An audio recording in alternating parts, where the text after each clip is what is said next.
This is regarding a matter, my lords. Yesterday, I had taken an adjournment by 2 weeks, my lords, saying that the university would consider.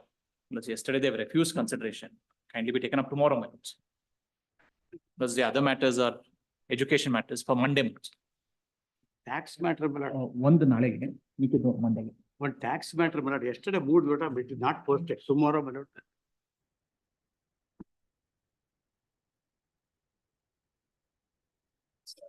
Some tax matter, interim order has been given, but without knowing that the assessment order has been passed. Without knowing the interim order passed by this court, the assessment order has been passed in my case. I moved an IA for amendment of liability and interim stay of this. My lords, education matter regarding capitation fee, my lords. One of the petitioner has passed away and the family that has taken loan for the petition is finding difficulties. Therefore, if the matter be posted, Your Lordship, this is a tax matter and recovery proceeding will be initiated urgently. Friday, it can be posted, Your Lordship. Adjournments list 1, page number 1, serial number 1 to 5, page number 2, serial number 6 to 16, page number 3, serial number 3, my lord. serial number 3. Appearing for on behalf of the respondent counsel. He's not keeping well, my lord. 1 week.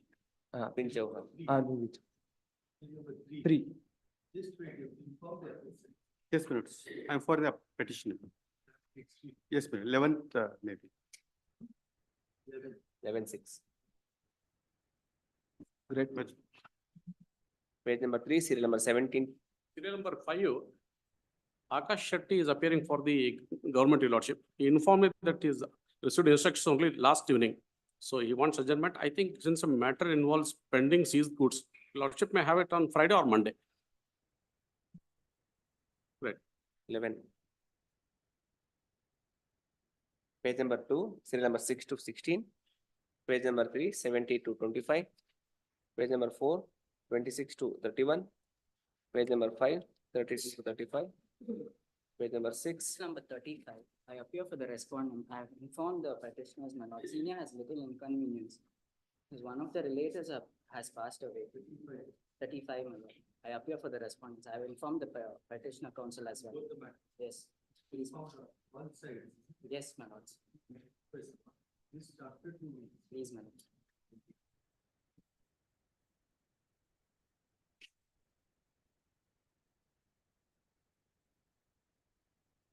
Nineteen.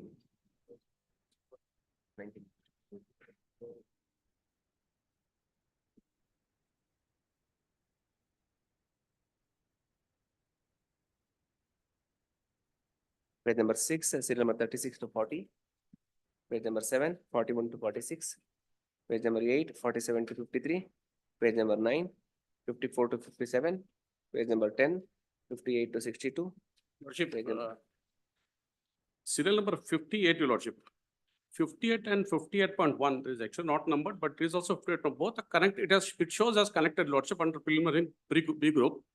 These pertain to the Form 26 as income tax issue only, Lordship. They have to be heard not separately, but after those hearings are taken. Now here, Your Lordship, page number, the serial number 58, stay has not been granted. It's always involves income tax and 26, whereas 59 stay has been granted, Lordship.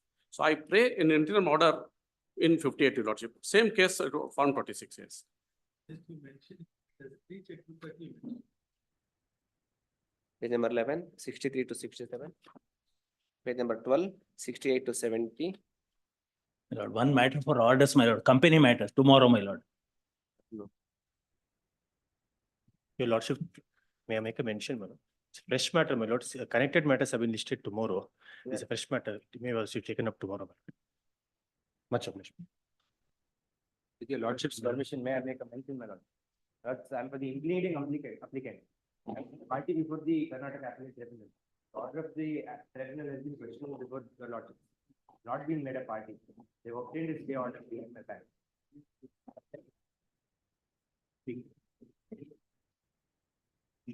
List 1, preliminary matter, serial number 1.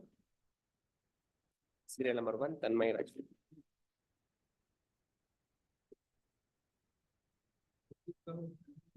Should be in last week. It had come up in B group. Your Lordship said it could be taken up today. It can be taken up after completion of the preliminary hearing.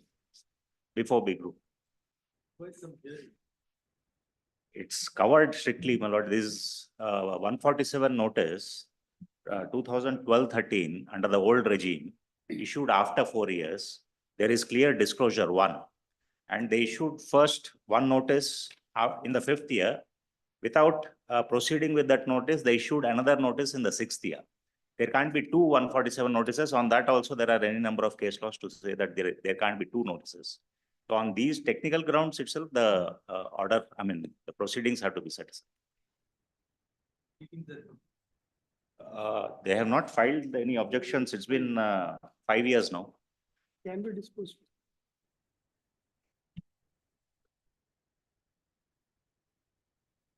Serial number 2. Your Serial number Lordship, 2. I appear for the petitioner.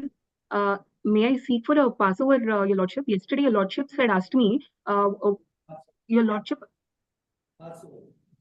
Obliged. Password. Yes. Obliged.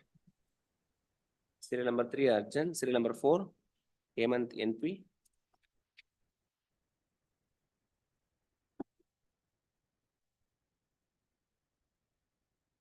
Password. Password. 5, Arjun. Serial number 6, Ravi Shankar SB. This is an appeal arising out of an ex parte order. Praying for a remand in this case. Yes. The SSC has closed down the business. Income tax. Income tax, yes, Your Honor. What is the issue? You know, the SSC had closed down the business. The department is challenging or to inquire what is the source of the money withdrawn from the bank. Sale proceeds have gone to the bank. They says you have not shown why the money was withdrawn and what is the source of the money which is in the bank. I have a loss anyway, but the entire orders are ex parte. I'm willing to go back. Under 148 AD. Yes, ma'am. There must be a finding. Yes, ma'am. That what is escaped is the income chargeable to tax. Please, yes, Not the entirety of the income.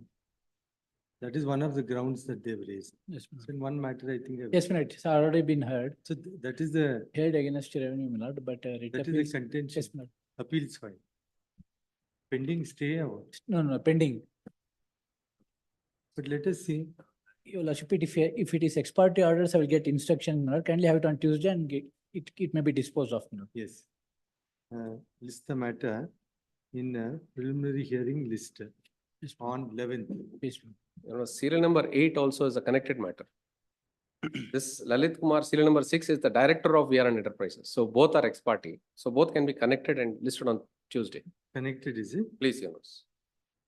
Serial number 6 and 8. 8. Yes, Your Honor.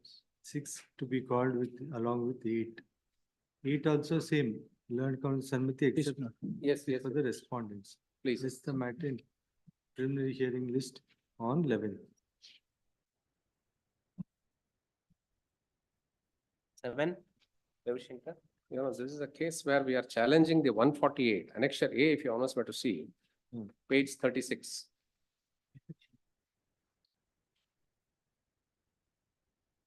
Is this not an appealable order? Sorry, Your Honors. Is this not a, is this an appealable order? It's a legal issue. 148 initiation is unsigned. Is Unsigned. unsigned. So there's a decision on the point which have enclosed Allahabad High Court, Vikas Gupta. If this honorable court has taken on view that if it is unsigned, proceedings have been quashed, you know. Let us say. Yes, sir. And writ No, appeals are it has to pending. be quashed.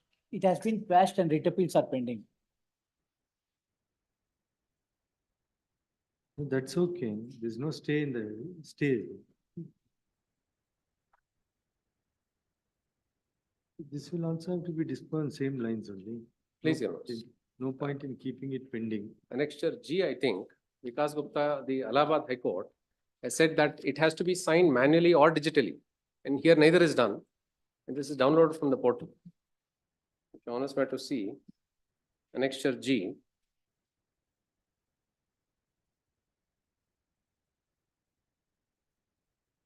Which paragraph? yes.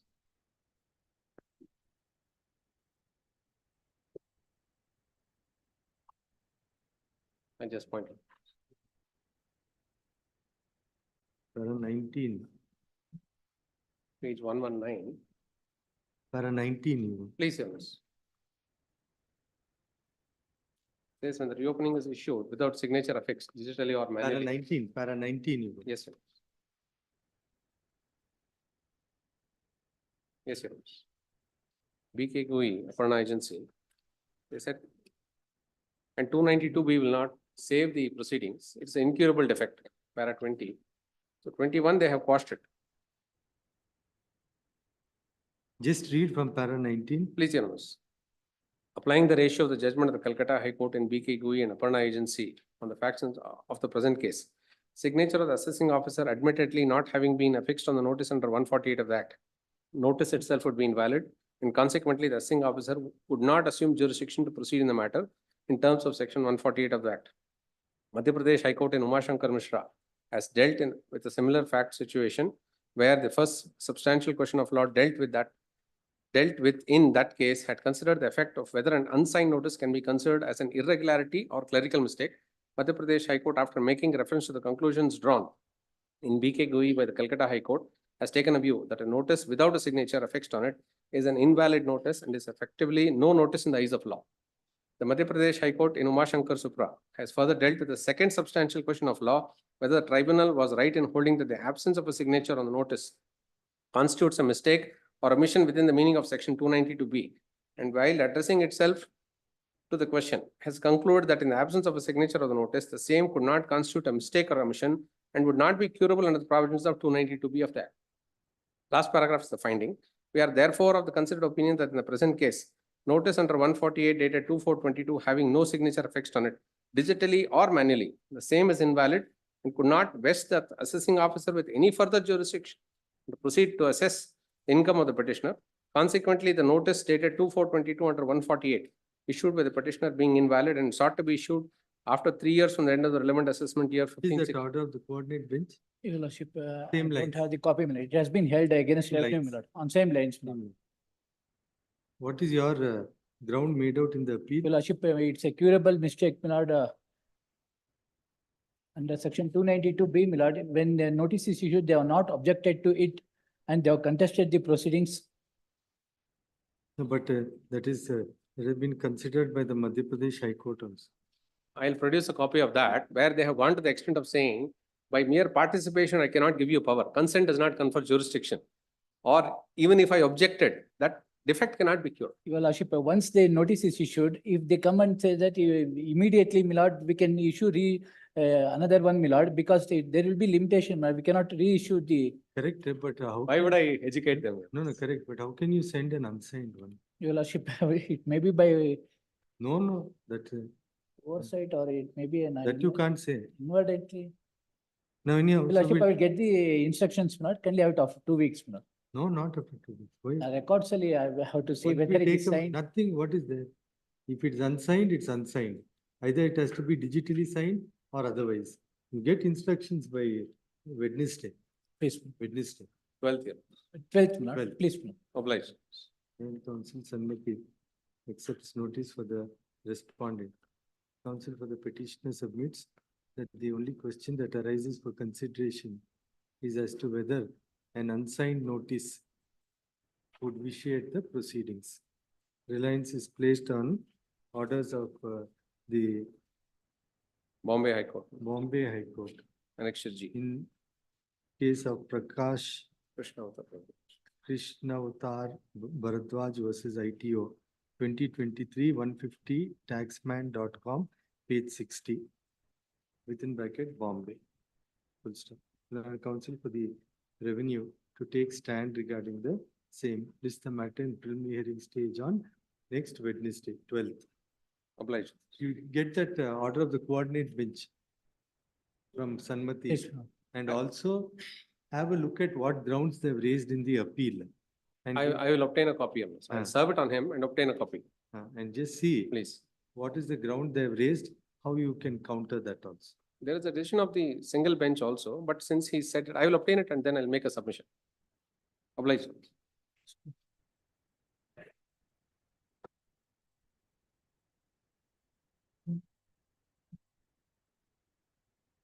Lordship, here, last time, my Lordship, my Lords directed me to verify whether an implementing application or an amendment can be filed, including the name of the Commissioner of this Lordship. I had a check, Lordship. In my humble opinion, Lordship, the order was passed ex parte, which is my main ground, Your Lordship. On the ground that violated principle of natural justice, no hearing was given, although some replies have been filed. Now, Your Lordship, if I file that implementing application, if Your Lordship direct the Commissioner Principal, Lordship, are pleased to direct under Article 26 to hear the Commissioner appeals or the without hearing the without considering the question of limitation. Again, he will remand the matter, Lordship, because the matter has not been considered on merits at all. It is a question involving eligibility to ITC on 2A and 2B, difference between GSTR 2B and 3A. I think the matter has to ultimately go to original authority, Lordship. I pray that the matter may be remanded to original authority to consider on merits, Lordship. Opportunities have been granted. They have not utilized that. And no ground is made out in the writ petition as to why they have not used the opportunities that were granted. Except for saying that the appellate, the adjudicating authority has committed a mistake in not granting an opportunity of hearing. That question can be kept open, Lordship. There is a board.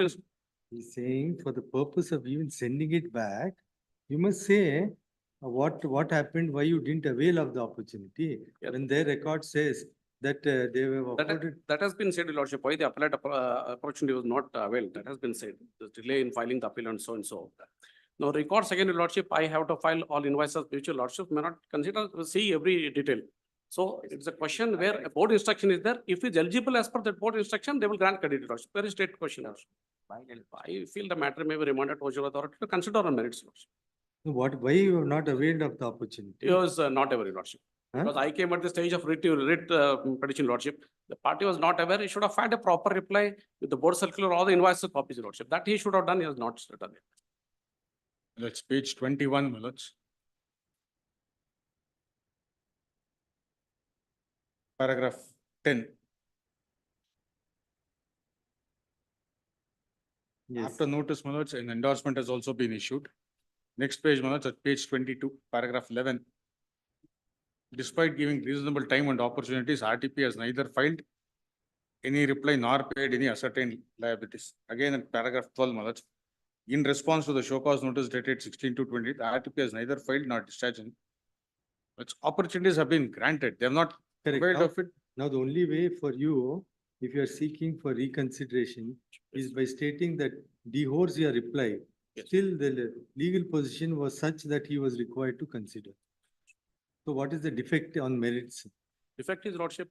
If you can point out Yes. that even without your reply to the show cause notice, Lordship. in law, he has committed an error Yes, by Lordship. not taking This- note of it. Yes, sir. This issue, Lordship, the discrepancy between GSTR 2A and 2B is now covered by various decisions, Lordship. It need not match. Meaning, in fact, the decision of this honorable bench is there, where it says that where there's a discrepancy, there's a separate way, Lordship, to settle that discrepancy. No, here, just before you go to that, Yes, you point out what is a finding yes, Lordship. here. Finding, Your Lordship, finding in para 12, in fact, the table in para 12. What Para? is, yes, the page number 22, Your Lordship, para 11, that's the Ah. table, Your Lordship. Ah. According to the original authority, Your Lordship, from July 2017 to March 2018, ITC claimed is 13,43,000 as per GSTR 3B, Your Lordship. And the ITC in auto cooperative GSTR 2A return is 3,17,071. Excess claim of ITC to be reversed. That according to him is 10,26,264. So this issue has been dealt. Lordship, it pertained to a very early period in 2017-18. Subsequently, in 2022, the board has issued a circular clarifying that even if in a case where the amounts do not match, there is a way, Your Lordship, to verify whether the party, the assessee was eligible for credit. Show us that. Yes.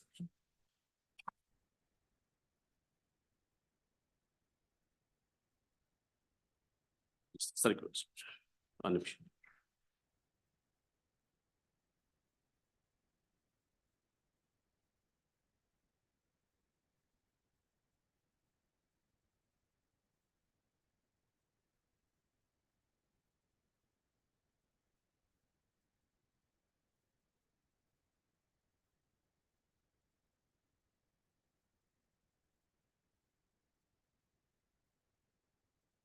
Yes, read the relevant paragraph. Yes, Lordship. Lordship, after discussing in the table appearing in para number 3, Your Lordship, the board concludes, para number 4, Your Lordship, the proper officer shall first seek the details from the registered person regarding all the invoices on which ITC has been availed by the registered person in his form GSTR 3B, but which are not reflecting in his form GSTR 2A.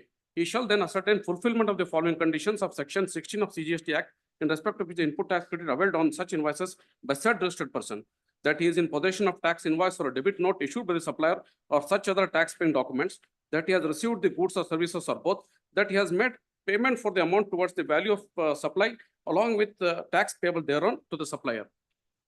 Subsequent paragraph, Your Lordship, while reiterating the same thing, it is said that where the amount is less than 5 lakhs, there shall be a self-certification by the supplier. Where the amount is more than 5 lakhs, the chartered accountant shall certify.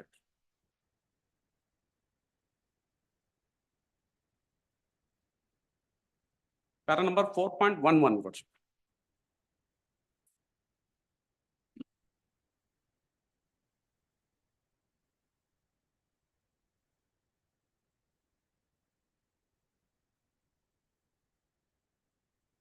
Four point two, now this is for which year? 1780, Your Lordship. 17? 18, Your Lordship. But what does 4.2 say? 4.6, Your Lordship. However, it may be noted that for the period 1718, as per the proviso to section 16.4, again, there is a separate issue, Lordship, where 16.4 says that the returns are belatedly filed.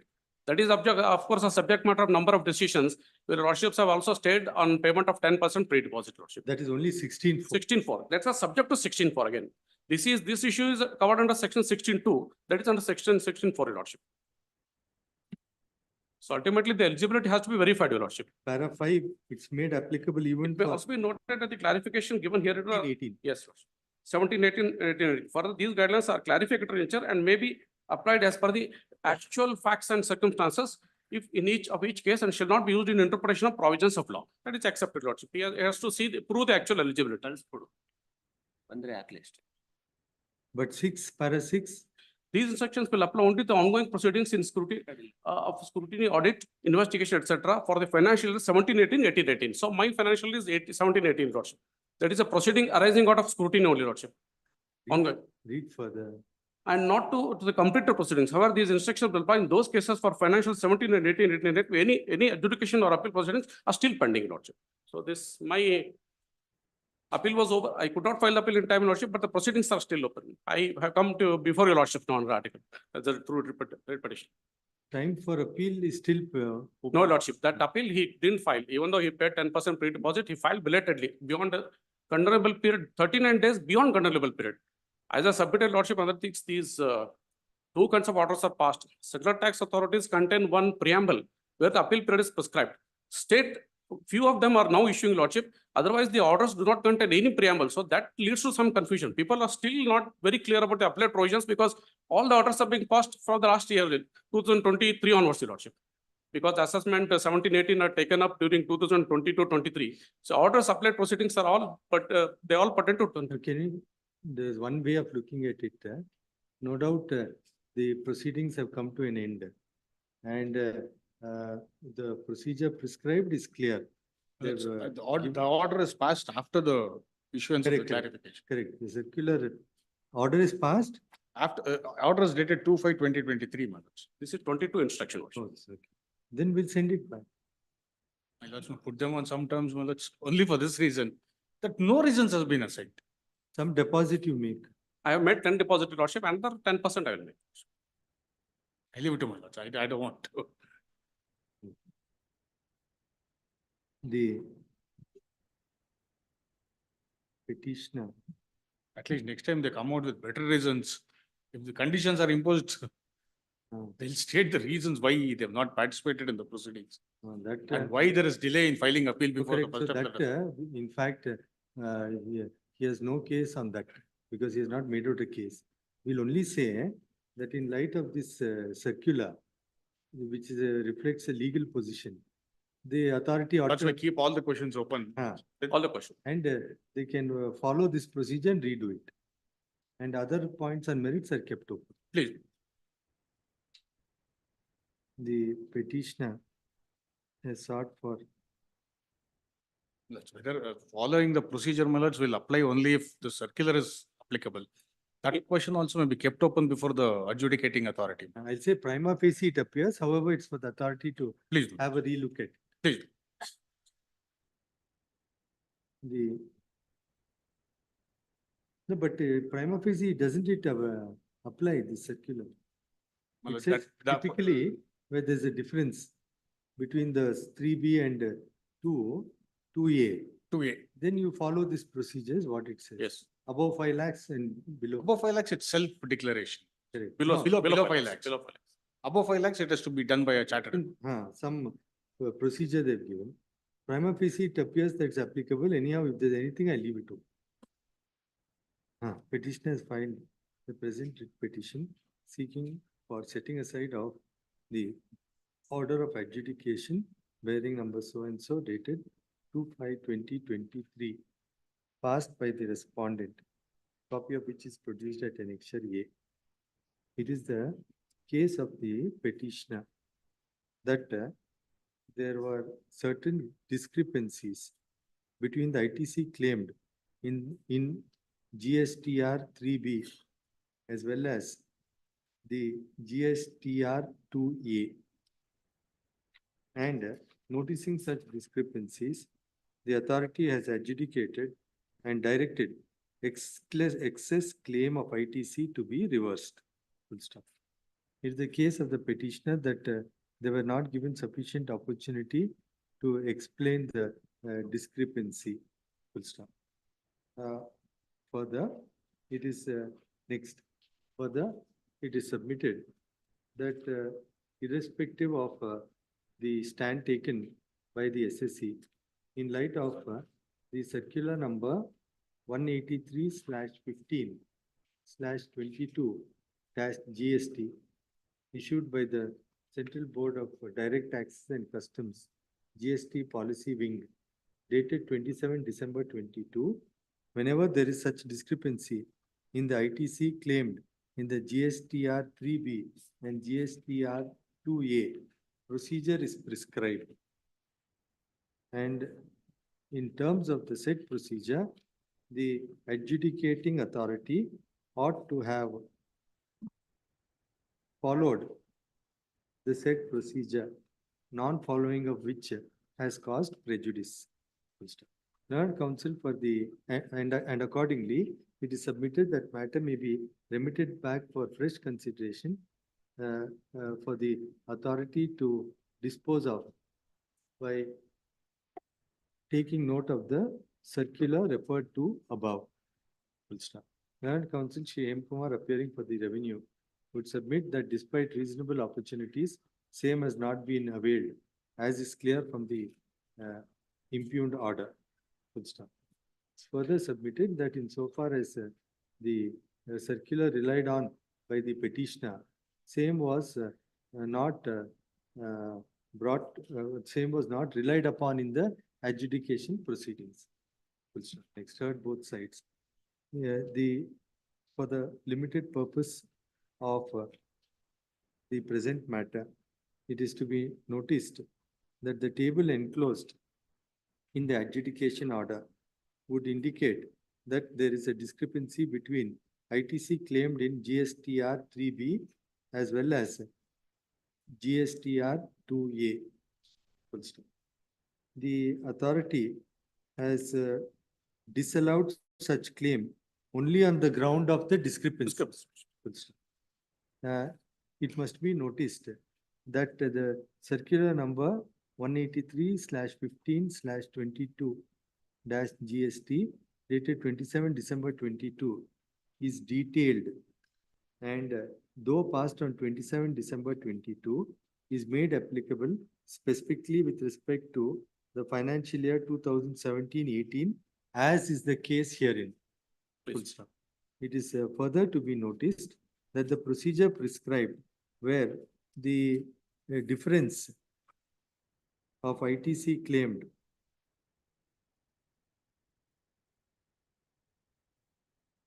being less than 5 lakhs is provided for in paragraph 4.1.2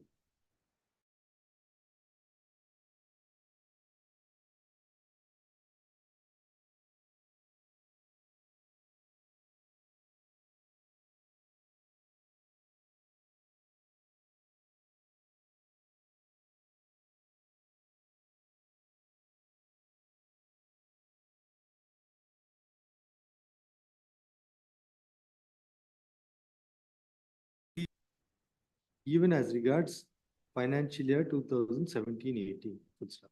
If that were to be so, the adjudicating authority ought to have taken note of the circular irrespective of whether the petitioner had raised such contention. Full stop. Accordingly, this court is of the prima facie view that the circular is applicable to the present facts, and on such grounds, the adjudication order is set aside, matters remitted for fresh consideration to be disposed of, taking note of the circular dated 27 December 22. Full stop. The contention of learned counsel Shri Hemkumar that the applicability of the circular may also be left open to be considered by the authority. Full stop. Though this court is of the prima facie view that the circular is applicable, however, the liberty is reserved to the adjudicating authority to apply its mind regarding the contention raised by the counsel for the revenue as well. Accordingly, order is set aside, matters remitted for fresh consideration in terms of the observation made above. 10. Some conditions. The petitioner, however, who has been granted an opportunity for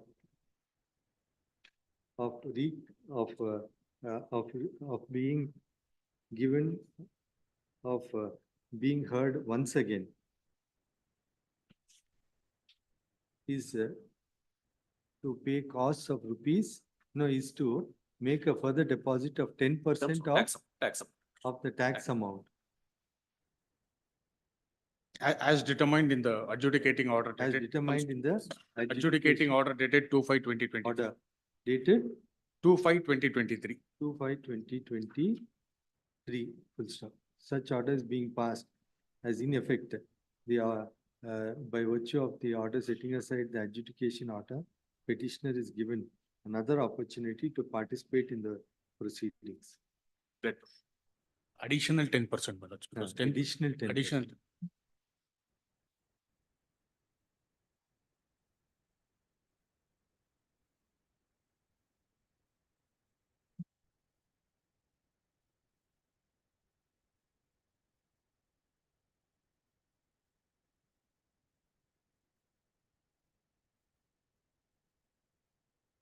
No, but they are all aware of these circulars, isn't it?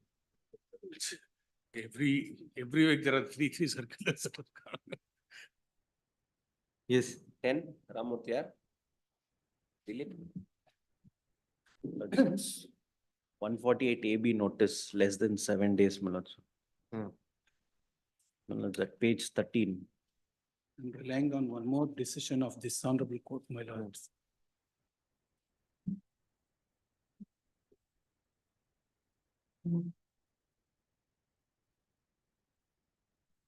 Then yesterday we disposed of. Please, them. Manoj, yesterday, your Huh? lordship said, please, Manoj. Which was that? Which number? So I think.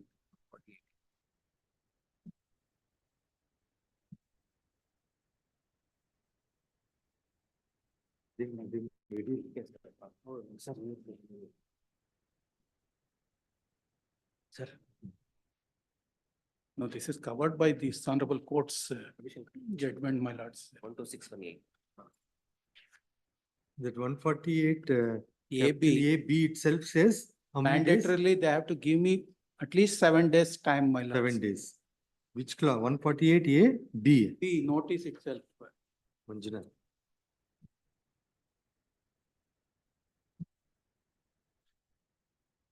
One point 1018, my lords, page 1.1018. 1018.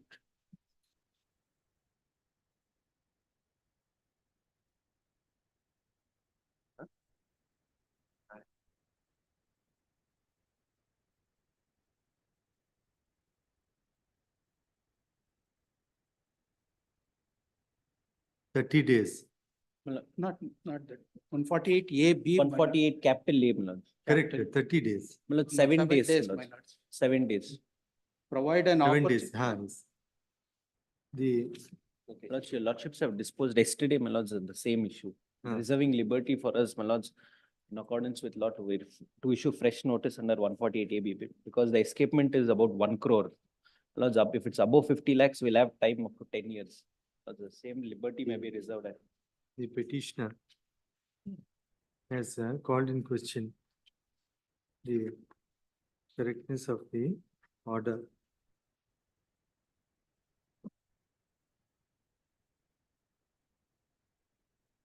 Notices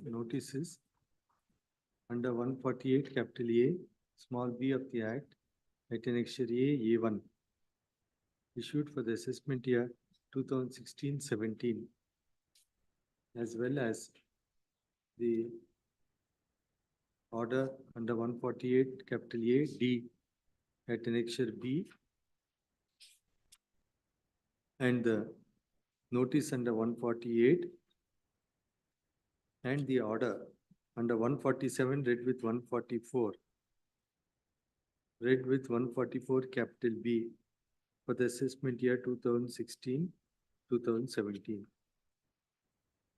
Next, the petitioner submits that the very notice under 148 capital A small b being issued on 14/3/2023 calling for a reply to be filed by 16/3/2023 is a notice in violation of 148 capital A B clause B, which provides that show cause notice must give time being not less than 7 days for making out a reply. Full stop. He submitted that on such sole ground, once the notice under 148 capital A small b is issued in violation of the principles of natural justice, insofar as time of only 2 days has been granted to make out reply, all consequential proceedings would have to be set aside as the initiation of proceedings by notice at annexure A itself is bad in law. Full stop. Next. Now you have not participated in the proceedings. No, my lords. He is an NRI. He was not aware of the notices It issued. is submitted that in light of non-affording of sufficient opportunity, petitioner was unable to participate in the proceeding and has been prejudiced. And even otherwise, it is submitted that an order passed contrary to the time limit prescribed for making out reply, being one without jurisdiction, relief ought to be granted as prayed for. Next. Taking note of the legal position as emanating from section 148 capital A, it is clear that there has been violation of principles of natural justice as well as the mandate under 148 capital A, which provides that time granted to reply to show cause notice ought not to be less than 7 days. Full stop. Section 148 capital A clause B reads as hereunder. Full stop. Next. In light of the admitted facts that notice is issued on 14/3/2023, calling upon making out of reply on 16/3/2023, the contention that petitioner has been prejudiced by such short time period, which is contrary to the statutory mandate. The contention of violation of principles of natural justice and prejudice being caused requires to be accepted. Accordingly, the notice at annexure A is set aside and consequentially the A1 also, orders, my lords. the notices, consequentially the order at 148 capital A D at annexure B, notice under 148 at annexure C, and the assessment order, reassessment order at annexure D dated 28/2/2024 are set aside. Ali firstly, notice A and A1. First. Liberty The matter is full stop. Next. However, liberty is reserved for the authority to take appropriate steps to initiate fresh proceedings as is permissible in law as regards the subject matter of the notice under 148 capital A, B. Please. All contentions on merits are kept open. Publish. 11, Saurabh.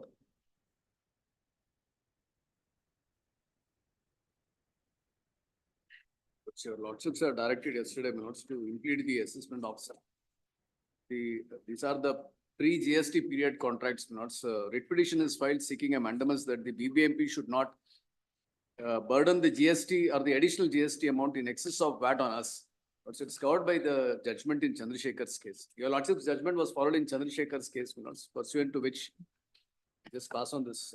Yes, commercial tax, central tax, Central text, G1. you also will accept. Land Council Akash Shetty accepts notice for the respondents 2 and 3. Respondent.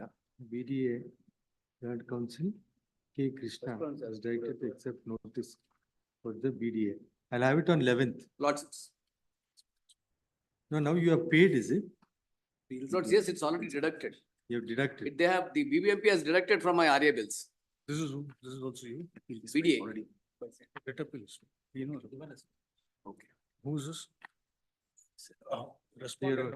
Seeking for consideration of representation. That's all, my lord. Respondent- That was what was directed, my lords, by the coordinate bench following your lordship's orders. We'll have it on 11th or in the afternoon you can get him. Lords, afternoon, my lords, if your lordships were to take it, I'll take a chance. Respondent number 3, is it a state authority or central authority? Assistant Commissioner of Commercial Tax. It will be a state authority. My lords. Says State authority. But whatever, Principal Commissioner of Central Tax 2, It's a central authority. so that you accept. Please. And Hem Kumar for for 3. Akash Shetty for 2, Hem Kumar for 3. And Land Council K. Krishna for the first respondent. Now, shall we have it today itself or? Let's, as I mentioned yesterday, it's Manoj, against order passed in Chandrasekhar's case, writ appeal is pending. Now, Manoj, here it is for the BDA to independently answer Correct. more than the state. So it is between the BDA. If Okay, you serve a copy, you'll have it on 11th. Lordships. This is the matter, same stage on 11th. 12, serial number 12, Aniruddha R. Naik. Serial number 12.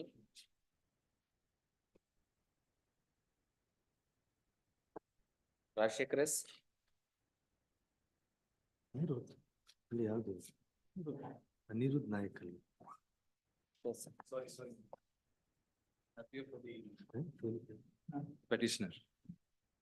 My lords, in this case, what has happened is in the bill of entry, instead of writing the name of the buyer, inadvertently, because of the SAP system, the name of the transporter has been entered.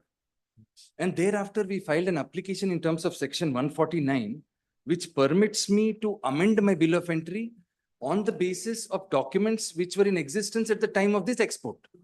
So we made an application accordingly, which has been rejected by them. And in appellate, first appellate authority also upholds that original order and see, he rejects the application. He says that nothing doing, export general manifest has been filed, your goods are also exported. Now we cannot do it in the system. But such a thing is not envisaged in section 149. That is the issue in this case. If my lords would take section 149 of the Customs Act. Yes. Page 7. Yes, my lords. I'll have abstracted it there, Page but 7. yes, section says save as otherwise provided in section 30 and 41. The proper officer may, in his discretion, authorize any document after it has been presented in the custom house to be amended in such form and manner within such time, subject to such restrictions and conditions as may be prescribed. Now the provisos create a fetter. Now what are those fetters? Provided that no amendment of a bill of entry or a shipping bill or bill of export shall be so authorized to be amended after the imported goods have been cleared for home consumption or deposited in a warehouse, or the export goods have been exported except on the basis of documentary evidence which was in existence at the time the goods were cleared, deposited, or exported, as the case may be. Now, in my case, if my lords would see page number 67 of my appeal, of my petition, I have given a chart therein, my lords. Page number 67. Your instructions are complete. I am appearing for respondent number 1 only, my lords. Respondent number 2 to 5 will have to, my lords. Who is the contesting respondent? 2 to 5. The, Central government. Commissioner of Customs. yes, Appeals. Customs, my lords. You will take. Please, I'll take. 2 to 5. 2 to 5 you'll accept. Please, my lords. Town Council Akash Shetty accepts notice for respondents 2 to 5. Now, according to you, the documents were in existence as on that date. Page number 67, if for a minute, if my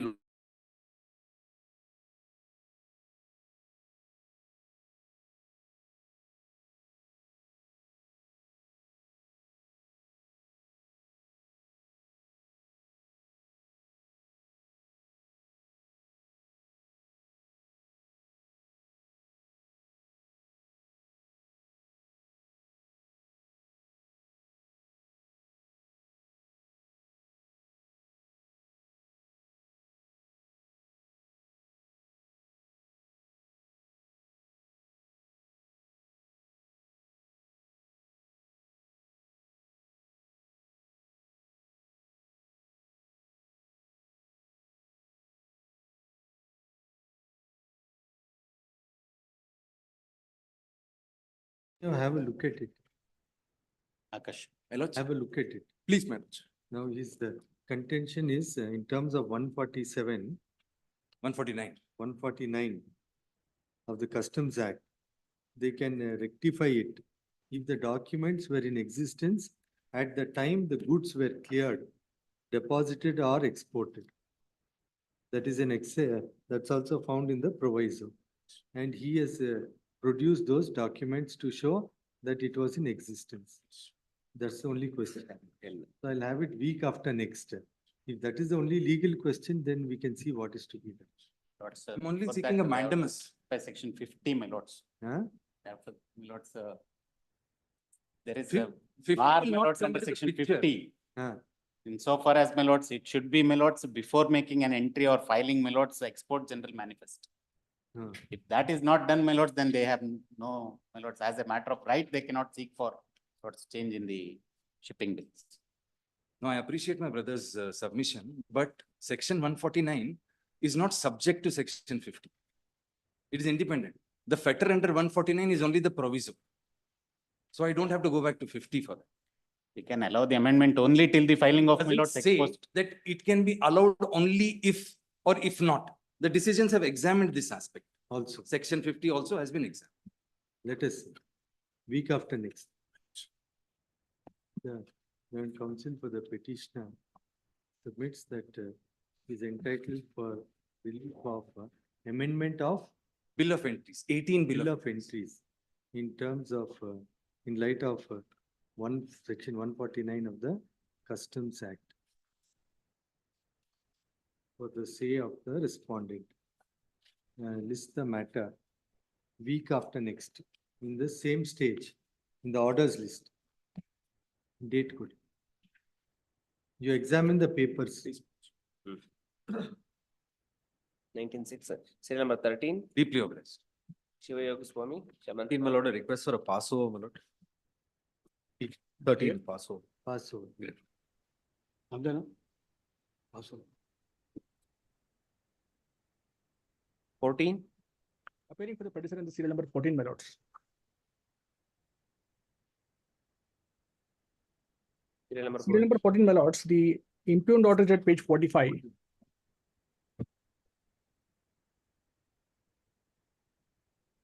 Central tax. Council. She. Akash Shetty. Accepts notice for respondent number 1. Now, what is the case? The case, my lords, is that I did not carry on the business. The business had been carried out by respondent number 2 and 3 in my name. Now, I discover about this fact only when the order is served on me through the office of the respondent number 1. Respondent number 2 or 3 are the one who have carried on the business in my name. These are the facts I have learned later on. Now I am fortunate with a demand of 4.15 crores along with interest and penalty thereon, which I cannot pursue, my lords. For two reasons. One is demand is too high. Second is, my lords, it is not I have not carried on the business. I do not know the facts. So what I seek from this court is that if the matter is relegated back to the respondent number 1, I will present all these facts and also bring the respondent number 2 and 3 on record, my lords. So let him examine the facts before them. No, but how can we enter into these questions in these proceedings? This Let us see, but you take out notice to 2 and 3 and you serve. I will do that, my lords. I will do that. Emergent notice. Because, my lords, natural justice is also involved here because there is no notice served on me. Let us see. Even the show cause notice is also not served on me. Emergent notice to respondent 2 and 3. Please, my lords. 15, Syed. The challenges to annexure A, my lord. The adjudicating. Commercial tax. Yes, my lord.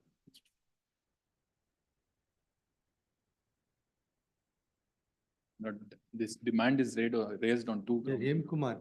No, M. Kumar will take notice. Learned Counsel M. Kumar, right to accept notice for the first respondent. What is the challenge? The demand is raised on two grounds, my lord. The first ground is difference in GSTR 2A and 3B. The amount in this case also, my lord, is less than the total amount of tax, my lord, is 1,63,739.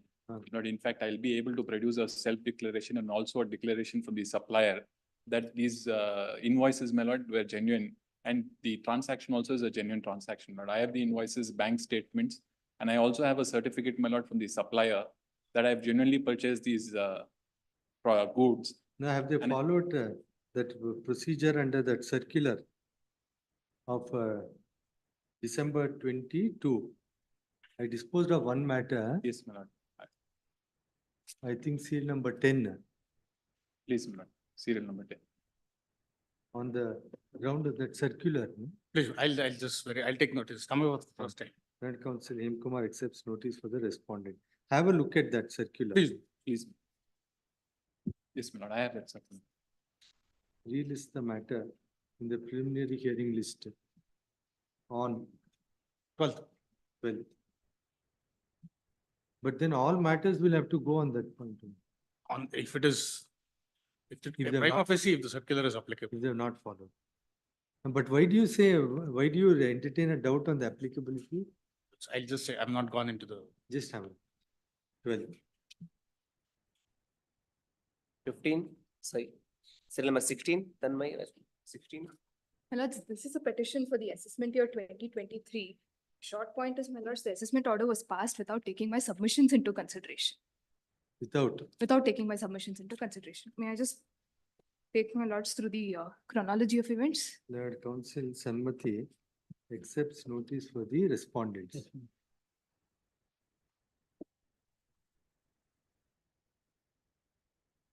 Yes. My lords, the show cause notice was issued on 11th March 2023.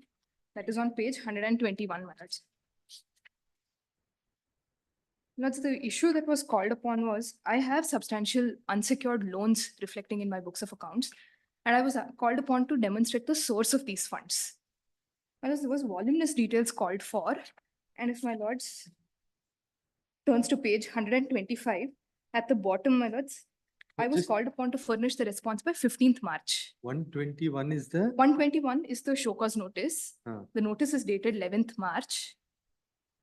At page 125, my lords, at the bottom of the page, I'm called upon to respond by 15th March. I was called upon to demonstrate that the funds that I have received from various creditors are genuine and that the creditors did have the source to advance the loans to me.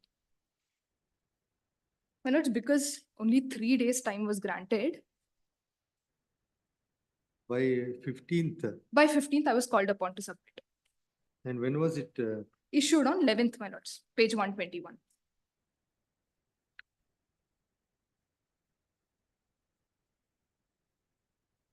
My lords, on 15th, I filed a request for adjournment. And I sought time until 22nd, my lords.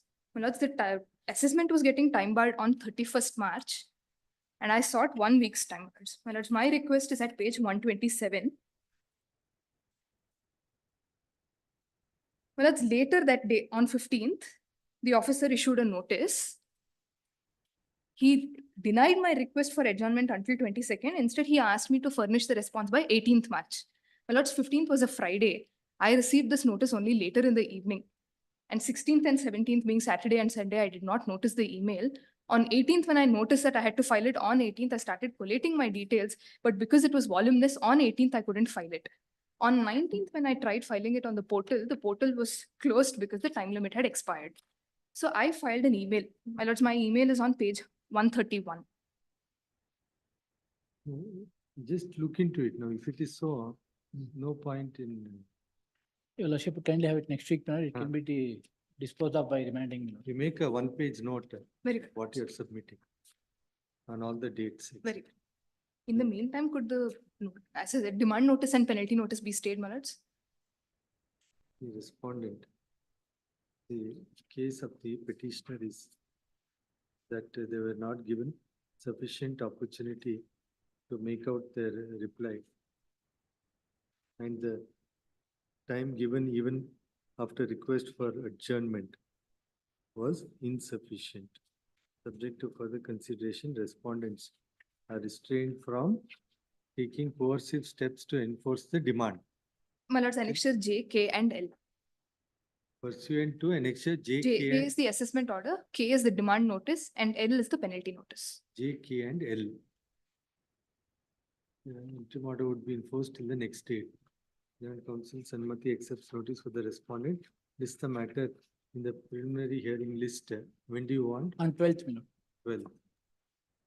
You make a one-page note. So the interim order is to restrain them from taking coercive steps to enforce demand. And penalty notice also. There is And also a penalty. penalty notice, Ah. and I'm called upon to respond. I have already responded once stating that a writ petition. And is- penalty. Yes. And penalty. 17, Srihari, serial number 17, Srihari. Appending for the petitioner, my lords. This is a writ petition challenging the assessment order and the 148 notices, my lords. My lords may kindly take to page 26 for a moment, my lords. 148A clause B. I will take notice, my lord. Page, Page 26. copy is Copy is not so. page 26. 26, my lords, is the notice under section 148A clause B. It is dated 27th of February 2023, my lords. Yes. My lords may now take to page 28. The digital signature reflects that it was signed at evening 10:44 p.m.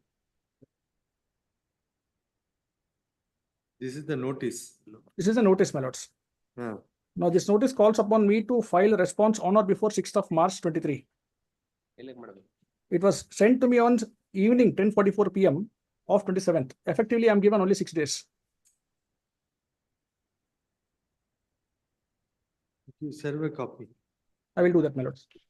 This is the first contention, my lord. Second contention is that, my lords, the jurisdiction has been assumed by the local jurisdiction assessing officer. The 148 AB has been issued by jurisdiction assessing officer as opposed to the faceless assessing officer, as held by the Bombay High Court in Hexaware. Lordship has been granting interim order in these matters, my lords. One such order is in WP 9818 of 24. Then we have to decide on that issue also. Then I have to file statement of objection. That Counsel Sanmati accepts notice for the respondent. Petitioner submits that order in. Notice into section 148 is at page 32. No. The order of the coordinate bench. Order of the coordinate bench is at WP number 9818. Lordship's own order, my lords. 9818. No, I don't know what my own order is. I will have the copy supplied to the bench, my lords. It is WP 9818 of 2024, my lords. The counsel for the petitioner submits that the notice at annexure C ought to have been made after following the procedure under 144 capital B. Capital B and 151A. And 151A. Submitted that Similar contention has been raised in other matters which is pending consideration, including in WP number 9818 of 24.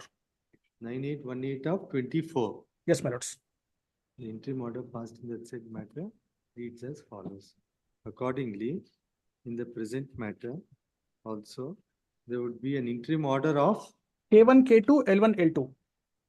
stay of K1, K2, stay of assessment order and demand notice at K1, K2, K1, K2 and penalty notices at L1, L2. and L1, L2. Till the next date. Respondent is at liberty to file statement of objections and seek for modification of the interim order as well. Your lordship, it may be clubbed along with the another matter, my lord, where similar matter has been clubbed. Along with the other number.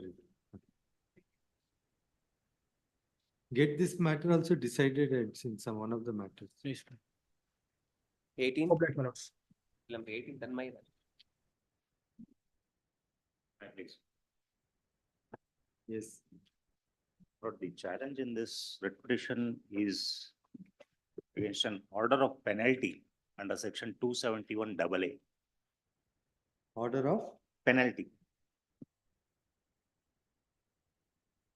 Your lordship, 27. Arvind Chavan will take notice. According to jurisdiction, my lord, it matter goes to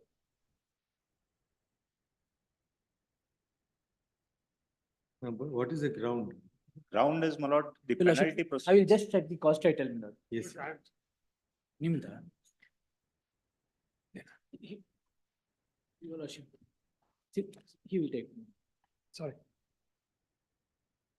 Penalty proceedings, my lord, 271 AA. Basically, if my lords kindly see 271 AA, it's a penalty which is imposed for failing to disclose an international transaction. My lords have 271 AA, page 1.1369.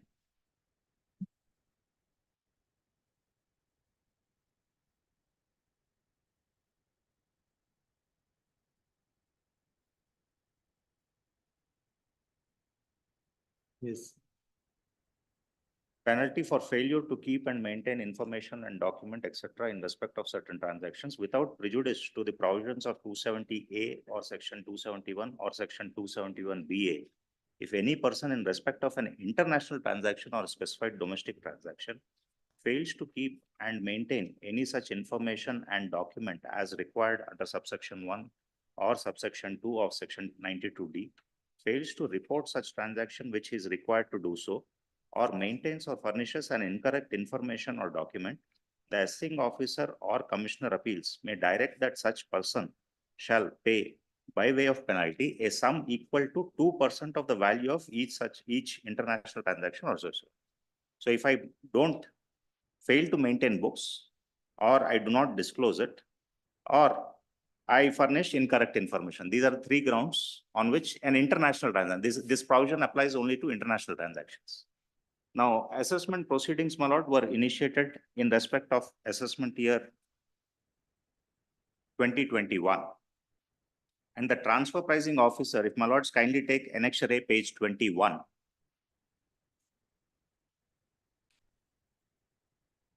Because I am subject to I had certain international transactions, I am an eligible SC, section 144C applies. So a transfer pricing officer, the matter was referred to transfer pricing officer. The transfer pricing officer passed an order dated 28/7/2023, annexure A, in which, if my lords kindly take page 35.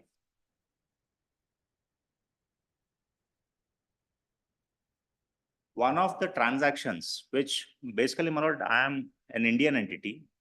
There is another entity in Singapore which basically procures orders from various retailers. I don't sell directly in India, the products that I deal with. There are retailers who place orders on a website, and those orders are, I basically coordinate between the Singapore entity which supplies these goods to the Indian retailers. I basically act as a this thing. Now, what the transfer pricing officer says is the purchase made by the retailers and through the my AE in Singapore is a deemed international transaction, which I am disputing. But ultimately at page 35, my lords, kindly see para 5.3. In view of the same, my lords have that. The purchase of goods of so-and-so by Nike India during the FY 1920 are deemed to be international transaction between Nike India and Nike Singapore. The taxpayer has not furnished the said transaction in Form 3CB.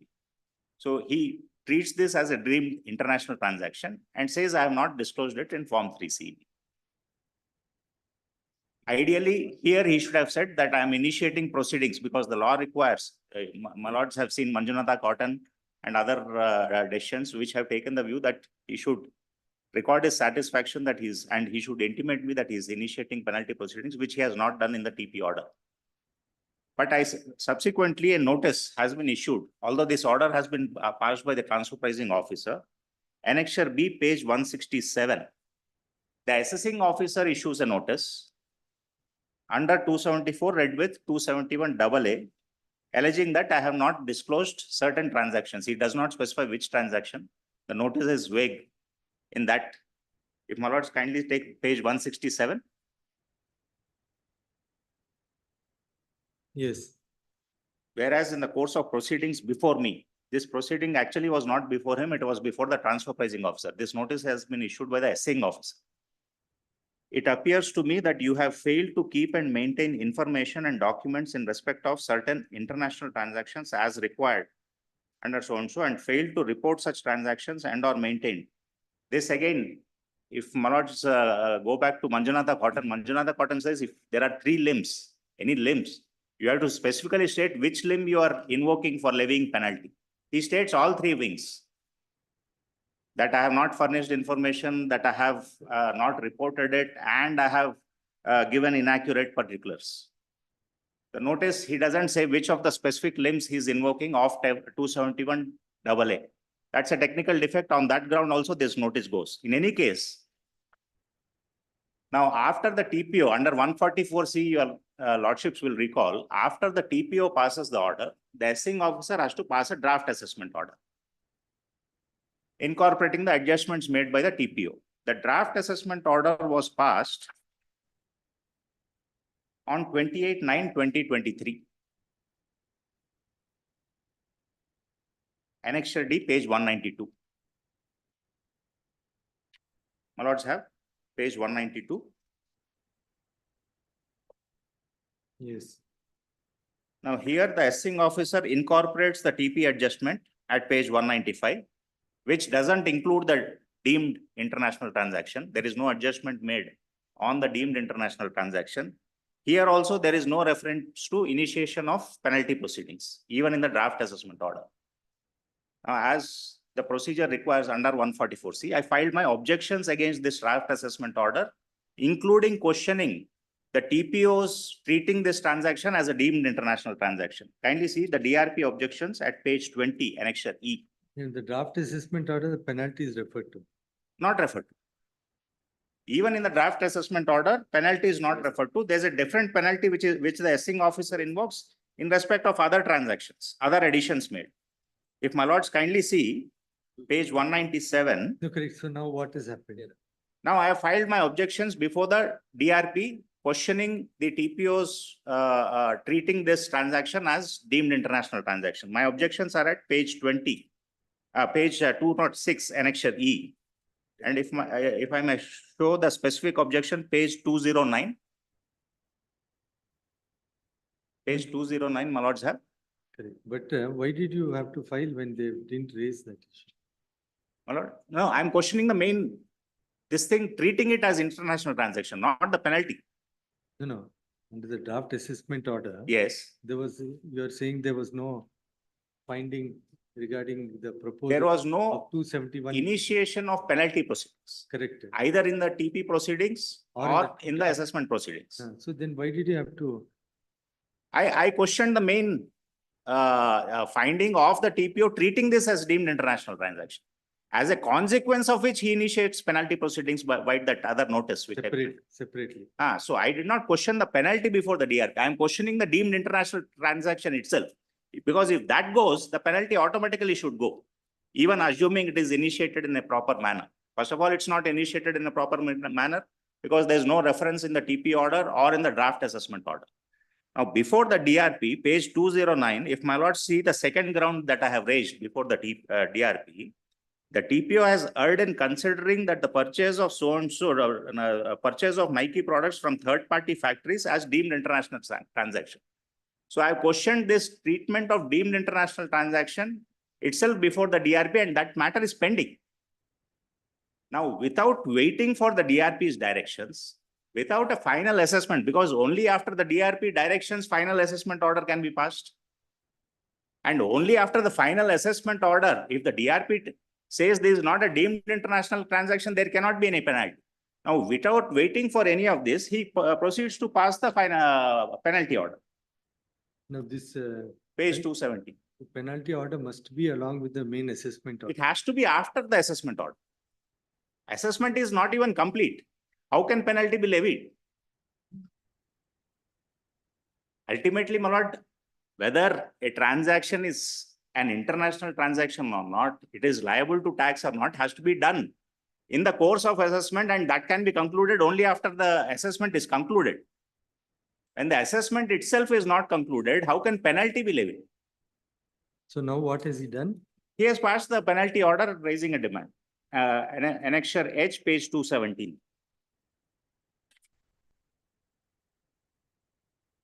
Separately. Separately, independently. Of course, penalty order can be passed independently. There is no doubt about that. But that very question is Has not attained finality even before the assessing officer.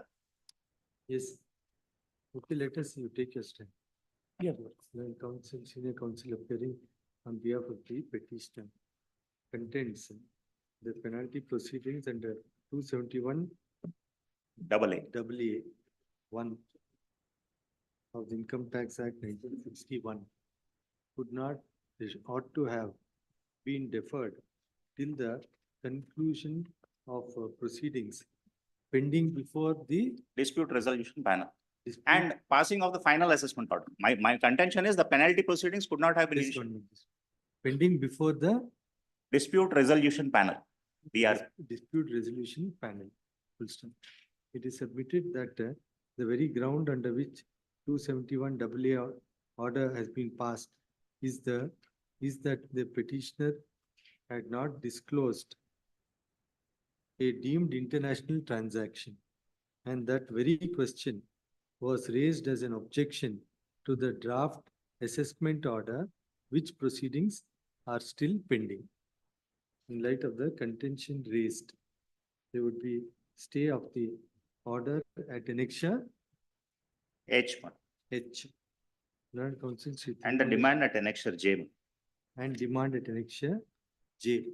Learned counsel Sri Tirumala accepts notice for the respondents. Statement of objections to be filed within 3 weeks. Great. Yes. 19, Shivayoga Swami. The matter Arvind Chavan will take notice, Milord. Arvind He is not keeping well. He has got instructions to. 148A, my lord, that is barred by limitation, and also faceless assessment has not been conducted under section 151A, similar to just section 17, my lord. Serial number 17, similar to, my lord, that faceless assessment has been conducted under 151A, my lord. And also 148A-D, my lord, within 1 month, my lord, order has not been made and approval has not been granted. Under section 151, approval has not been granted. 149, 3 years period is already, limitation is already lapsed, my lord. It is barred by limitation. These are the. He will take notice, Milord. That on Tuesday. Tuesday, Milord. Huh? Learned counsel Arvind Chavan Yes, Milord. accepts notice for the respondent. List the matter in the preliminary hearing list on Tuesday. Pardon? Tuesday. Tuesday. He's not there. You serve a copy. On Tuesday, I'll consider your request for interim. TF annexure, my lord, that A and B, my lord. Copy. Serial number 20. Annexure A and B, my lord, that I think Chavan is appearing in this case, my lord. That's why he's not there. Chavan, Arvind Chavan is appearing in this. He's not there. So shall we have it on Tuesday? He asked me to. Junior ಕೊಡ್ತೀನಿ ಅಂತ ಹೇಳಿ phone ಮಾಡಿ copy ಕೊಡ್ತೀನಿ Tuesday ತಗೊಂಡು. Tuesday in the meanwhile ಬಂದಿದೆ next year A and B ಮಾಡೋದು ಬಟ್ಟಿಗೆ next year A and B that is the notice.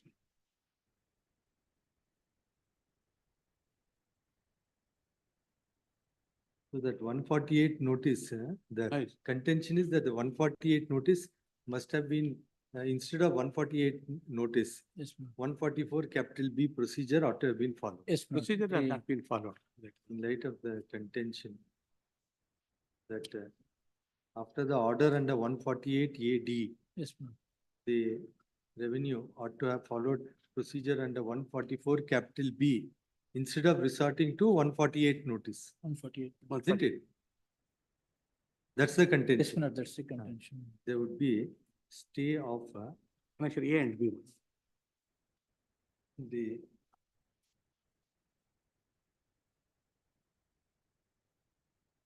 orders at annexure A and A and B. A and B. In the next stage, Joint Council Arvind Chauhan accepts notice for the respondents. Yes. 20, Atul Krishna.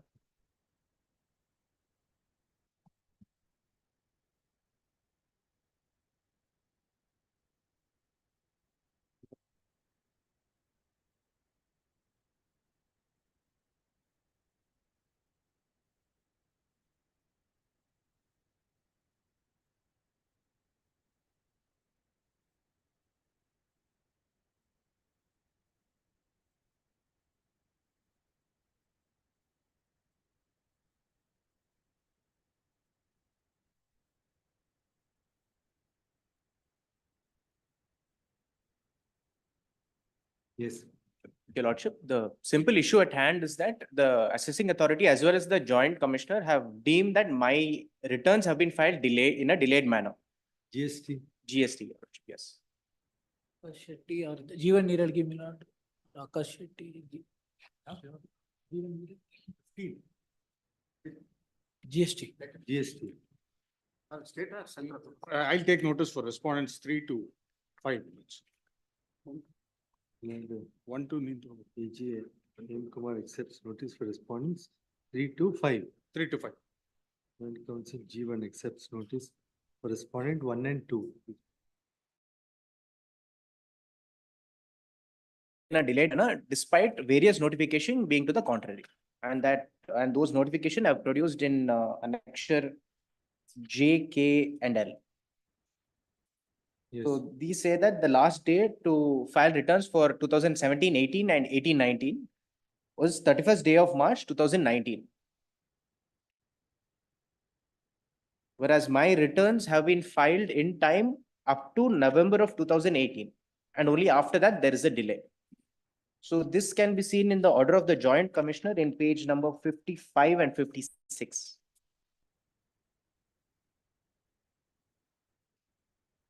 Dated filing of returns. On which page? 17, 18. Interest on delayed. Yes. In page 55, it relates to period 2017-18. The tax has been paid, only this relates to the interest amount, interest and penalty. So in 2017-18, so in the second column is the date of filing return and third column is the actual date. So all of them have been filed within 31st of March of 2019 of the entire 2017-18 period.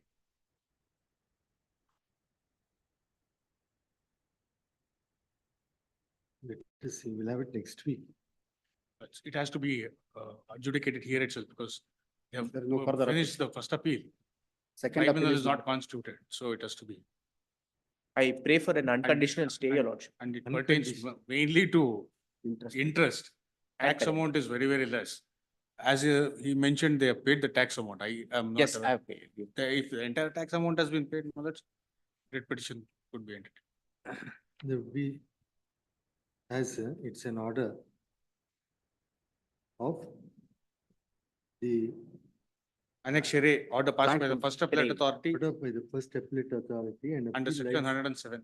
and appeal lies Second appeal lies To the tribunal, to the tribunal under section 112. under section 112. Matter is required to be considered by this court till the tribunal is constituted. In light of the contentions raised, there would be stay of the order at annexure A. Now, Counsel M. Kumar accepts notice for respondents 3 to 5, G1 for respondents 1 and 2.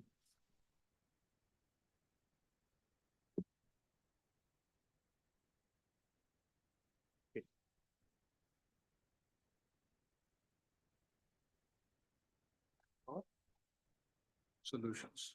Matter coming up for the first time, you know, it's central tax, respondent 1 and 2.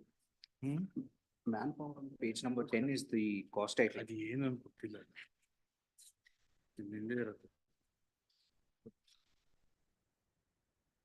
Here before my lords, because the tribunal is yet to be constituted.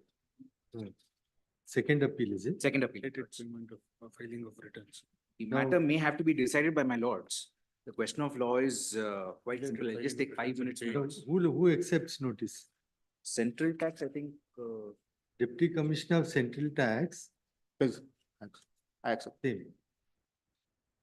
1 and 2. 1 and 2. Council G1 accepts notice for the respondents. Yes. Lords, the issue is on classification of services, my lords. Now, I am a freight forwarder, my lords. What I do, my lords, is I don't have a vessel on my own. So what I do, my lords, is I have a permanent place in a vessel. That could be 1 container, 2 containers, half a container, quarter of a container, etc., depending on the consumer's needs, as in when they come to me. Now, apart from transporting by the vessel from one place to one dock to another dock, my lords, if the customer says, no, please come to my doorstep, pick up the parcel, package, whatever be the case, and then take it to your vessel, my lords, what I do is I go to the customer's premises, assuming I'm transporting a car from one country to another country, I go to the customer's premises, pick up the car, clear customs, load it, unload it, and then drop it off at the next premises, my lord. So that the entire activity I do this. While my principal activity, my lords, is sea freight services, my lords, the ancillary activities which I do of loading, unloading, etc., I call it as a bundling of services and therefore classify it as a composite supply. And I pay tax on the composite supply basis. Their argument is that one, I don't do the principal activity of sea freight services. I am basically an intermediary because I don't own the vessel myself. The vessel is ultimately providing the service to the customer. That is one. Second is the ancillary services that I do, my lords, is a separate service altogether. Therefore, you cannot club these two services together. You are supposed to pay for sea freight services separately and for cargo handling services separately, my lords. The amount of dispute is on the differential of 13%. 18% is the actual amount. I am paying at 5%. The amount of dispute is on the remaining 13%, my lords. Our contention is this, my lords. There is a series of both circulars and guidebooks, guidelines that they themselves have issued, FAQs that they've issued with regard to cargo handling services being ancillary services to GTA, transport services, etc. A number of responses have been issued by the CBEC itself clarifying where you are providing ancillary services to the main activity.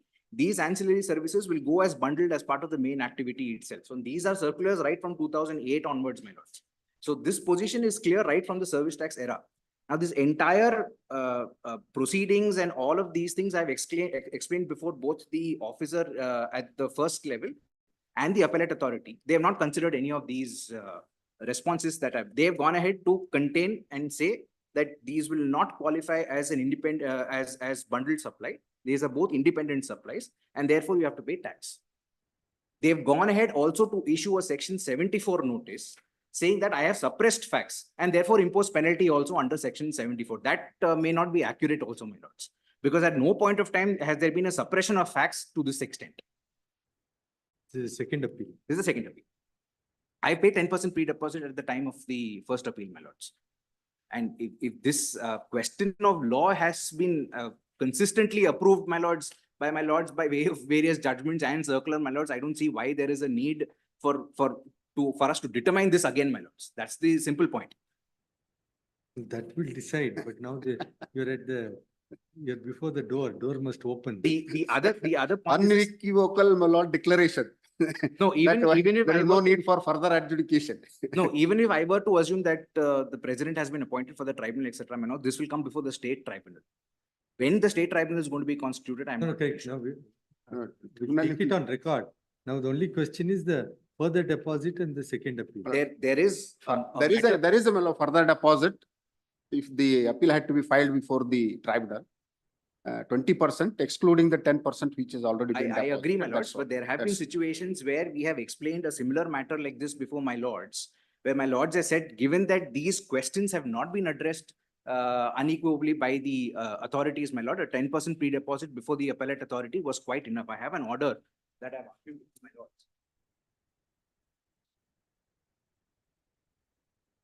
But then have a look at the contention is raised and come back next. Let us see. Please. If you find Please. what they're saying on merits is a clearly a covered question that it doesn't require much adjudication, then we'll see. Or whether that supply is a composite supply or it is a mixed supply. Where a composite supply attracts, my lord, the tax rate, where, my lord, only a principal supply. One of the supply should be a principal supply. Whatever the tax applicable to the principal supply applies. Now, my lord, the department contends that, no, this is not a composite supply, it is a mixed supply. So each item has to be taxed, my lord. That's seems to be the, my lord, case. I am not. It requires some consideration. Yes, my lords, it requires consideration. I'm not pressing on the stay at this point of my lord, time. My Take lords, they can have their say on this. That's absolutely not a problem at all, my lord. But this question may have to be decided by my lords eventually. You're not seeking for any interim relief. I am seeking, my lords, for the stay, but since, my lord, the tribunal is yet to be constituted, the time limit to file the appeal itself has not arisen. Therefore, recovery at this point of time may not be a question, my lords. No, But no, I've knocked the door of my lords, therefore I'm forced to ask for a stay of the order, my lords. The petitioner submits that the impugned order is being challenged by way of, ought to have been challenged by way of second appeal in terms of section 112. 12, so In light of non-constitution of the tribunal, the present petition has been filed, calling in question the order of the first appellate authority. Light of the contentions raised, stating that the authorities have heard, treating the offering of services as one of mixed, is it? they are saying they're two different services completely, my lords. As being different services liable to tax separately, and have rejected the contention of the petitioner's composite supply. Matter requires consideration. Full stop. But we stay of the order at annexure A. A, my lords. Full stop. Petitioner to deposit 10% of the demand. Fully, the appellate authority have deposited. Before the appellate authority, I've deposited 10%, my lords. If a tribunal is constituted, I'm supposed to deposit 20%. Deposit of 10% of the demand. Land Council G1 accepts notice for the respondents. Yes. Great.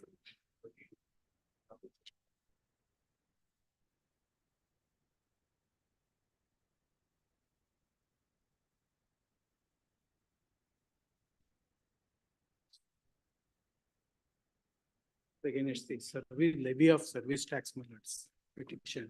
Yes. The petitioner, my lords, is a contractor. He does the works only of laying roads and repairs everything, my lord, which are exempt from payment of service tax. And in fact, for earlier years, the department has dropped the proceedings initiated, my lords. It's at pay annexure 1, annexure A.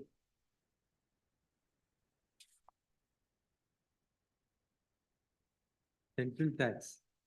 At Yes. annexure A, my lords, there, page 29.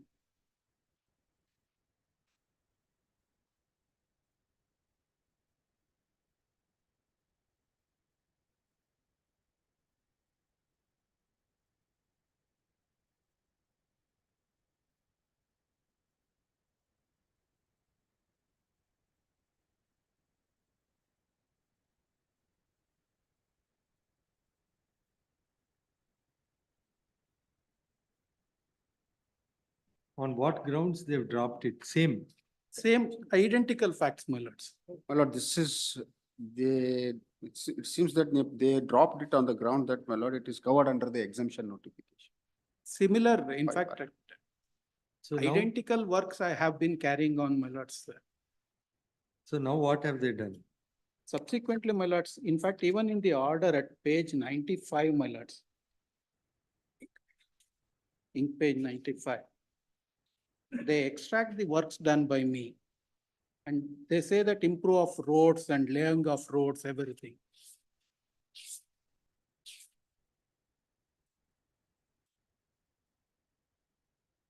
Previous years it was exempted, and subsequent years, my lord, on the same activity, they proposed to. Only for That's the their case. reason that certain contract notes were not furnished, my lords. And I did furnish certain contracts, only for 2-3 contract notes were missing, for which I sought time, my lords, to furnish. It's at Annexure C, page 31, my lords. Only for that demand is raised. Only for that, my lords. Then you produce that here, we'll send it back. 15, 16, 16, 17, my lord. In fact, I have, it's ready with me, my lords. Only thing is, if an opportunity is granted to me, I'll do it and Just find out. I'll Please. have it on next Tuesday. Next Wednesday. Wednesday. Then Council G1 accepts notice for the respondent. This is the matter in the same stage on 19th. 19th. On 12th.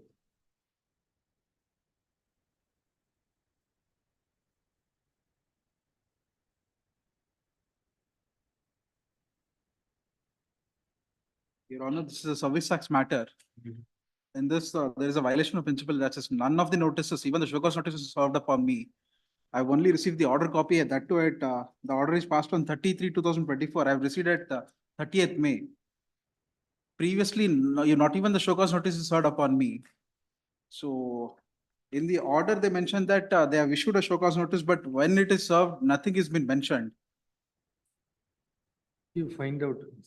Please. Service tax. Please. Accepts notice for the respondent.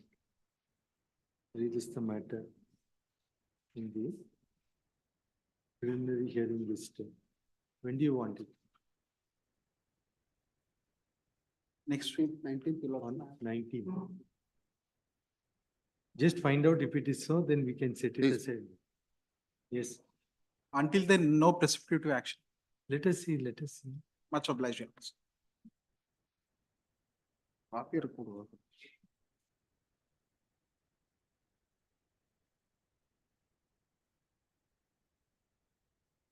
This matter, my lords, calls for interpretation of section 54 of the CGST Act. Fortunately, my lords, the Delhi High Court in our own case has interpreted these provisions. GST. Central.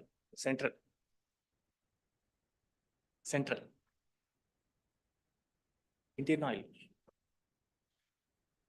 Please. The petitioner, my lord, is Indian Oil Corporation. What comes for consideration here, my lords, is they're entitled to refund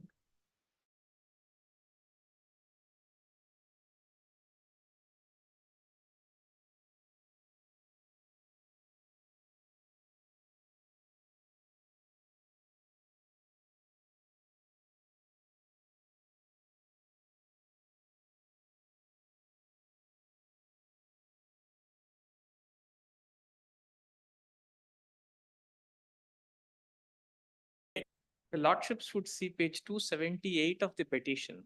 Have set out the provision is set out. 278.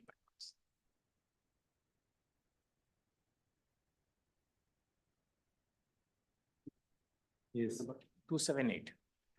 My lords will see subclause 2. Where the credit is have lordships got it? Where the credit is accumulated on account of rate of tax on inputs. 54? 54(3), subclause 2, my lords. At page Yes, 278. where the credit has accumulated on account of rate of tax on inputs being higher than the rate of tax on output supplies, other than nil rated or fully exempt supplies. Rest of it, my lords, is not relevant. In these cases, you get a refund, my lords. This is a simple case where, my lords, you have one, let us assume, my lords, you have one input which is 18% and the output is 5%. 54(3)(2) clearly says that you're entitled to this refund. And it says, it uses, if your lordship sees, it says inputs, output supplies in plural. That means it envisages that you can have more than one input and more than one output. So the point for interpretation lordships will see is that on the facts, if we go, where is that one? Please come to page 11 and 12 of my petition, my lords.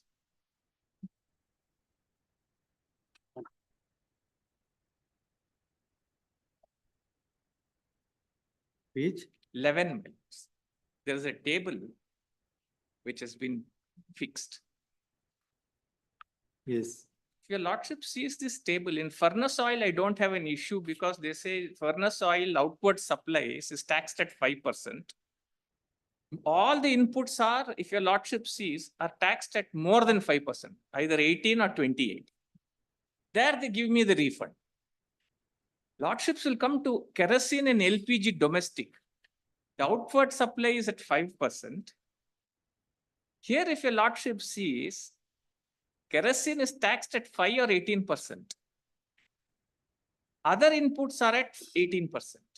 Same way, LPG domestic is taxed at 5%, others at 18%. Now, what they say, my lords, is the stance that the department was taking is, if there are more than one input, some attracting 5 and some attracting 18, section 54(3)(2) will not apply. So we can't give you refunds in those cases because some portion of it is at the same rate. But in our own case, my lords, we had filed a writ petition before the Delhi High Court. And Delhi High Court, specifically lordships will see, has dealt with this case, same issue.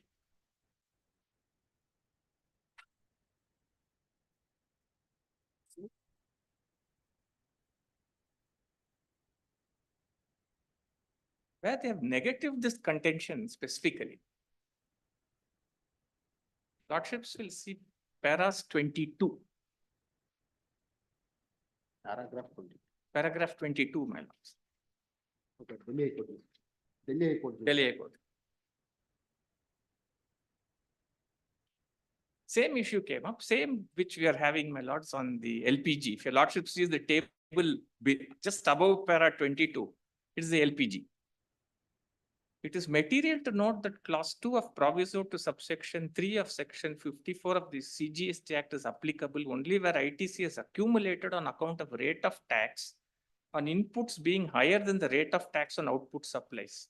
The use of the word inputs in plural clearly indicates that the refund of accumulated ITC is not confined to ITC accumulated on a singular input. Thus, there may be multiple inputs that may be used or consumed for effecting the output supplies.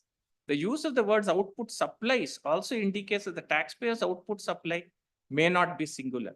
In such circumstances, it would be necessary to determine whether the accumulation of any unutilized ITC is on account of the rate of tax on inputs exceeding the rate of tax on the output or for any other reason. In case where the accumulation of ITC is attributable solely to the rate of tax on inputs exceeding the rate of tax on output supplies, the taxpayer's claim for refund on accumulated unutilized ITC will squarely fall under clause 2 of proviso to subsection 3 of section 54 of the CGST Act. It is important to note that clause 2 of section 54(3) of the CGST Act does not prescribe the grant of refund where the input and output are the same. Clause 2 of proviso to subsection 3 of section 54 of the CGST Act merely restricts the refund of unutilized ITC to cases where there is accumulation of unutilized ITC on account of rate of tax on inputs being higher than the rate of tax on the output supplies. Having found this, my lords, they direct that the refund should be granted. That is that my lords will see at page 38. So the proviso doesn't apply where there are multiple inputs and multiple outputs. Yes. it will apply in all. Even if one input is taxed at the same rate, no refund. Even if other inputs are taxed at a higher rate, that is their interpretation. What the Delhi High Court says that you cannot interpret that way. You could have some inputs at the same tax rate, some inputs at a higher tax rate. If that leads to accumulation, you should grant the refund. So the proviso is made Applicable to. inoperable when there are multiple inputs and multiple outputs. That's what the department tries to say. The Delhi High Court says you can't make it inoperable. It applies to all inputs and outputs. You have to see if the accumulation is happening because the rates on any one of them being higher, you should grant the refund. That is what the Delhi High Court is trying to say.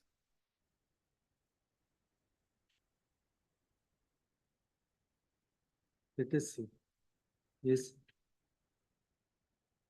This, What is the? on the basis of this decision, my lords, it's in our own case. It could be fixed for final hearing and disposed of. Let them take the stand. Let them take the stance. What is the interim relief you are seeking? My lords, the stay of the order. Based on this Delhi High Court judgment, annexure. This is an appellate order, my lords. No recovery. It's a refund matter. It's a refund. Land Council. Hey, the reasoning. Notice for the Judicial respondent. Land Senior Counsel appearing for the petitioner submits that in the case of the very same SSC, the High Court of Delhi and Indian Oil Corporation versus Commissioner of Central Goods and Services Tax, reported in 2023, 13 Syntax 228 Delhi, has upheld the refund and matter requires to be disposed of on same lines. The revenue to take necessary instructions. List the matter after 2 weeks, date code. 19th, please. My lords, 19th, I'm not in. Maybe 24. 18th? 18th, my lords. On 25th. 25th. 25th. By then get instruction. Please.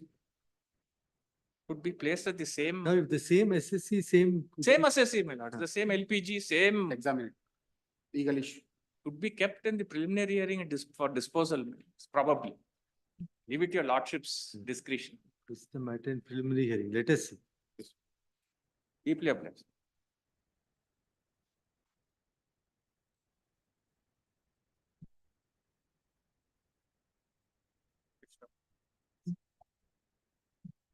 Not in this, the demand, my lord, is raised in respect for service tax, my lord, based on 26 AS, my lord, of the income tax. Commissioner of Central Tax. Council G1 accepts notice for the respondent. What is the case? Lord, service tax demand is raised, my lord, based on income tax returns in 26 AS forms, my lord. Several petitions, my lord, are before this honorable court. Correct, but what are the, is it exempt? My lord, in my case, my lord, apart from this, my lord, on merits, I'm saying, my lord, if an opportunity is given to me, I was unable to reply to the show cause notice and produce all the documents because I was unwell at the relevant point of time, my lord. I'm saying if an opportunity is given, I'll go before the officer, place all the documents, my lord, let there be an order on merits. You have not taken part in the proceedings? No, my lord. I've appeared, my lord, in the proceedings, but at the time of producing documents, my lord, I was unwell. So an ex parte order comes to be passed, my lord, against me. So I'm saying if an opportunity is given, I'll place all my documents before the adjudicating officer and then he can take a decision. Get instructions and have it. List the matter on 12th in the same stage. Land Council G1 accepts notice for the respondent.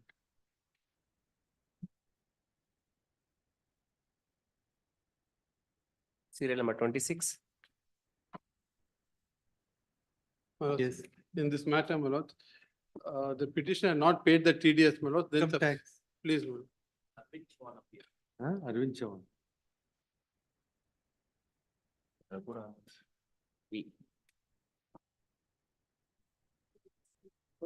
What is the case? My lord, see, here is a case where petitioner not paid the TDS, my lord, subsequently filed an application for compounding, my lord. Compounding was allowed. In the meantime, an NCLT order has been passed, order has been passed declaring moratorium, my lords. During this period, the moratorium is still in existence. Now what they have done is rejected and seeking to file a criminal complaint against the petitioner. In page 77 may be kindly seen, my lord, the order of moratorium. my lord. Page 77. It's next week. Next week, Lord. Arvind Chavan will. Give a copy to my learned friend.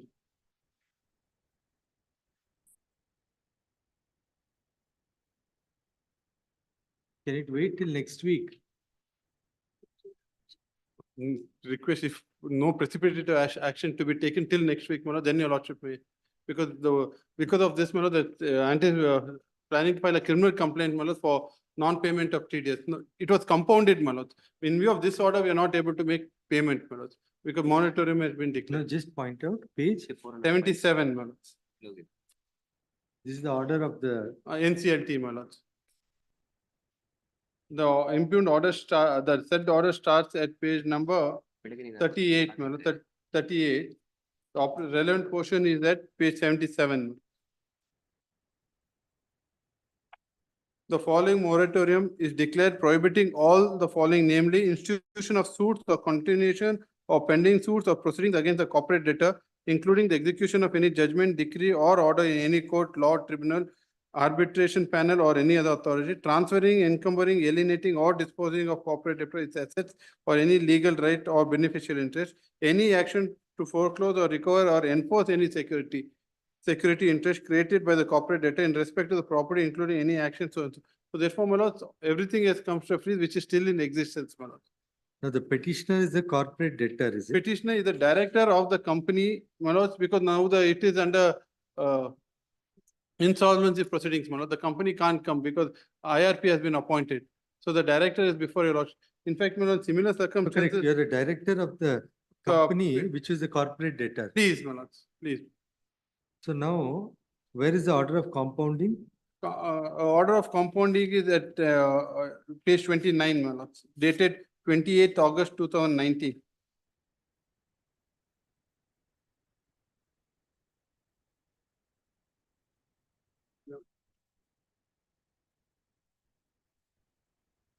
Para 30, page 3, my lords. 2 and 3, my lords. So page 29, 30, at 30, I am further directed to request you to pay the compounding fees within 60 days in receipt of the intimation and produce evidence so you may kindly make, this is passed in 2019, my lords. Now the department is not before they have not made their claim. Oh, They have not made their claim in the. now what they have done, my lords, this order has been recalled, my lords, and directed us to pay. That order is at, my lords, page 88, my lords. 80? Page 20, my lord, I'm sorry, page 20, annexure A.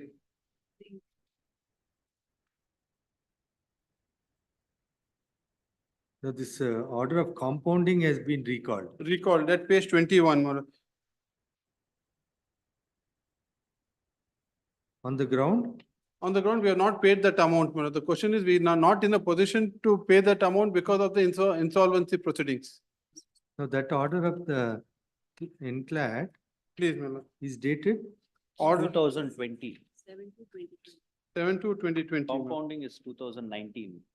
It was extended till 29th February 2021. That your lordships will get it at page 88. No, this order at annexure J. Please, my lord. J, isn't it? Please. No, sorry. Annexure K. K, my lord. K. Annexure K 7th is February. dated 7th February 2020. Please. And Is Then 28. appeal was filed before the NCLAT, the matter is pending, man. Still And pending. it has been confirmed. it has been confirmed. Please. So No, this compounding order which has been recalled. Is my lord, earlier to this. Earlier to. Earlier to that. But the time which your lordship saw at 2019, it got extended till 29th February 2021, my lords. That annexure N, page 88. Page 88, my lords.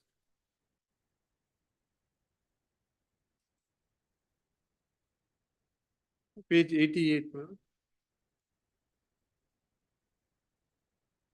At 87, No, correct, but even otherwise, by virtue of that order, nothing can be done. Nothing can be done. They have not made their claim. They have not made their claim. Now, Manoj, now the consequential is filing a criminal case in view of the recalling of that. Learned senior counsel appearing on behalf of the petitioner admits that though there was an order of compounding initially in terms of the order dated 28/8/2019. Please, Manoj, 28/8/2009. The same came to be recalled as the petitioner did not pay the compounding fine, is it? Fee, my lord. Compounding fee. Compounding fee as per the order of 27/5/2024. Full stop.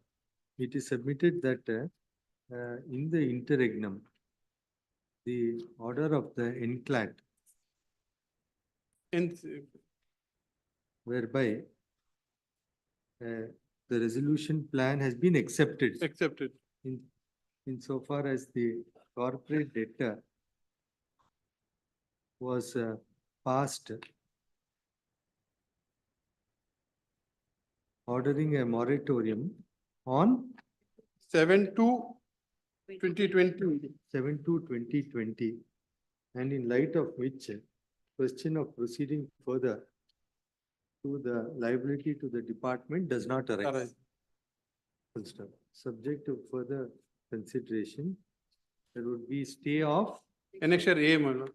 stay of annexure A till the next date. Later. Learned Counsel Arvind Chavan accepts notice for the respondent, and the respondents are at liberty to seek for modification of the order on filing their statement of objections. I'm grateful to. Unless you get your claim.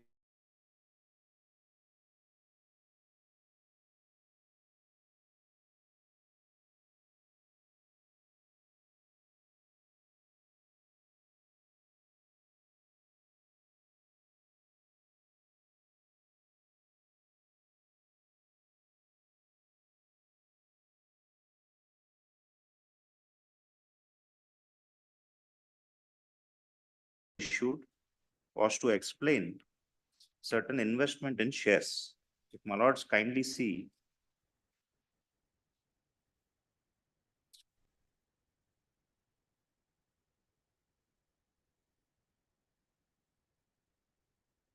the notice annexure D, page 108.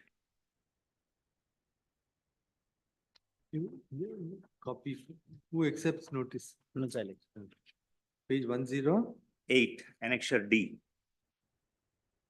It's a 142(1) notice issued in the course of assessment proceedings. yes. If my lords kindly see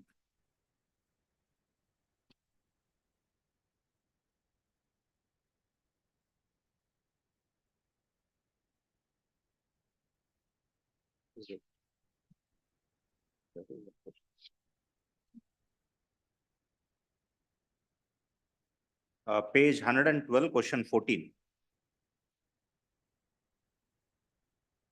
Page 112 at the bottom. Please provide the nature and source of investment in so and so of rupees so and so. Also provide copies of relevant part of the bank statement showing the purchase. To which I responded, while my reply dated 11th March 2024 at page 116.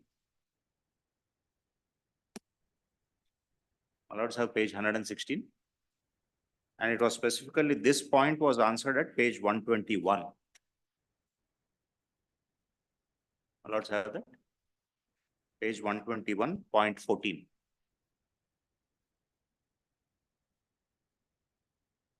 In this regard, kindly note that during the year under consideration, I had made an investment of so and so in so and so. So you're for reading purchase. at point number? 14. Yes, please provide. This is the same question that was in the notice, Yes. for which this is my reply. For purchase of shares so and so, further kindly note that the said investment was made from the source of income earned during the year as provided below. Remuneration received from so and so for working as a partner, sale of shares held in so and so, and interest income earned on investment. Now, this remuneration of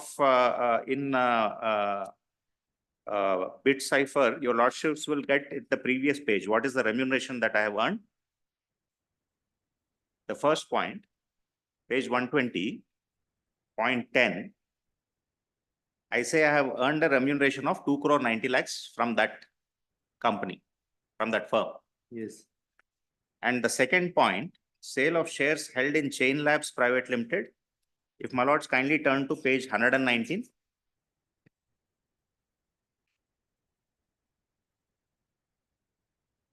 Point 7. Details of shares sold, Chain Labs, 37 crore 69 lakh 88,000. In that table, the lordships get that? Yes. So that itself is about 41 crores. The investment is 1.64 crores. Now kindly see how he proceeds with the assessment part. And I've given bank details and all that. And these investments reflected my return. That also I'll just show for completion. If my lords kindly see my return, page 83.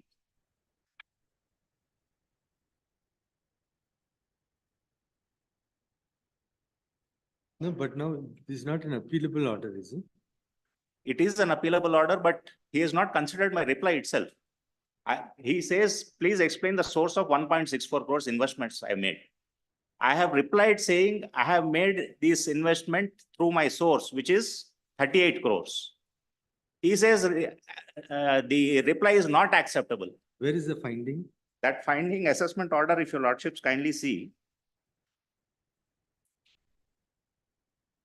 Conclusion drawn, page 276. Assessment order, the impugned order starts at page 266, annexure K. My lords have that? Yes. And if my lords kindly turn to page 276. This is the only issue. This is the only addition made.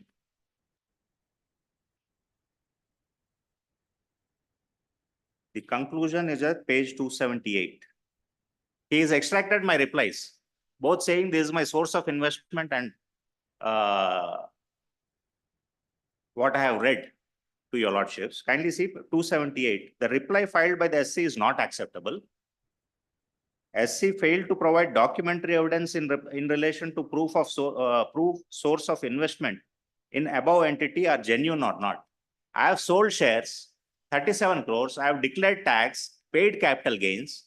I have earned a remuneration of 2 crore 90 lakhs, which has been taxed. He says source is not accepted, is not genuine. As per the provisions of so-and-so, onus is on the SC to prove entire transactions is genuine or not. Here, SSC failed to do so. It is also presumed that the SC is not willing to explain the details asked for in connection to the respective nature of work, despite putting a doubt by the office of the undersigned on these reported transactions. No doubt has been cast on any of these transactions because these are transactions which have been subjected to tax in the same return of income. It becomes very difficult to reach on the conclusion is showing a correct income expenditure, which is the duty of this faceless assessing officer to examine the SC. On the basis of above discussions, it is seen that the SC has failed to explain the source of money that has been invested later in so-and-so. Therefore, reported amount of so-and-so remains unexplained. Hence, the amount of so-and-so is hereby added to the total income of the SSC under section 69A. First of all, 69A is not applicable at the threshold. Kindly see section 69A for a moment. No, but now just go to the previous paragraph. Yes, my lord. At page 277. Yes. On perusal of the reply filed. On perusal of the reply filed by the SC, in response to the show cause notice, SSC has stated that the said investment was made from the remuneration of income received from, that is one of the source that I had. I said I have three sources. One is this income of 290. Other is the sale consideration that I have received from sale of shares 37 crores. And the other is interest income. He refers to only 290 crores. Now, 290 crores for acting as a partner in the period for under consideration. The LLP has incurred a loss during the year under consideration. Hence, the remuneration paid to its partners was disallowed while filing the income tax return of the LLP, and rupees 1,50,000 was shown as a deduction under so-and-so. That is my reply. My lord, what happens is in a partnership firm, the remuneration paid to the partner is otherwise exempt under section 10(2)(a). I don't, because the partnership firm itself would have paid the taxes. Whatever the partner receives as his share is not again liable to be taxed. Therefore, exemption is provided under 10(2)(a). So this 290 crores, other than that 150 crores was exempt income. But the fact that I have received that income cannot be disputed. Because it's only that in my return, that 2 crore 90 crores is not shown because that's already taxed in the firm's hands. No, just look into it once. In any case, Lords, if it's only non-consideration of the document submitted, my lords, may kindly have it next Tuesday. Lords, if it has to go back, my lords, we'll send it. Not as let it. Council, Shri Dilip accepts notice for the respondents. Is the matter in the orders list on It's next Tuesday. my lords. on 11th, that is Wednesday. 11th and 12th. Can it be on Wednesday, my lord, subject to your 12th. lordship? Can it be on Wednesday? I have some Ah, information. 12th. 12th. Great. You just make a one. If it is disposed, then I won't Make press a- on the interim order. Make a one-page note Yes. on the next day.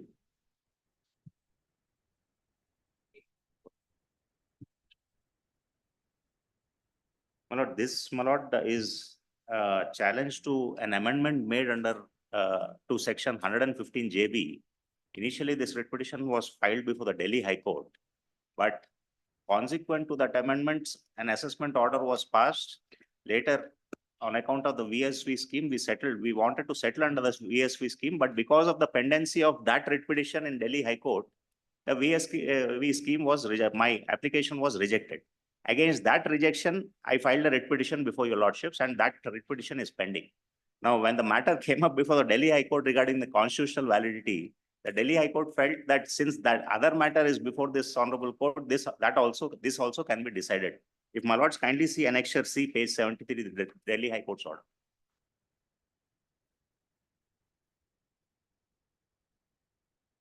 Annexure C, page 73.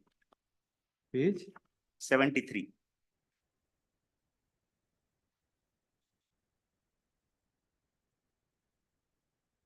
My lords have that. Paragraph 2, my questions before the Delhi High Court was same as what I have raised before your lordships, the prayers.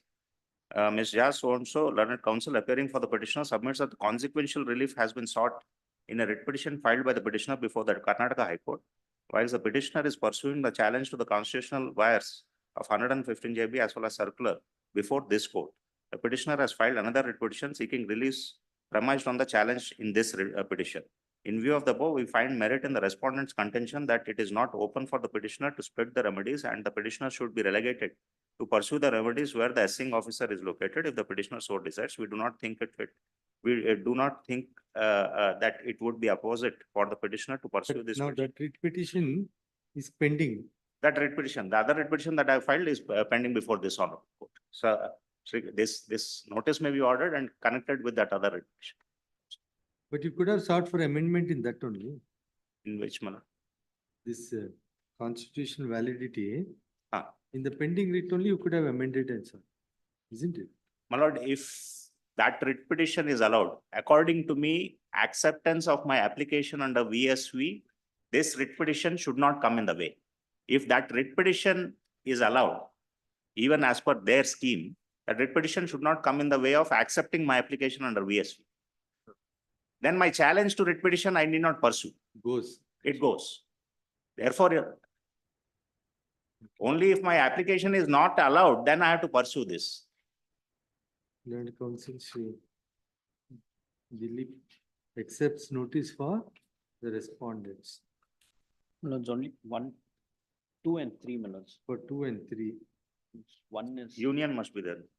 Union. in Sushal. Sushant Tiwari accepts notice for the first respondent. List along with WP number.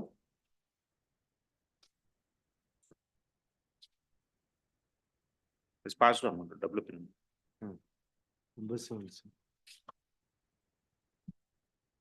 29, Satish TJ.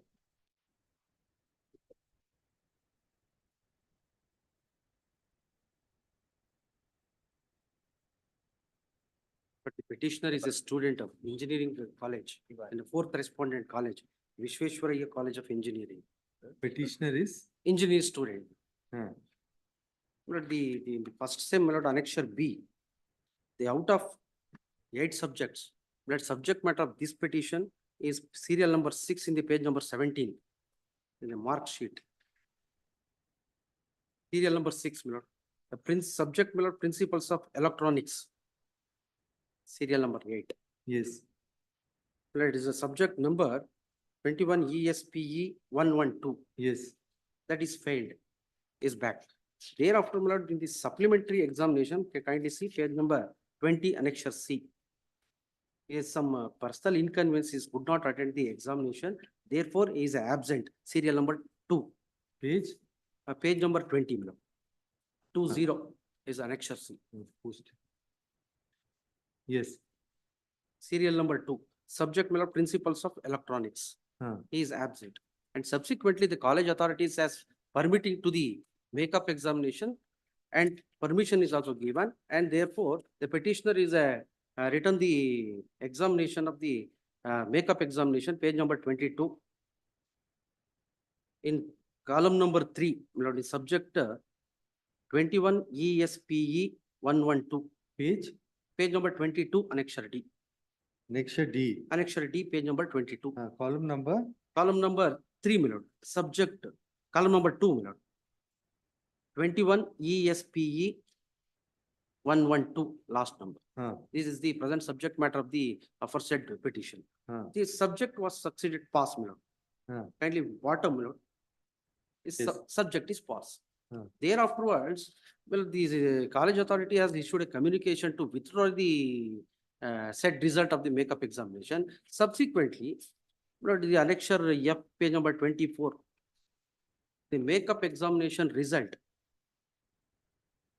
page number 24, column number 2, 21 ESPE 112. This is the subject matter of the, this stated as absent. I am already succeeded.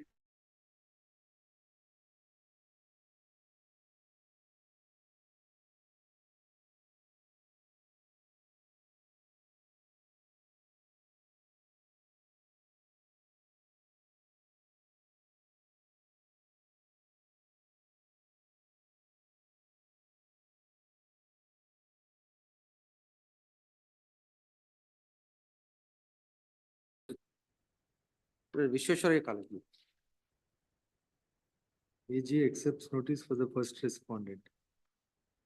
Now, 2, 3 and 4, who appears? Any standing counsel is there? I don't know. For if you have to get relief, you have to find somebody. Please. So who's the University of Vishweshwaraya College of Engineering? UVC.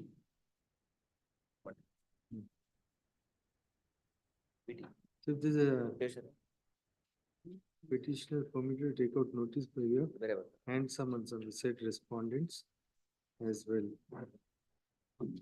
We list the matter on day after tomorrow. 6th. On 6th. It's a 7th. 7th. Please. But you have to get somebody. I can't pass. I won't pass ex parte order. I want to know. So if there's any standing counsel, you immediately serve it on him so that he can get instruction. Please, I will get the name of the court. Find out. Please. Now he must at least say what is the position, then I'll consult. Please, please. Much. 30, Basaraj GS. Chief, this is petitioner. State GST department are the respondent in this matter. Chief, the copies have been already served yesterday. UVC. Chief, Who appears? I'll appear. UVC. AG, Yes, sir. Current counsel Shri Shaman. respondents have Accepts issued, notice for all the respondents. yes, all the respondents. Chief, respondents have issued show cause notice in forum GST DRC 1 2 times for the same cause of action.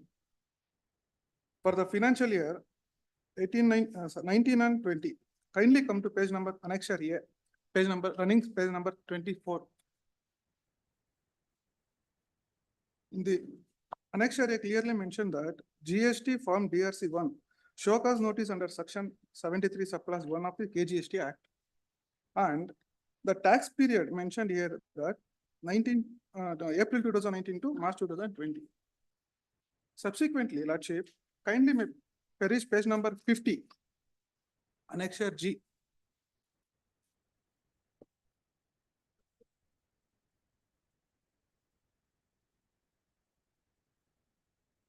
Lordship, annexure G, page number, ring serial number, page number 50. Here is also issued form GST DRC 01 for the financial year.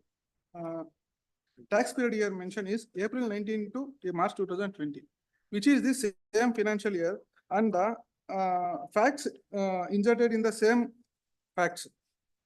This is clear violation infringement of under Article 20 of the Constitution of India, double jeopardy.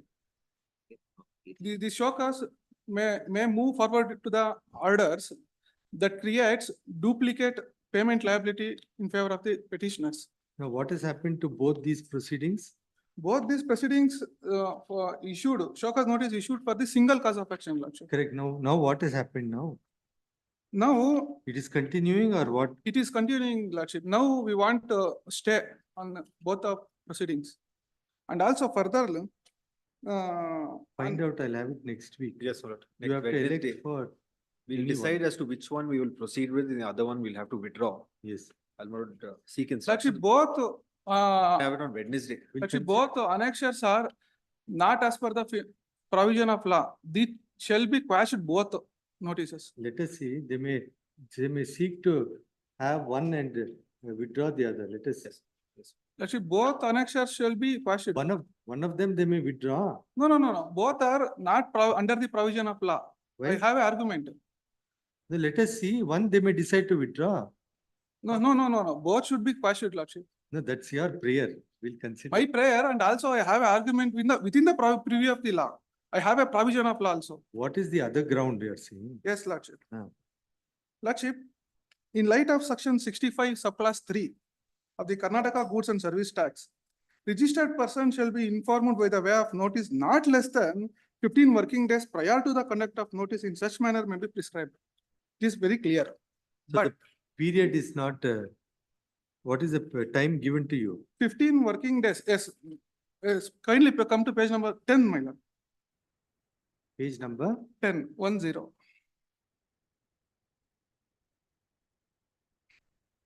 Primarily, the respondent have issued GST Audit 1. The letter dated 6/5/2024. They have given time to reply just only 3 days. Instead of 15 working days as prescribed in the Act as a legislative law. The given notice is held by ultra virus beyond the power they have used. Later onwards, the audit observation have conducted on 17/5/2024. They have given just 3 days to reply.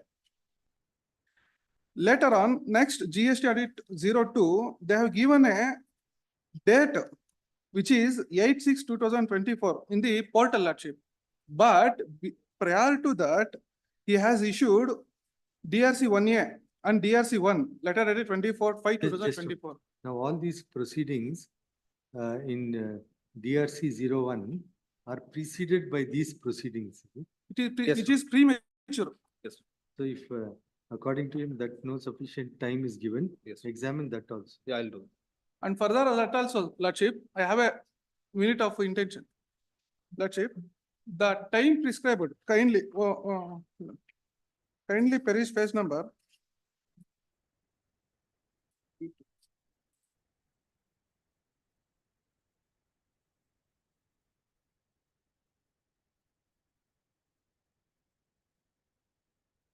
Lordship, kindly come to page number 39. 39. In response to the audit observation, the taxpayer, Lordship, page number 39. In response to the audit observation, the taxpayer has filed the reply filed through website. I earlier to the notice, I have made reply that seeking for the adjournment of the proceedings, which is confirmed under section in the 65 only. 65 or some which is confirmed under, It must go. which is confirmed under section 75 of 4. I have a right to seek objections. That's it. I made reply that. Yes, continuing that. In response to the audit observation, the taxpayer has filed a reply through website and requesting to adjournment till 13/11/2024 to This give may have- reply. Just one, this may have to go, because he has not considered the reply also. I understand. Huh? Because they're saying the last date for is 20, is May, so he doesn't look into the reply also. Anyhow, we get instruction. I'll seek instruction. Wednesday, my lord. We'll list the matter in the same stage on 12th. Interim order may be granted. Otherwise, he is taking only just to 2 ದಿವಸ 3 ದಿವಸಕ್ಕೆ notice ಕೊಡ್ತಾ ಹೋಗ್ತೀರಾ ಅವ್ರು next order ಮಾಡಿದ್ರೆ duplicate order will be created. Respondent not to take any precipitative steps till the next date. Let us- 31. Now, one, you will have to elect one of the show cause notice. That's it. One. What is being canvassed Right. Manoj, is proceedings of audit under section 64 and 65. Here, Manoj, fresh proceedings under 73 is initiated. No, Not the- correct. What I wanted to know, whether those audit proceedings precede this notice. Yes. That is after the receipt. It is not that the adjudicating authority is bound with audit. Audit report is only for the purpose of reference for adjudicating. No doubt there are 2 notices issued here, one person, it should be confined to one adjudicating authority. But audit proceedings, Manoj, is independent of adjudicating proceedings. If at all, Manoj, then they should have challenged the audit proceedings. Of the Or the audit. audit report, whatever is prepared or whatever is served on them, that should have been challenged. That is not under challenge. It is only the notices issued under section 73 that are challenged. Examine that. Lordship, I have one very important submission, Lordship. This is very, very important. Kindly may page 39, Lordship. No, 39.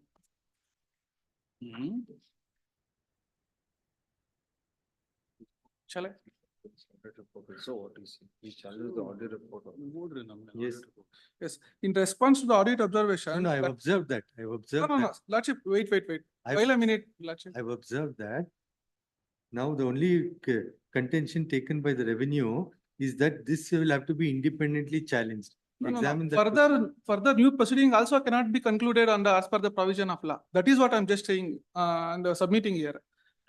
Here is, Lordship, kindly, file through respond adjournment till the given reply. The audit proceedings for the financial year 1920 must be completed within the May 24. They have mentioned, respondent have mentioned that. Hence, the taxpayer reply is not considered. ಅವ್ರು ಏನಕ್ಕೆ ಆಡ್ತಾರ fast ಆಗಿ 2 ದಿವಸ 3 ದಿವಸಕ್ಕೆ next further steps orders ಮಾಡ್ತಿದ್ದಾರೆ ಅಂತಂದ್ರೆ the last date to issue notice is May 2024. Now the date has barred. There is no bar to issue notice under section 65 newly. That is what I'm just submitting here. Let us see. Hence, call for objection and kindly interim order may be passed.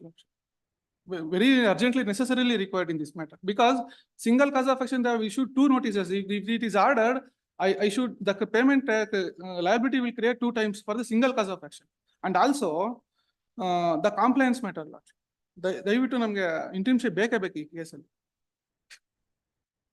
The respondent is not to take any precipitative steps till the next date. Release the matter on 12th. ಹಾಗೆಲ್ಲ ಕೇಳಂಗಿಲ್ಲ ನೀವು ಬೇಕೇ ಬೇಕು ಅಂತ ಎಲ್ಲ court discretion. ನಮ್ಗೆ ಸಮಸ್ಯೆ ಆಗುತ್ತಲ್ಲ. ಅಲ್ಲ correct, the manner of presentation is we leave it to your lordship ಅಂತ ಕೊನೆಯಲ್ಲಿ ಹೇಳ್ಬಿಟ್ಟು ಬಿಟ್ಬಿಡ್ಬೇಕು. Yes, next. 31. The petitioners, my lord, are students of the second respond college, my lord. They are presently, my lords, pursuing their final year, my lords, LLB course, my lord. My lord, the requisite fees, my lord, was also paid by the petitioners, my lord, to the second respond college. That, my lords, document is at page 26, my lord, annexure B series, my lord. My lords, however, my lords, in the 9th semester, my lords, on the ground, my lords, that the petitioners do not have requisite attendance, my lord. They were not permitted, my lords, to write the 9th semester examination. Now, my lords, on the ground, my lords, the petitioners did not have the minimum attendance, my lords, in the 9th semester. The second respond college, my lords, is restraining the petitioners, my lords, to attend the next semester, my lords, which is the 10th semester. No, just come again on the facts. My lords, the petitioners, my lord, are presently, my lords, pursuing their final year, my lords, in the second respond college. Final year. Final year LLB course, my lord, in the second respond college, my lord. Yes. My lords, they had, my lords, paid the requisite fees, my lord, for the entire year, my lords, of the final year. The document, my lords, is at Annexure B, my lords, B series at page 26, my lord. The fees, my lords, is paid, my lords, for the entire year, my lords, to the second respond college. My lords, in the 9th semester, my lords, when the petitioners were pursuing their 9th semester, my lords, on the ground, my lords, that they had, that they did not have requisite attendance, my lord, they were not permitted, my lords, to write the 9th semester examination. However, my lords, the petitioner had taken up, my lords, the backlogs, my lords, pertaining to the 8th and 7th semesters examination, my lord, during the 9th semester examination. Now, my lords, on the ground, my lords, that the petitioners did not possess the requisite attendance, my lords, in the 9th semester. They have been restrained, my lords, from attending, my lords, the 10th semester classes also, my lords, which has already started. My lords, the regulations, my lords, of the first respond university, my lord. If your lordship kindly peruse page 43, my lord. It specifically says, my lord, that if at all, my lords, the student does not possess minimum attendance, he cannot be permitted, my lords, to write the end of semester examination. Page 40. 43, my lord. On top, my lords, regulation 13, my lords, attendance. Yes. No student shall be permitted to appear for the end of semester examination in a given course unless he or she has, to the satisfaction of the course teacher, fulfilled the course requirements. Just and has, one, just. Unless. my lords, to the satisfaction of the course teacher, fulfilled the course requirement and has put in not less than 70% attendance in the course concerned. My lords, this attendance criteria, my lords, it stipulates, my lord, that if the student does not possess 70%, my lords, he cannot be permitted to write the end of semester examination. That, my lords, the petitioners were not permitted, my lords, to write the 9th semester examination. Clause regulation 15, if your lordship kindly peruses, my lords, that is promotion. No student shall be promoted to the next year of the course unless he or she has passed in a minimum of one subject in each semester.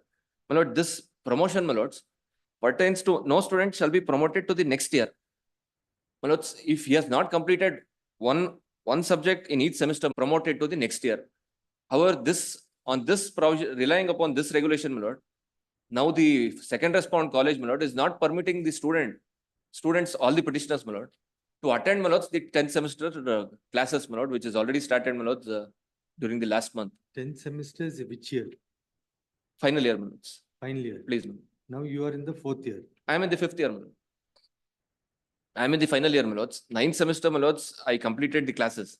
However, my lords, on the ground, my lords, if your lordship peruses, my lord, the endorsement now issued, my lord, at page 55, my lord. No, just 1 minute. Now, the 5th year has how many semesters? My lords, 9th and 10th semester. 9th and 10th. Please, my lord. You already completed. I have completed the 9th semester. So you are promoted from 4th to 5th. My lords, after completion of 8th semester, my lords, I was promoted to the final year, that is the 9th and 10th semester. So you are already promoted. I've already been promoted, my lords. 5th year. 5th year. Now, what is the endorsement? My lord, at page 55, my lords, Annexure G, my lord.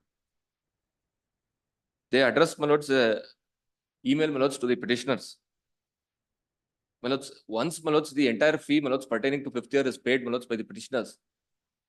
They will have to, my lords, if at all they have shortage of attendance, my lords, in the 9th semester, then they will not be permitted, my lords, to write the examination of the 9th semester, which the second respond college, my lords, has not permitted the petitioners.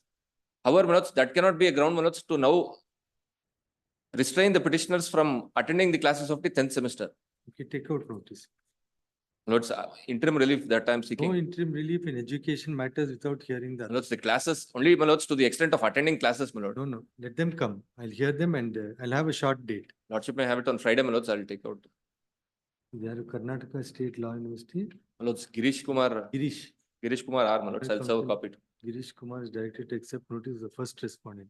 Christ Academy. My lords, it is, my lords, I'll serve, my lords, the college. They do not have.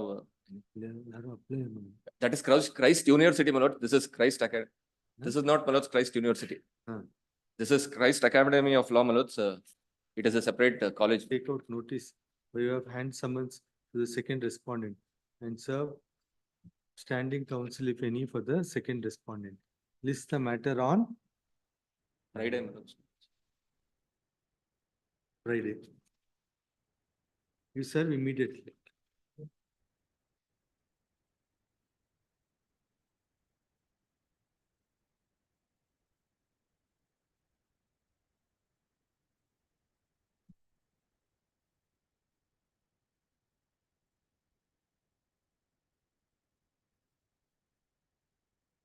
Yes, So fresh time for filing counter affidavit, Your Honor, my lord. 2011 matter, how? I came on record with NOC, my lord. In between, they had this vacation. Before vacation, this order was passed Party will not come and. to give file a exceptions. counter. At request, list the matter week after next. Yes, Yeah, what? date for 2 weeks. Next week. Kindly. Yes, The petitioners, madam. My lord, this matter has become infructuous. My lord, I am for the petitioner. I am on the VC, my lord. yes, The issues like this, my lord. There was an order of assessment passed in my name, and a demand was raised. After the demand was raised, my properties were attached in the year 2010.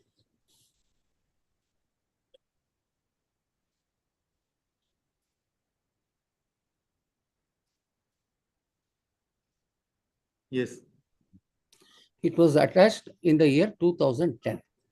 Thereafter, the department did not do anything about the attachment. They did not proceed to sell the property or auction the property or anything. Then I had no income because I was earlier doing mining.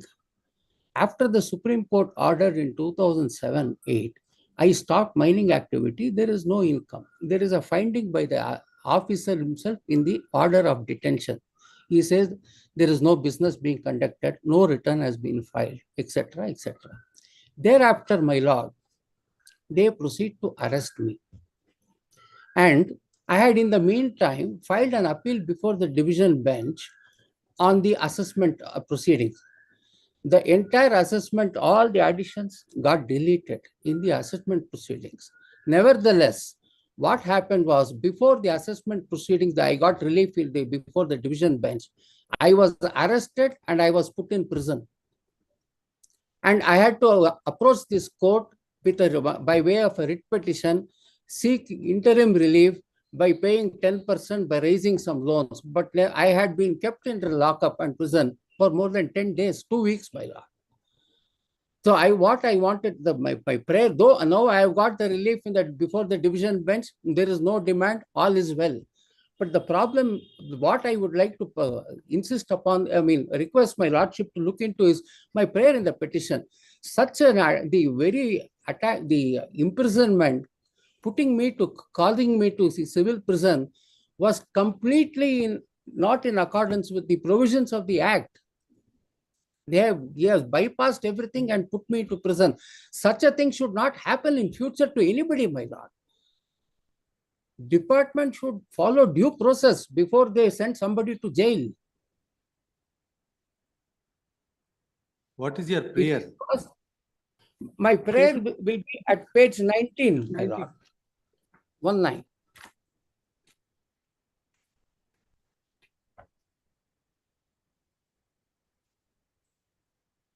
No, but now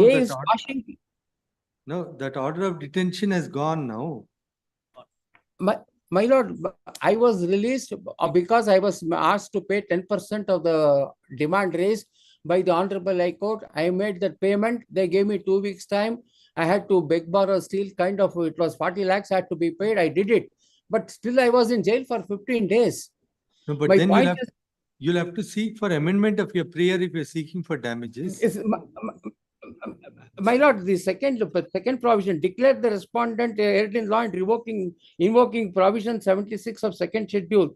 Also, the finding that the order itself, the detention order was for bad in law, will go a long way enough. It will become a good precedent for the department also, my lord. No, unless you seek for my lords, then I will seek an amendment to the petition by. At request. No, let them file a fresh petition. Let us see, let him file, then we consider whether it must be done in this or not. Please. You have always liberty to file a fresh petition seeking for damages, etc. setting out all the subsequent developments, that you take your call. If My lord. you take a call as to whether you want to seek for damages, if so, you can file a fresh petition, narrate all My- the incidents, including the legal developments, that you take a call. I'll My have lord. this next week, you decide. In this, it may not be possible. You My lord. yes, relist this matter. My lord. On 12th, in the same stage. My lord, can I take 13th or 14th, my lord? On 13th, 13th, my lord. Thank you you. want it? Please. Please. 13th. Yes. 34, Sandeep. Just one minute. Please.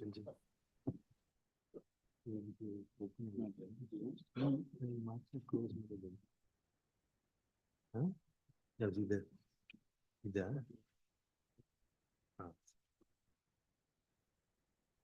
Okay. There. Serve copies. Huh? It's full of it. You could drag my photo.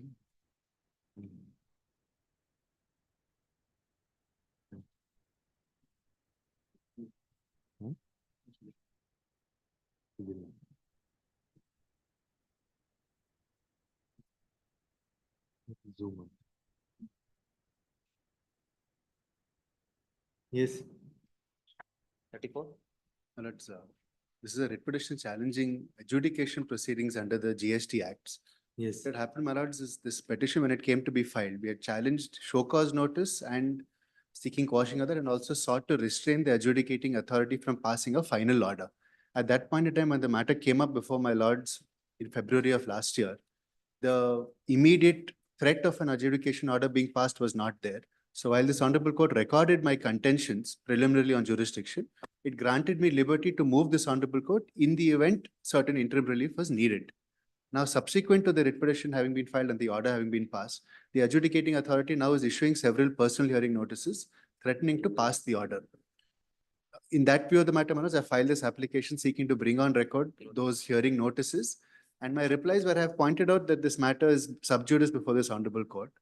Why I am before my lords on the merits, or maybe put on the jurisdiction, is that this issue, my lords, under the act was under section 74 of the GST Acts. There was an inspection which was carried out by one of the respondents, my lords. And who appears for the other side? Mr. Jeevan Niragi appears for the contesting respondents. He's been served. If I may just, I'll just in brief make my subject just to point out what has happened. Yes. My lord, there was an inspection which was carried out. Now, my lords, under the act, under section 67, subsection 1, the authority who authorizes the inspection, or as the case may be search or seizure, has to have prior reasons to believe. That is, the section is framed saying if where the proper officer has reasons to believe. He then authorizes some other officer to conduct the investigation. Now, in response to that show cause notice, which is founded on the investigation, I asked for the reasons to believe, because that is the very foundation or the root of the matter. Because otherwise, these respondents who have issued the show cause notice do not ordinarily have jurisdiction to conduct an adjudication. The act is provided such that once I file my return, normally an audit is to take place under section 65, and that is succeeded by assessment proceedings. Now, instead of the audit, the investigation has been done by the investigating officers. So my question, I believe, was at the root of the matter to say that if you don't have, or show me the reasons to believe, so that as it is an income tax also, my lords will be aware of the GK and drive shaft decision. Reasons to believe are at the entire bedrock of the issue. And if this honorable court were to call upon the other side to produce that, he is bound to do so. In fact, in the order passed also, my learned friend had sought time to produce the reasons to believe. The reasons have not been provided. Be that as it may, pursuant to the notice, I filed an application asking him to produce the reasons to believe. Also asked him to produce certain documents which are relied upon in the show cause notice, and to cross-examine certain third parties. Now, without providing me the reasons to believe or those documents or the opportunity to cross-examine, he is now threatening to pass the order. I'm only submitting that in the meantime, while my learned friend is to file his objections, let the assessment not be passed, because then the petition itself will become infructuous. What is the previous order? My lords will find that in the application, I've placed it along with it. It's at one. Document number 1, page 10, my lords will find. Sorry. My lords have that. Corruption of additional document. 10/2/2023. Please, Manoj. May I just read that? Yes.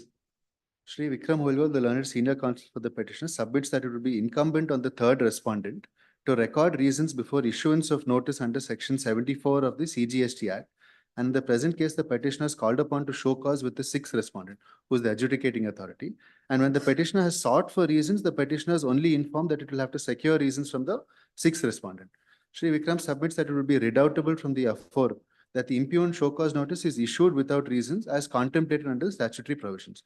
These could be threshold grounds, and therefore Shri Jeevan Niralgi, a learned standing counsel for the second to seventh respondents, is called upon to accept notice and secure instructions with liberty to the learned counsel on record for the petitioner to seek interim orders on the next date of hearing. Shri so-and-so learned CGC is called upon to accept notice for the first respondent. Office is directed to relist this petition on 16/2. Thereafter, as I mentioned, the show cause notice was issued on 29 September 2022. At that point in time, this Honorable Court asked us, is there any imminent threat of the order being passed? At that, since it was not. So then you see what is to be done. Please, let that application be allowed, not some production of additional documents is there. No, he's seeking for an interim order now, that the adjudicative process be But if deferred. the adjudication process has commenced, now, my lord, he should have got the, my lord, the personal hearing. That is what I intimate. produced. in No, the he's additional saying document. he has not been communicated with the reasons.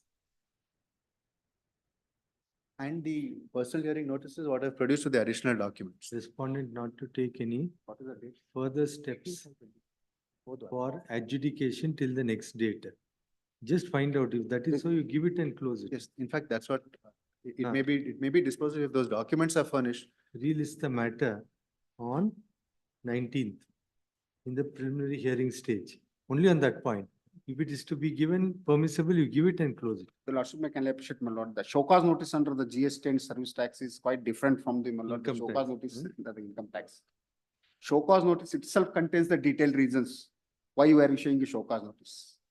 Show cause notice itself runs into, my lord, several pages. Yeah, unlike in the, my lord, the income tax, my lord, income tax 148 and all notice the issue that we have reasons to believe that your case is to be reopened for so and so. So that's only 2-line notices are there in the income tax, and reasons are recorded separately as required under the statute. Now, in this case, my lord, all the notices, if you also see, my lord, in show cause notice contains every reason, analysis.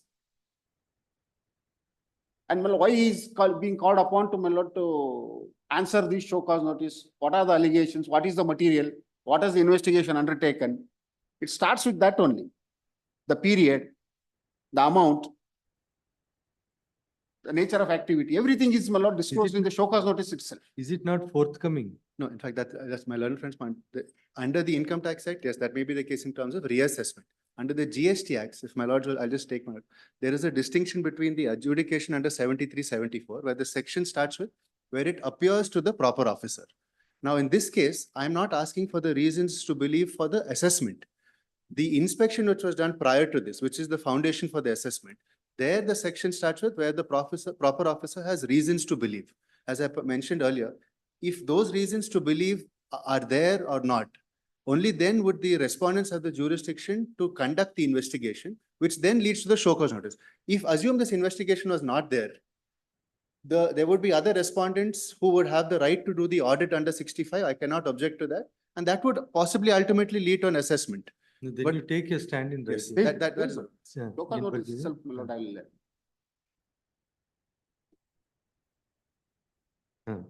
For adjudication, full stop.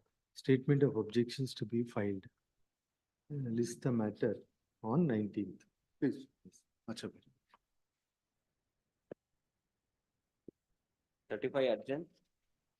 36. Vishwanath Patil. 36. Pass over.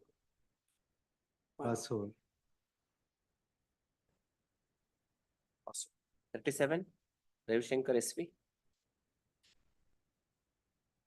This is 148. May I take your honors to annexure A1, page 46.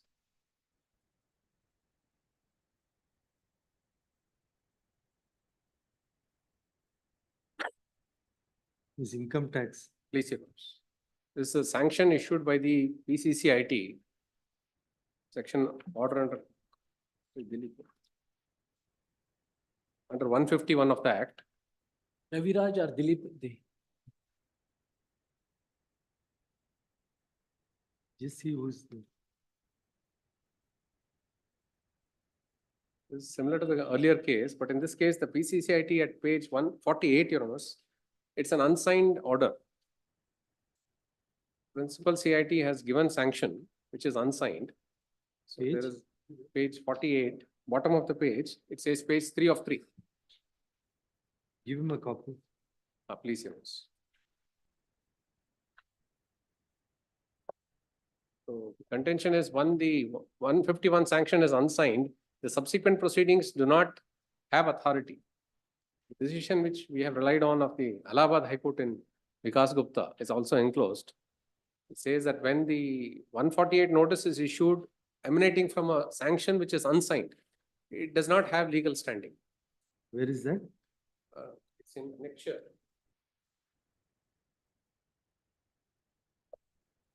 You know, annexure G, page 105.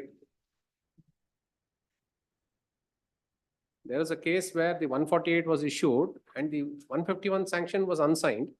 The Allahabad High Court said when you have the 148 is preceded the 151, which is a signed order, the 148 notice is bad in law.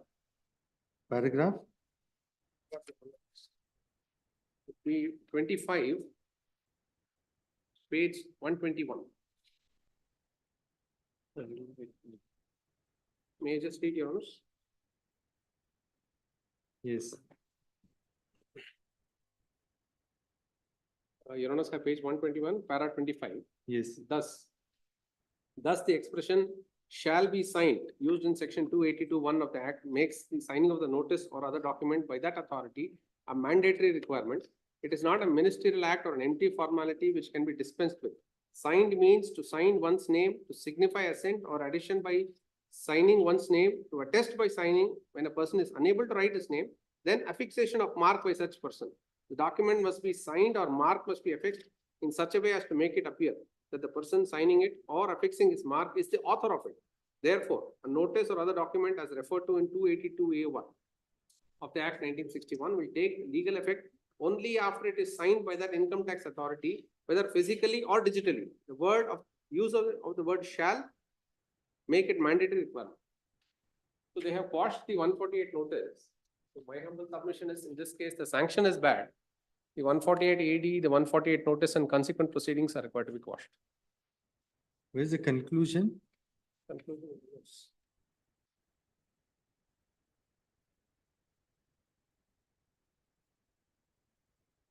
Page para 29, Your Honor. Para 29. Will be page 123. May I read, Your Honor? In the present set of facts, there is no valid satisfaction recorded by the prescribed authority under section 151 of the Act. When the assessing officer issued notice to the assessee under 148 at the time when the notice under 148 of the Act was issued by the assessing officer to the petitioner, there is no valid satisfaction recorded by the prescribed authority. That is the principal chief commissioner or principal commissioner or commissioner. Subsequent to issue of notice under 148 by the assessing officer, the satisfaction under section 151 is digitally signed. So this is a case where the 151 sanction is issued, signed after the 148 is issued. So parity of reasoning I'm saying is the order is not signed by the PCCIT. The consequent proceeding should be quashed. Plus, that was the case. It was signed subsequently. Malaz, I'll just verify your lordships may kindly have it at 2:30, Malaz. I will serve a copy. You can give it on 11th or 12th. I have anyway matters that day. Then counsel Shri Dilip accepts notice for the respondent. We list the matter in the same stage on 11th. Obliged. 38. Your Honor, I have to make a mention in this case. May I apologize. There is a defect raised annexure D3 and D4. I am praying that Your Honors overrule it because it's a Malayalam document. It is not relevant. It is on the merits of the issue. That is only office objection. Please, Your Honors. D3 and D4, that may be overruled, Your Honors. It's saying typed copy furnished for manuscript in respect of D3 and D. As far as office objection seal number 1, Counsel for the petitioner submits that if the said documents at D3 and D4 are relied at the time of hearing, necessary English translation. English translated copies would be furnished. Accordingly, the said office of being kept in abeyance. 38, Shankar Godem. May I please, ma'am? Yes. Last matter is arising under GST. The petition has been filed for the tax period 2017-18 and 18-19, my lords. Challenging the adjudication order, my lords.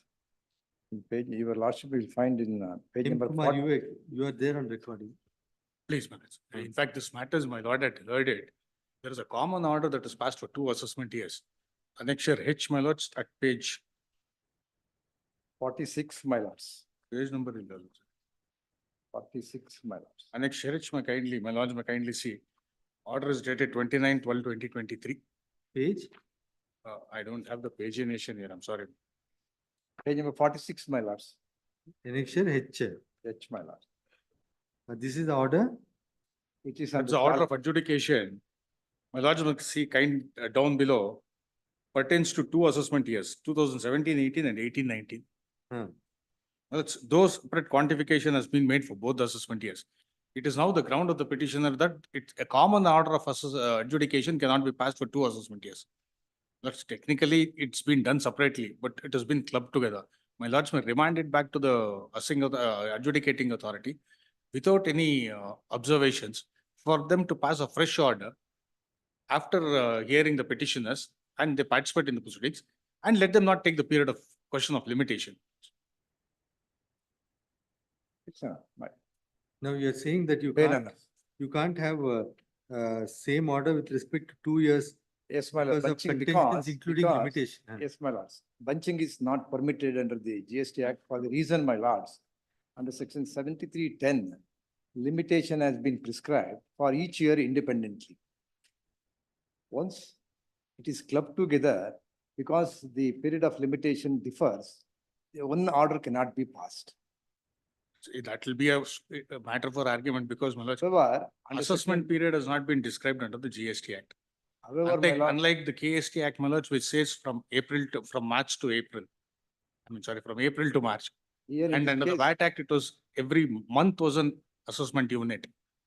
That in particular, in the definition clause, there is no definition for assessment period or all this. Anyway, that may not be gone into.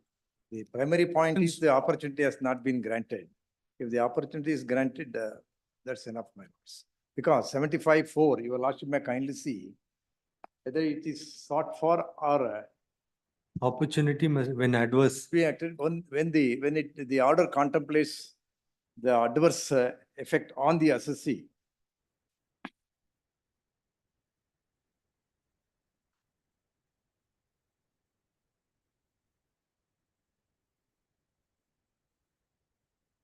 Yes, the petitioner.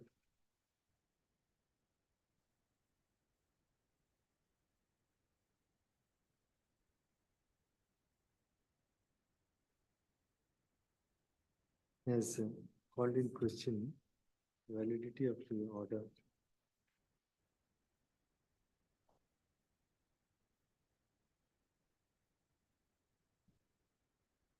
Dated 29/12/2023, passed under section 73 subclause 9 of the KGST Act, passed by the first respondent for the tax period of 17-18 and 2018-19. Petitioner is also sought for setting aside the notification dated 12/7/2022 at annexure N, as well as the notification dated 6/4/2023 at annexure P. Land Counsel Shri Shankar Gowda appearing for the petitioner submits that the order at annexure H. This is the impugned order, isn't it? Yes, my lords. Has been passed under section 73(9) of the CGST Act. KGST slash KGST Act 2017 with respect to the years, financial year 2017-18 and 2018-19. It is submitted that such clubbing of financial years and passing common order is impermissible. Next, it is submitted that without prejudice to the above contention, the impugned order requires to be set aside as petitioner has not been granted any opportunity, including Of personal hearing, my lords. including the one as contemplated under section 75(4), where adverse order is sought to be passed against him. Yes. Full stop. After hearing the matter for some time, while noticing that a common order is being passed with respect to the financial year 2017-18 and 2018-19, taking note of the contention that the petitioner was not granted a opportunity as contemplated under section 75(4), when the order passed is adverse to the interests of the petitioner. Accordingly, it would be appropriate it would meet the ends of justice by setting aside the order on the ground that petitioner is required to be afforded an opportunity of hearing and remit the matter back for fresh consideration before the respondent number One, my lords. Respondent number one, my lords. Respondent number 1.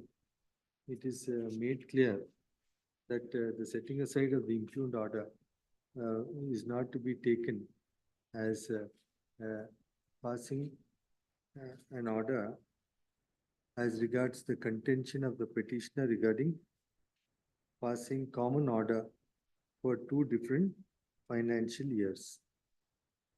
However, in light of the plea that there was no sufficient opportunity given as referred to above, order requires to be set aside and fresh opportunity be given. Accordingly, the order at annexure H is set aside. Matters remitted to the first respondent to reconsider the matter afresh, afford opportunity as envisaged under section 75(4) and proceed in accordance with law. All contentions are kept open. Question of entering into correctness or otherwise of annexure N and P does not arise. In light of N and P. Yes, ma'am. Does not arise. Does not arise. In light of substantive relief being afforded by setting aside annexure, order at annexure H. All contentions are kept open. Yes. Much of. Directed to appear on any particular day. Petitioner to. And question of limitation, they'll not take it up. It is also clarified that no, now the notices remain, only the order set aside. Yes. But since matter is remanded, the question of limitation will not arise. Still to be on a safer side.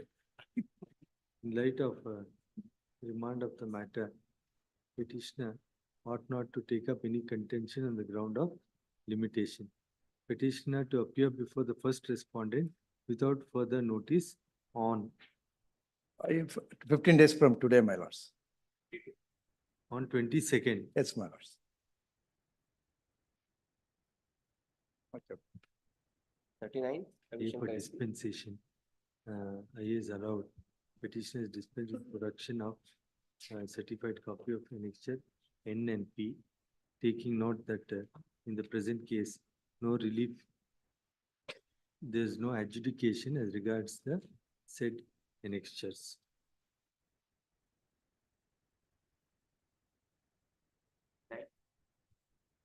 Please notes. Seeking a mandamus in this, it's arising out of an international taxation. Originally, the assessee was a resident and thereafter he became a non-resident. It applies to 2 years, 2013-14 and 15-16. 2013-14, a demand was raised. We went in appeal, it was remanded, and we got a clean order with a demand refund of 1.73 crores. In the intervening period for 15-16, on the same issue, another demand was raised, which we are in appeal before the NFAC, faceless. Now the SSC is an NRI. The assessing officer, after passing the order for 13-14, immediately adjusted the entire refund towards 15-16. And for the last 4 years, it is not refunded. The 3 years, CIT appeals is not passed an order. The prayer before Your Honor says, either give us back the refund. We have already paid 20%. So we are saying the adjustment of 1.73 crores is illegal. Give us a refund. Alternatively, you transfer the file from NFAC to the CIT appeals 12, where the proceedings are physical. That council Sanmati accepts notice. Dispose the matter within 3 months or 2 months. This is the matter on 18th, 18th. We'll have it on 19th. 19th. 19th in the same stage. But in many matters, this is the same question, similar question. Please, oblige.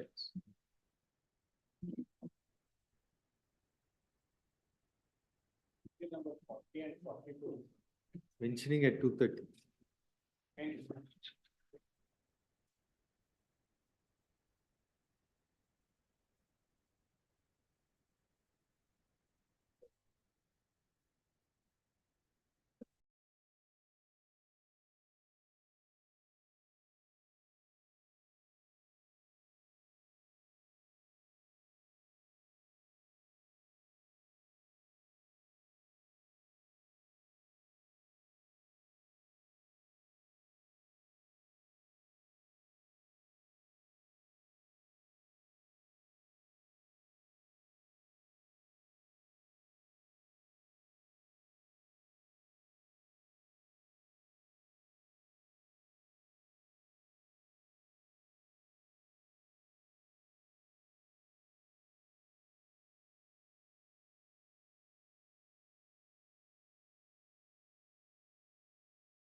Court officer?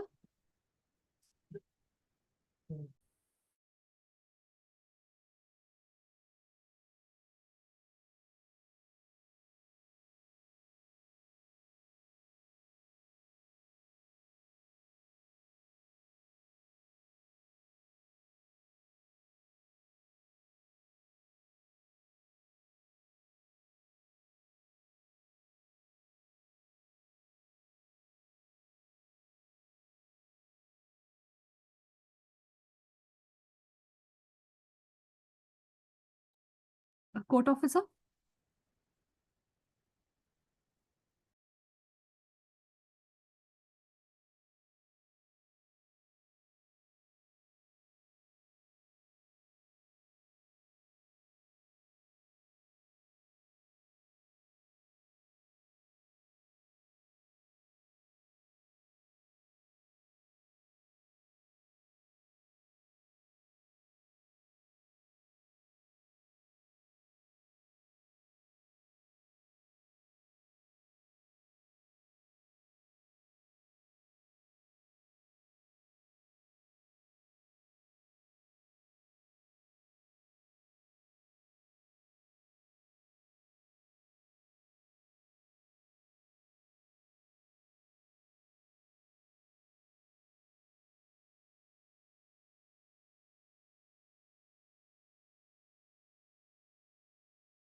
Huh? Oh. Lordship, mention. Let's Serial number make a mention, my lords. 58. But serial number 40 and 42, my lords. Huh. It's pertaining to refund of GST paid by the contractors for the contracts entered in the pre-GST period. Your lordship had passed orders wherein directed to submit representations by the contractors to the government. Now they have submitted the representation, my lords. Kindly, another matter is listed on Tuesday, my lords. It may be listed on Tuesday. 40 and 42. 40 and 42 list the matter on 11th. Kindly, my lords. Grateful, my lords. Office objections to be complied with in the interregnum. Kindly, my lords. Grateful. Serial number 58, Your Lordship. Serial number 58. Huh. 58.1, Your Lordship. That is actually listed under preliminary hearing, Your Lordship. That 58.1 also is connected. In 58.1, there is a stay, Your Lordship. This is based on 26 AS and income tax services. And all the services have been rendered to government, Your Lordship, in relation to laying and repair of roads, Your Lordship, exempted with a notification number 20 of 2012, 25. 58 Kodi. 58. There is a stay already in 58.1. Yes, sir. Please. That copy. Something for the petitioner. Admits that No, 58. There is question mentioning. Tomorrow. of He said Friday. making demand, raising demand for service tax only on the basis of 26 years of the Income Tax Act has been called in question in other matters as well, when interim order has been granted. He's answered. In light of the said submission and taking note of the interim order passed in 58.1, there would be an interim order in this matter as well. And accordingly, there would be stay of Annexure E. annexure E. All 59, 60 and 60 will also same, Your Lordship. The next date of hearing.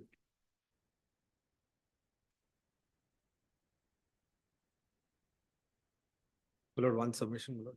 59, 59, 60 and 61, Your Lordship. Sorry, my apologies. 50, 60, Lordship, 60 and 61, identical matters. Third party information, where exempted services, 60 and 61, Your Lordship. the council there. Council, Mr. Arvind Chavan, he called me, Lordship, that he is not appearing today due to some health. But I mentioned that I may seek stay order from the Lordship. We will have it on Tuesday in his presence. We'll Please, pass it. please, Lordship, please. Next on 60 this. Yes. on 11th in the orders list. 61, Mrs. Vanita, same, Lordship. Vanita has to appear, I think, no call, Your Lordship. huh? Vanita is for the department. No call received. That can be kept on Tuesday, Lordship. I will inform her. This is the matter on 61, on 11th, 61. Yes. My Lord, one submission, my Lord. Serial number 2, my Lord, Mr. Hemkumar has some inconvenience, my Lord. Lordship, may I have it tomorrow, my Lord? Serial number 2. 2. Let us see, let us. Same stage tomorrow. Yes, my Lord. And my Lord, serial number 53 also, my Lord. Tomorrow is not a tax day, but Yes, my Lord. no, that is okay. Anyhow, we'll have it tomorrow. You take a chance.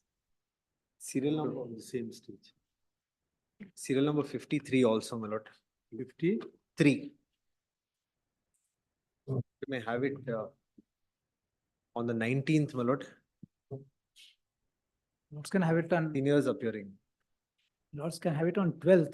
This is a matter, Your Lordship, where it is a refund on exports. Pleadings are complete. And on this, Your Lordship, we pointed out last time also, there are 2 circulars, Your Lordship, issued on the same issue. And repeated the proceedings well- are there. 12th. Yes, Lords can have it. 19th, my Lord. 19th. No, I checked with Mr. Can have it on 12th. That's what I told him. 12th. Only one request, Your Lordship. Lords can have it specifically at 3 or 4, 2:30, anytime, Your Lordship. It will not take more than 15 minutes from my side, Your Lordship. 12th at 2:30. Grateful. Your Lordship. Item 52. Well, I mentioned yesterday also, well, if it can be taken up today, either. I am appearing for respondent in this case. Just wait, let us see. We'll take it up. My lords. My lord, the arguing counsel is not keeping well, my lord, so it may be taken up on Monday or Tuesday.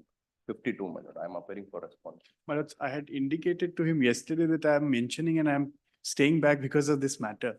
Due to some personal inconvenience, my lord, he is not. And even on the last occasion, your lordships have recorded in the order that it will be heard finally today because the similar request was made even on the last occasion. Next date, my lord, on Monday or Tuesday, my lord, we will. This is also an export of service related matter, refund matter. And periodical refunds are getting rejected because of this one order, which is rejected solely on a procedural ground and another ground which is covered, my lords. The arguing counsel is not keeping well, my lord. You're an outstation counsel. Yes, my lords. I have engaged senior Mr. Shivdas in this. Then in which case, my lords, your lordships can have it on 19th at 2:30 if that's suits your lordship. We'll have it on 19th. If it doesn't reach, you make a mention at 1:30, we'll take it. In the orders list, my lords, because yes, Ah. my lords, yes, it was listed in orders yesterday. Today it came in the interlocutory application side. Otherwise, it would have reached by now. In the orders list. And interim orders to continue. So interim order earlier in operations continue till the next date. Yes. I'm grateful. Serial number 41. The issue involved is, my lords, the petitioner. Everybody wants in orders list. 40? 41, my lords. The issue is that, my lords, the petitioner shares the revenue with the railways. The payment of GST issue has been raised, my lords. In fact, whatever the revenue we collect and tax we collect, that will pay to the government. So again, they need not to pay tax actually. That once it suffers the tax, does not.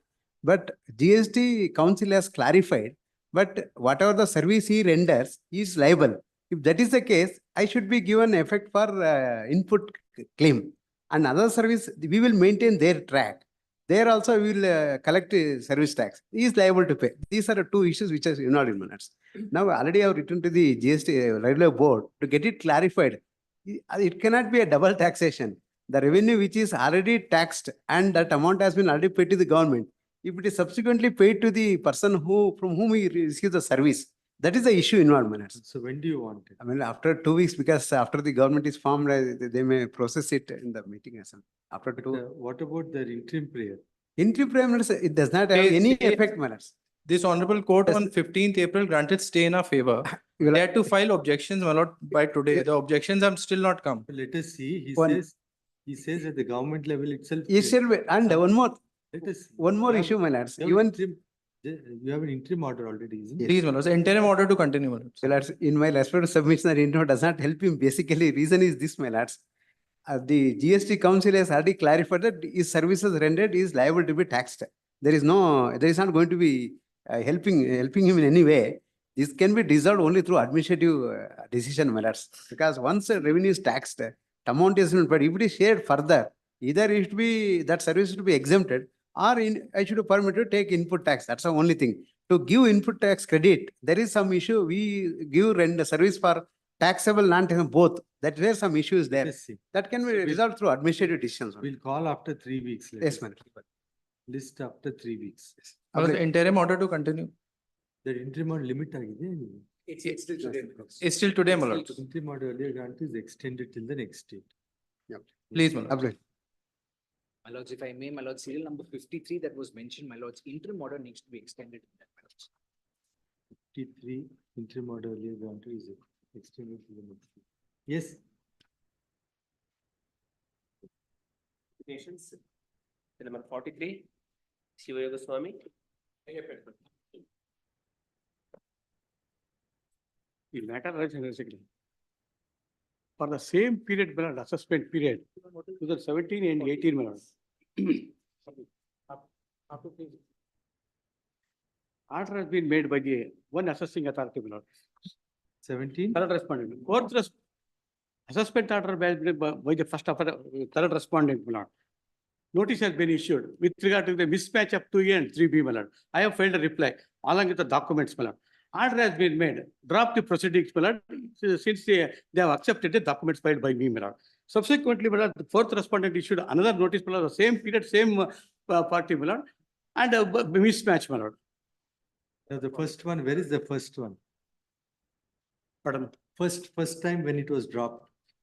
And the first annexure D, my lord, ink page number 30.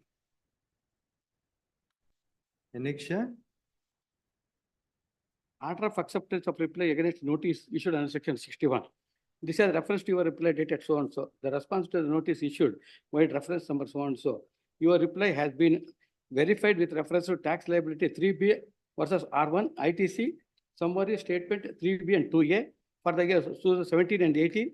H filed declaration as per circular number 183. Hence the discrepancies with respect to the output tax and in well input tax. Therefore, your reply has been determined by the satisfactory and no further action is required to be taken in the matter. And the same, this is 17-18, my lord. You will kindly say tax period 17-18. Next, annexure E, my lord. That is the order, my lord. That is also period 17-18. Annexure? Pardon? Which is the next one? Annexure E, my lord, ink page number 31. Subsequent order has been by the fourth respondent, my lord. Same period, my lord, 17 and 18. Same difference, my lord. Section 3B and 2A, ink page number 33, my lord. That table calculation has been given, table given.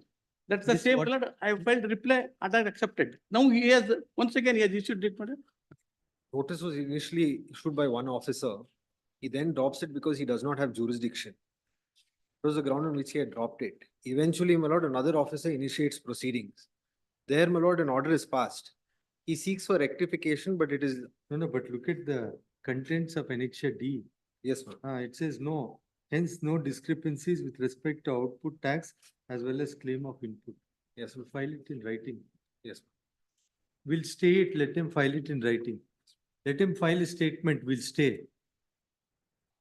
Lord Counsel, now there must be stay of at annexure E, is it?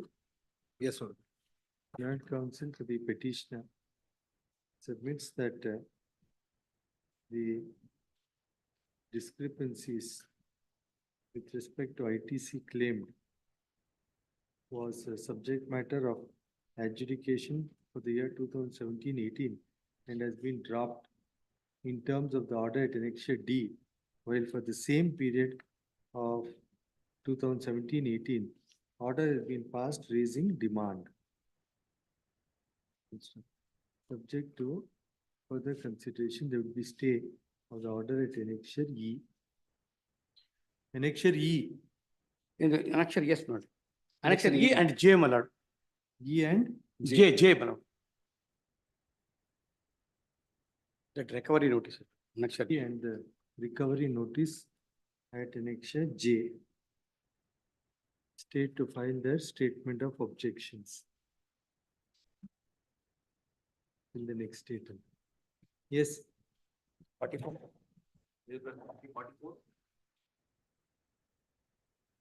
Yes, madam, senior counsel. Yes. Pass over. Pass over. 45.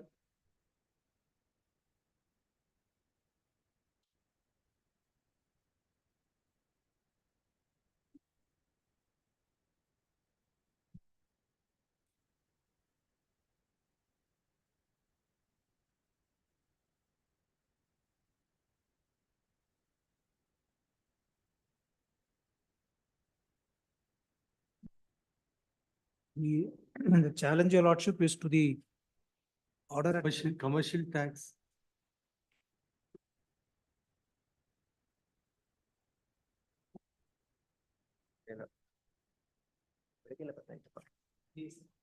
Akash or Jeevan?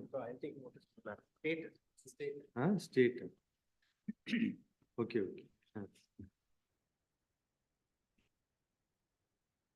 You can accept notice. Yes. just take 2 minutes to explain what the facts are.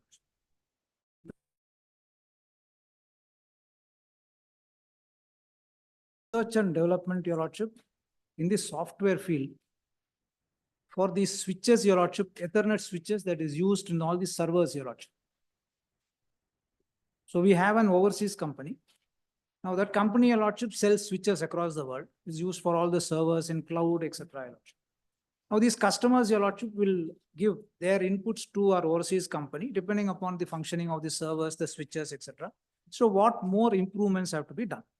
So then tell us, Your Lordship. They consolidate all the inputs and then they tell us what research is to be done. So we have a set of team, Your Lordship, who will study it, do the further coding, further developing of the software, and then they provide the output of it, Your Lordship, back to the overseas company. Thereafter, they will implement it, Your Lordship, doing what is required to be done. We have no further relationship in respect of those activities. Now, in GS, this we consider it to be export of service, Your Lordship. 1819, the period involved is 1819. 1819, Your Lordship, they considered this to be an export, granted us the refund. Now, those orders, Your Lordship, have attained finality, no challenge to it.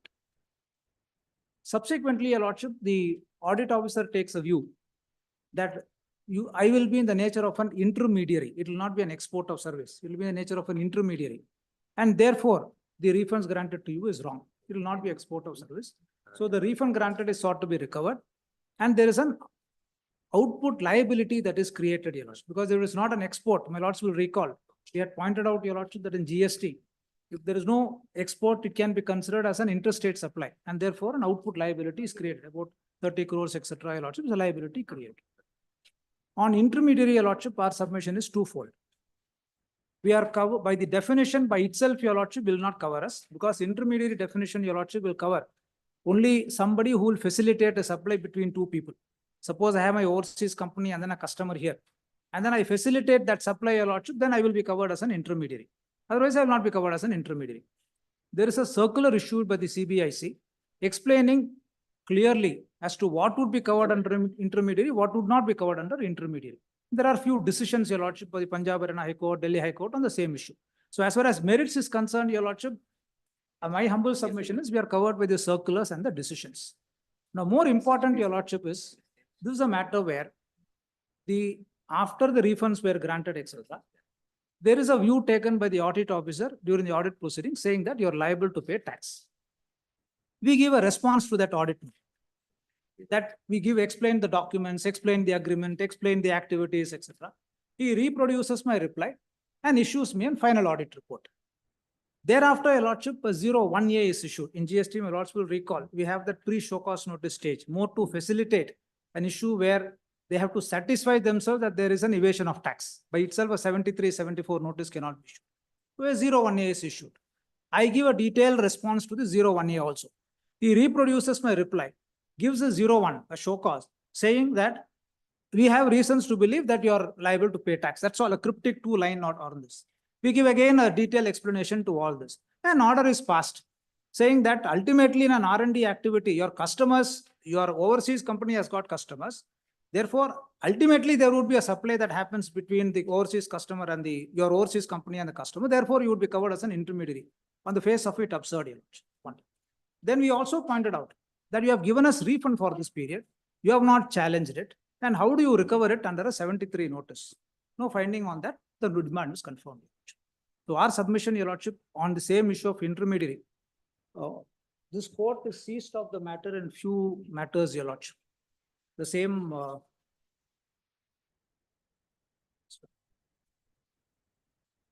but this intermediary, Your Lordship, is an issue that are raking up in every export matter.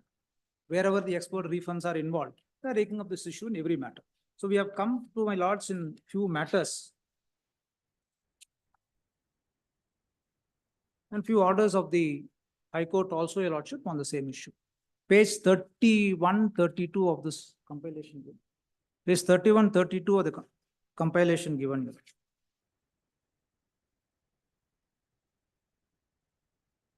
At page 33, Your Lordship, over the page at 34.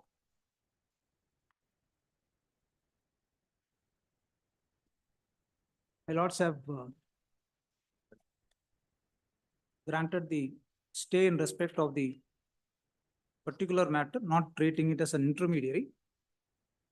And at page 32, Your Lordship, my lords also refer to the circular that has been issued.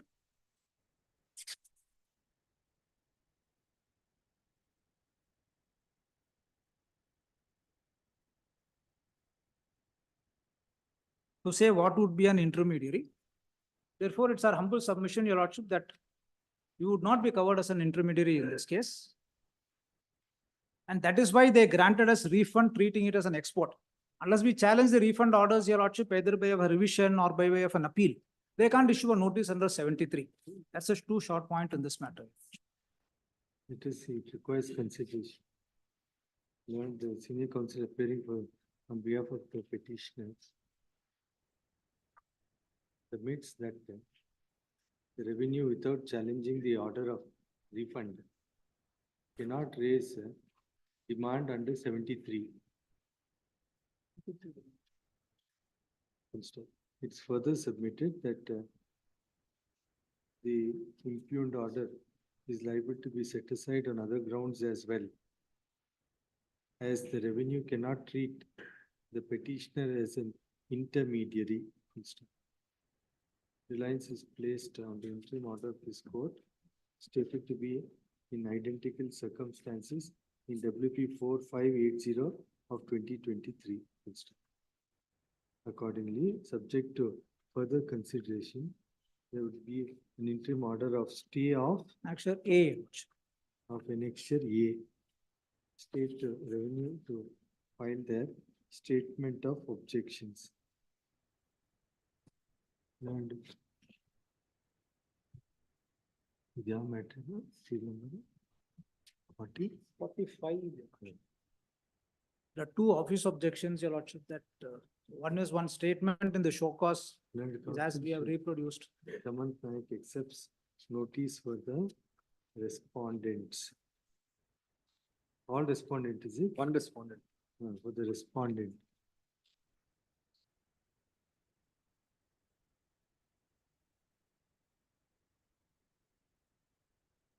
What is the office objection? There's one annexure H.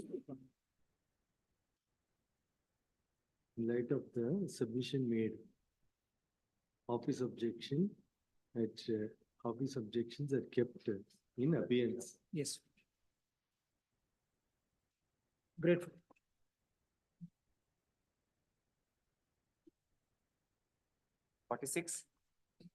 Serial number 46.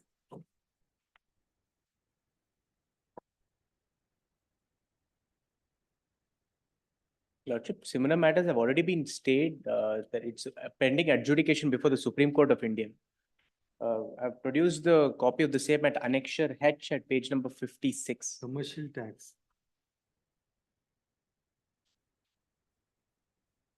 Jeevan Niralgi, I believe.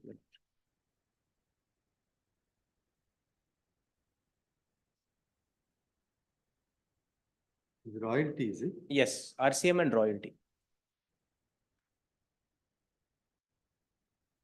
Council.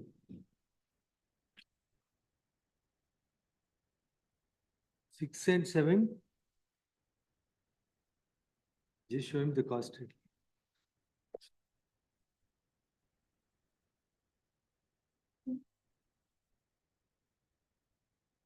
Six and seven, my lord, I'll take notes. Council Samant Naik accepts notice for respondent 6 and 7. 1 and 2. I think that's a typo, Your Lordship. 1, 2, 3. There are only 4 respondents. It's a typographical error. No, that I allow you to correct. But I'm saying 1 and 2, who appears? Union of India. Union of India, my lord, DSDI, my lord, will take notice. Learned Council Madhanan Pillai for directed to accept notice for R1. R2. Just show him the cost title. Show him the cost title. Show him the cost title. DST Council, my lord, Jeevan Niralgi. Jeevan Niralgi. Council Jeevan Niralgi is directed to accept notice for the second respondent. Petitioners permitted to correct the numbering of the respondents as well as the spelling error insofar as the second respondent is concerned.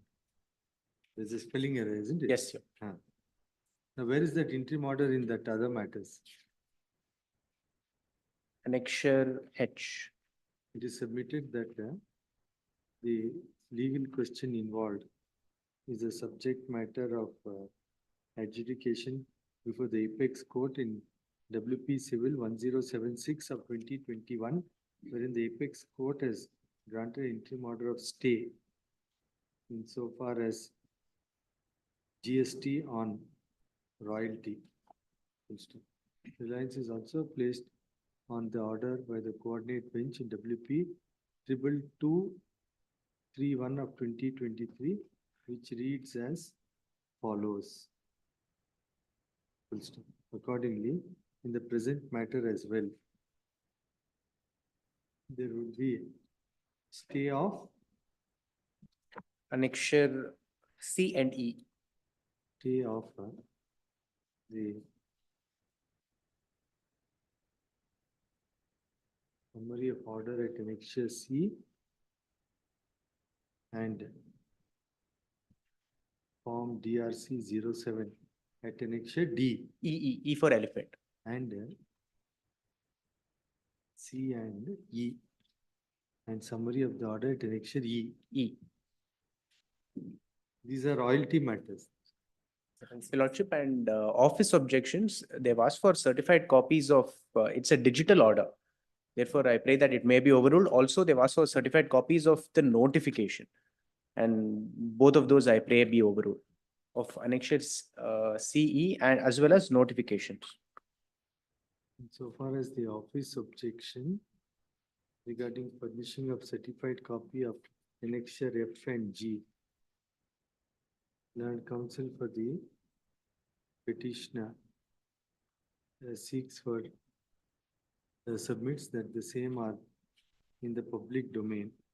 In light of the same, office objection is overruled, subject to the undertaking that in the event of any contention raised and the said certified copies are required to be produced, same would be produced. Grateful, Your Lordship. 47.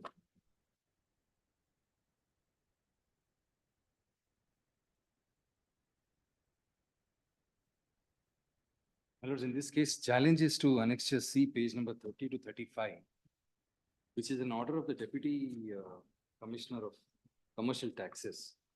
My lords, in this case, we are not disputing the tax and the interest. Just a minute. Deputy Commissioner of Commercial Taxes. Steady? I'll take notice. Because Shamant Naik accepts. We have already submitted furnished copies to Mr. Hem Kumar. It was already done. No, my lord. Lordship, we'll have it on Tuesday, my lord. I'll seek instructions, my lord. Lordship, No, my we'll lords, have the it on Tuesday. problem is, they are going to be initiating coercive actions against me. If my lords would just give me about 2 minutes to just explain this case. My lords, in 2018 and 19, I entered into a contract with BIL. My G7 securities was running fine. I entered into a contract with BIL for furnishing them with cab. So in order to do that, I picked up about 86 to 90 high-end cars, entering into loans. COVID stuck. And after that, I have gone to dogs, and I have been from there onwards trying to repay these loans, which I have paid. Now, my only request and prayer in this particular petition is that there is a section 80 in the CGSTA, which says that the department is empowered to give me 24 months to pay the tax and interest on EMIs. Now, I am seeking for that. That's all I am seeking. I'm not disputing the tax or interest because I cannot. I am liable to pay, I have to pay. There's a difference between GSTR 1 and GSTR 3B. Even those differences have to be reconciled. And in the between, because to pay this, I enter into a chit. I keep depositing amounts into the chit. That guy defrauded me to the extent of about 40 lakhs. Thereafter, my own accountant defrauded me to the extent of 20 lakhs. The FIR also is enclosed to this. So all I'm saying is that I have been trying, but I have been unable to. I need some time, that's all, to pay this. Therefore, I'm before my lord. So if I don't pay immediately, they will initiate coercive action. My bank accounts will be seized. Friday. Great. If that is the request, it can be considered. Anyhow, get instruction. I'll get instruction. But let them not. Friday. No, what will happen, my lords, if the bank accounts get attached? That will create a set of problems of its own thereafter. Okay, let us see. Great. Now, who appears for one now? Again, my lords, on the same issue, on section 80 consideration and such. No, now who, you accept for? I don't have a copy, my lord, if I could please see it. Just show him the cost rate.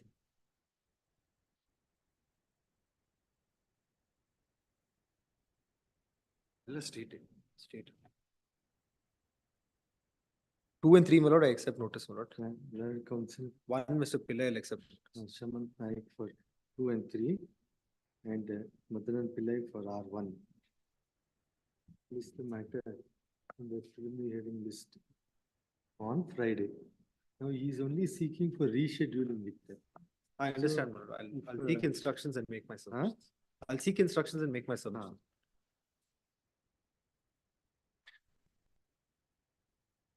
What does this say? My lords, para 7, 4 and 7, if my lords see.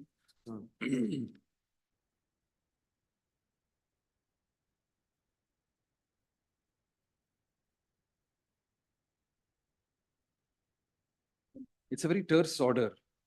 They have just granted the permission from them to permit him to pay it in installments or consider his representation for payment in installments. So we'll refer it back to the commissioner and dispose it off. We'll find out. I'll find out. I'll find out whether installments can be done. No, Section 80, my lords can just take a look at section 80. Section It is very 80. clear. It's a small section.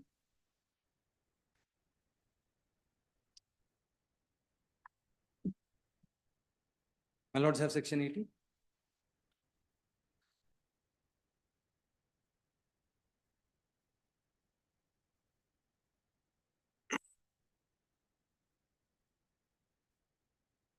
On an application filed by a taxable person, the commissioner may, for reasons to be recorded in writing, extend the time for payment or allow payment of any amount due under this act, other than the amount due as per the Have it on liabilities. Friday. Friday, my lord. In terms of this, it will go back to him, let him consider. Till he considers, don't take precipitative action. I understand. Release the matter in the preliminary hearing list on Friday.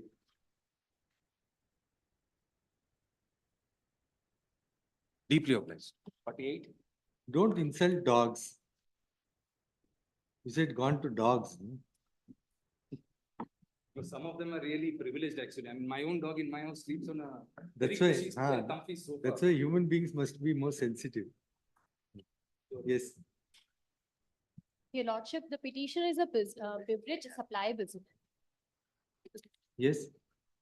Your Lordship, the AO has passed the order without waiting for the valuation report that he only referred, which is bad in law. And Yes, now they are income raising tax. yes, Your I'll take Lordship.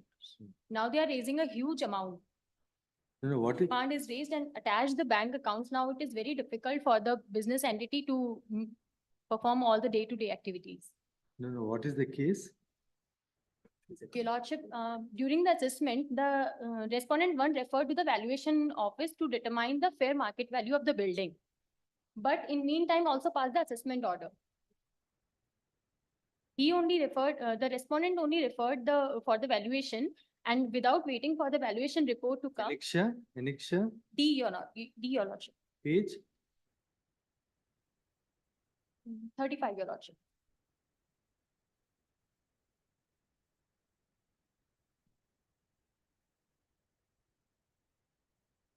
Page number 39, Your Lordship.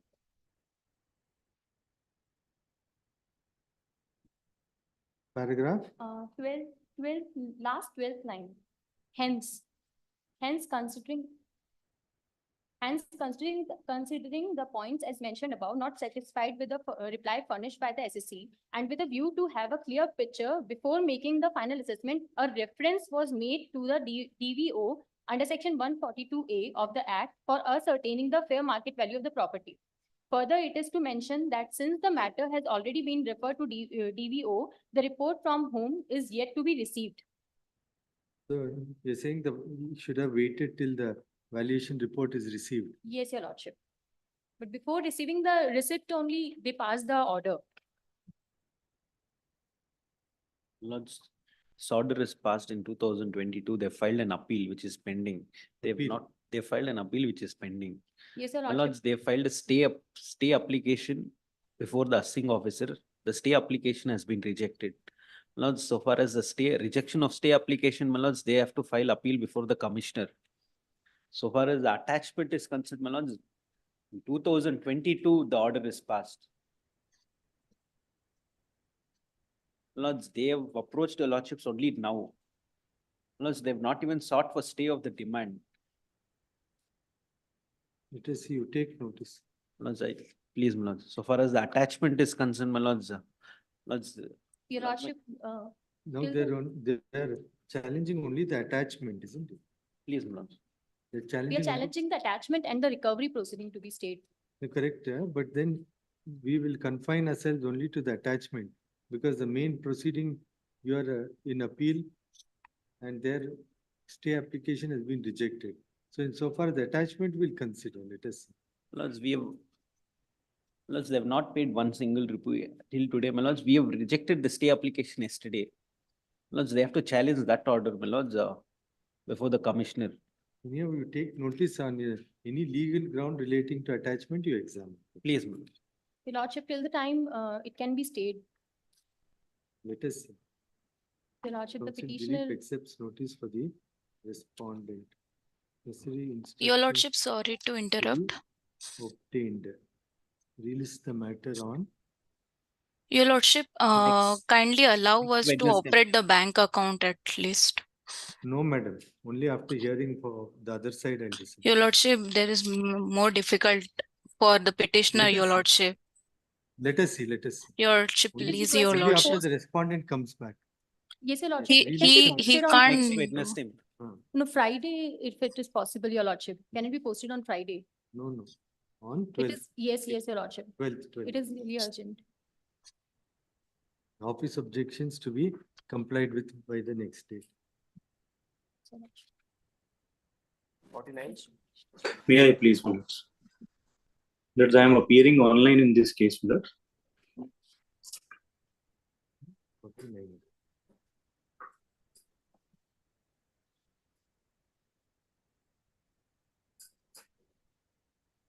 Yes.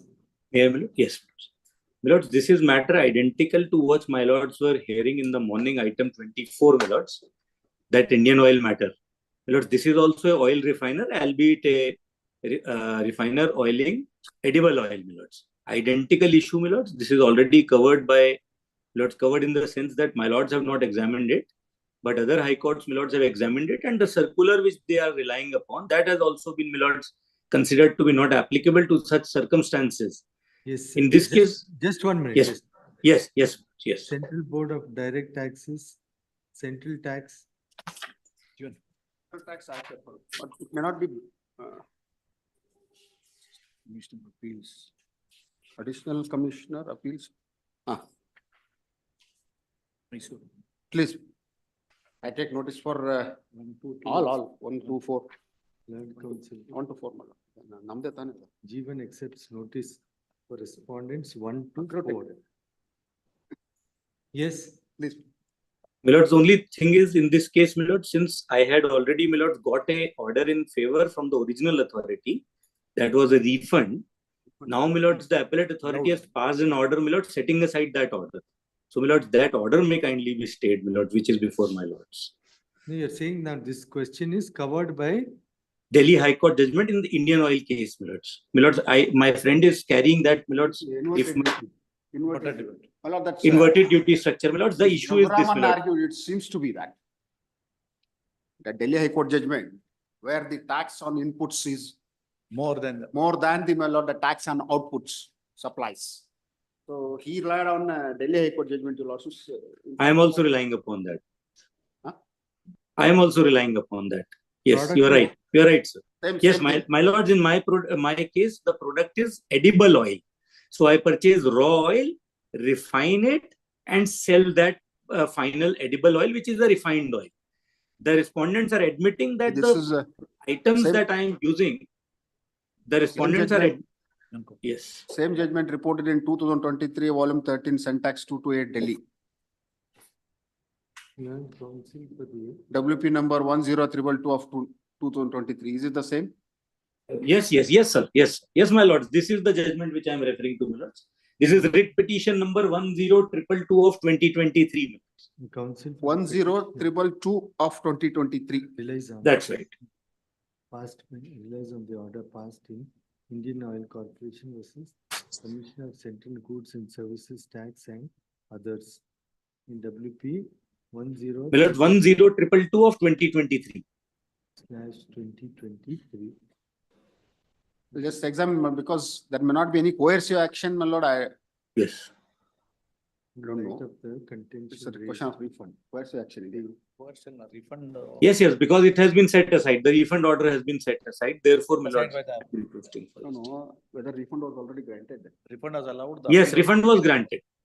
Refund was by the department. Now it has been set aside. No, I just want to ask one. You had taken the refund. Yes, sir. We have taken refund, sir. Yes, sir. That's why I am requesting for an order. The respondent authorities are restrained from. What is the? Lords, annexure K is the order. Annexure B appellate order. Annexure. Annexure K, my lords. Execution and operation of annexure B may be, my lord, state that. K. Sir, that is annexure K. K. K. Copy the order at annexure K. Copy tarbakaya. Ondara. Grateful. My lords would post it on the same date, my lords. My lords have fixed that for 25th. The Indian oil matter, my lords, item 24, my lords have fixed it for 25th. Office objections to be complied with. List Yes. matter 20. 25th, my lords had fixed it. 25th of June, my lords. Yes, 25th. Yes. Yes, please. Grateful. Number 50. Great. Lakshmi Menon, 50.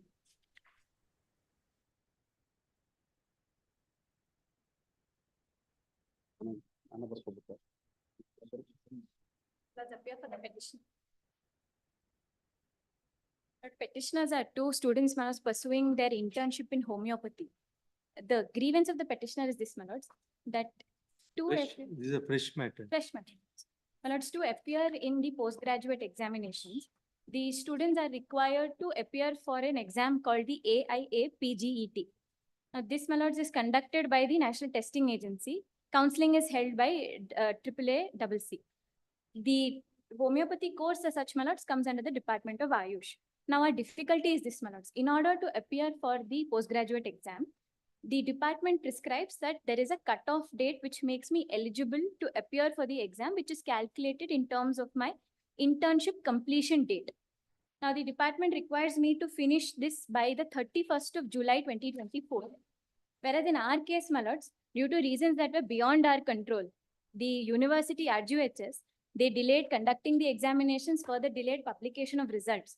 So by 2 months, my lords, these petitioners are only slotted to complete their internship by September 2024. Our grievance is this, my lords.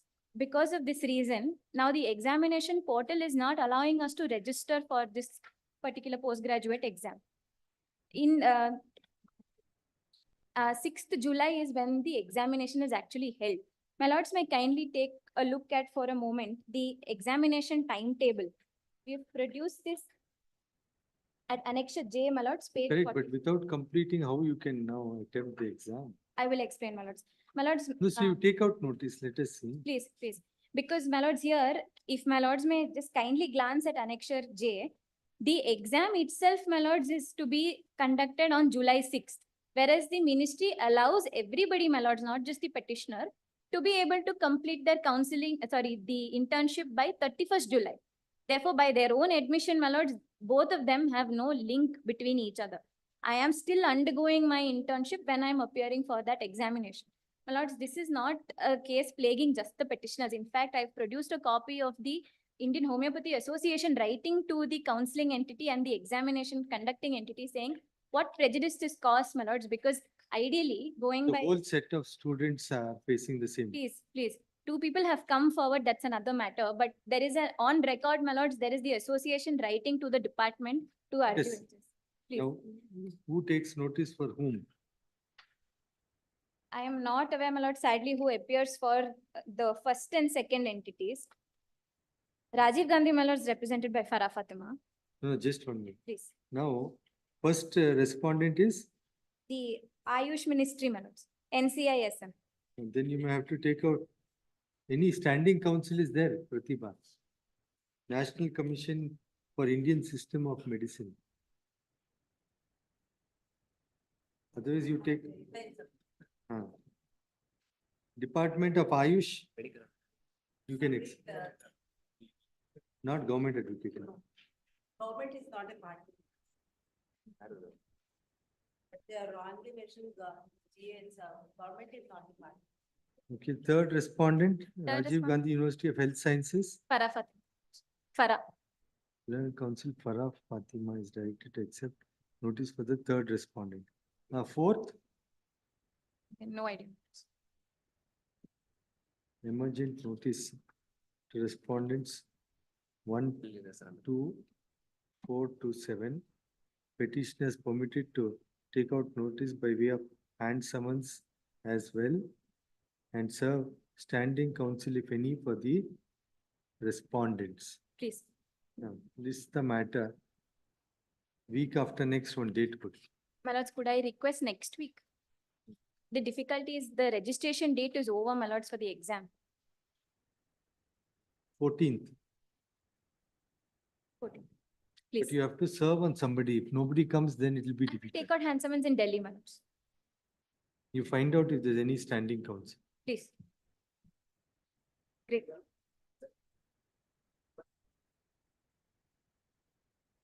Here for the petition.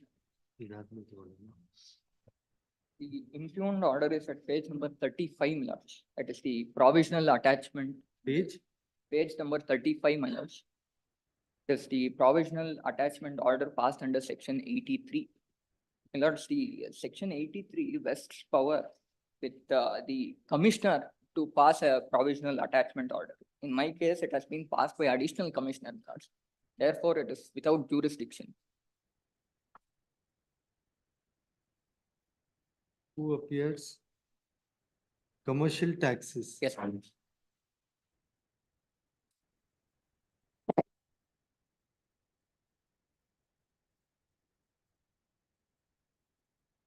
Lord, I'll take notice. Land Council Shaman Naik accepts notice for the respondent 1 and 2. Emergent notice for the third respondent.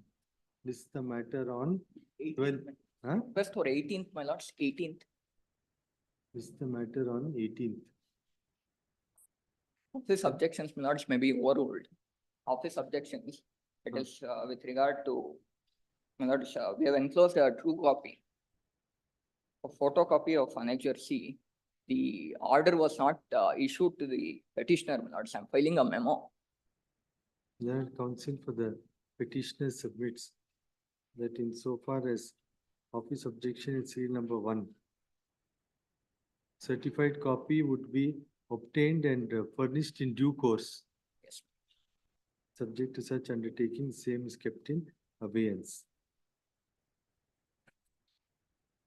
Insofar as typed copy of manuscript portion of annexure H. Yes, sir. It is submitted, the same would be produced if relied upon at the time of hearing. Yes. It is submitted that the copy has been served to the government advocate. Accordingly, the office objection at seal number 2 and 3 are overruled. Yes. Okay.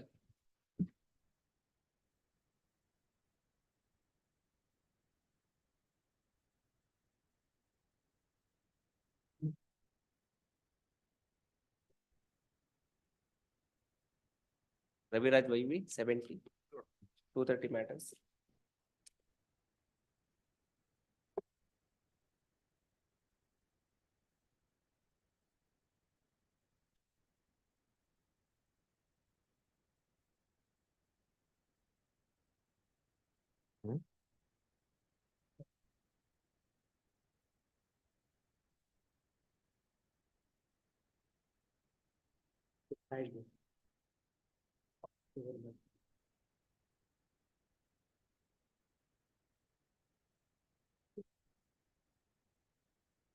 My lords.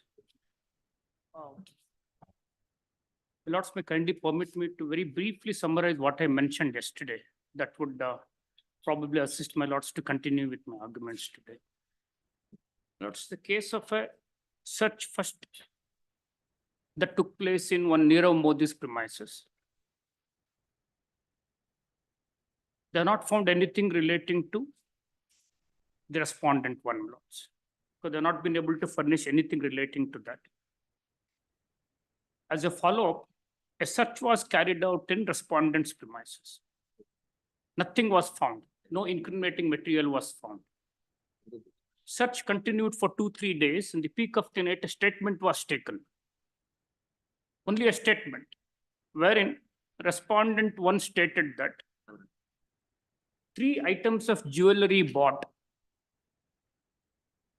from Nirav Modi's, one of the showrooms of Nirav Modi, were reflected in the books of account, but beyond the check payment, certain cash payments were made to the extent of 2.16 crores.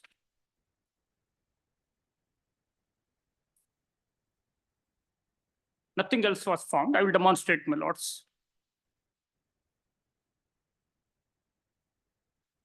And the statement, my lords, was given under circumstances, as I mentioned, my lords, the continuous search, the respondent being 67 years of age.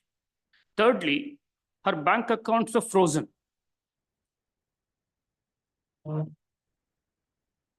And after the bank account got released, which was sometime on 6/6/2018, when the bank account got released, the respondent retracted her statement.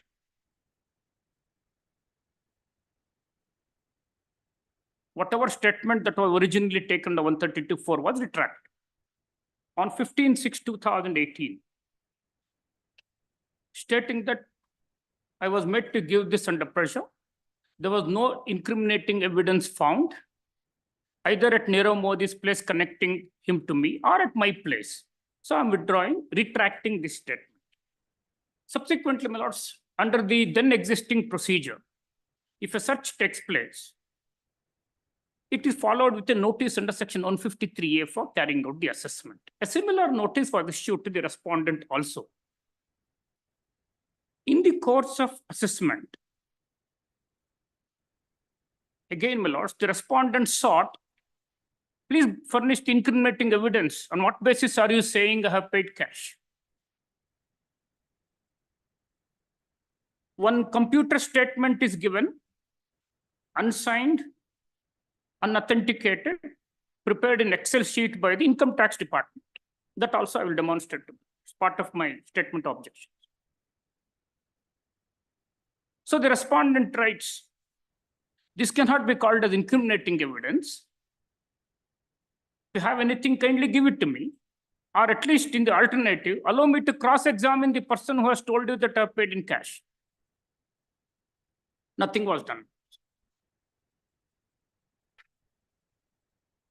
This being the position, before the assessment could be completed, the respondent goes to the Settlement Commission. As I mentioned, my lords, the genesis of Settlement Commission is the Vachu Committee recommendation. It would enable a person who has so far not disclosed any income to the department to come with a clean breast and disclose it to the Income Tax Settlement Commission. Then what the Settlement Commission does, my learned friend read out the procedure. I will also take my lords through the procedure of 245D, more particularly subsection 4.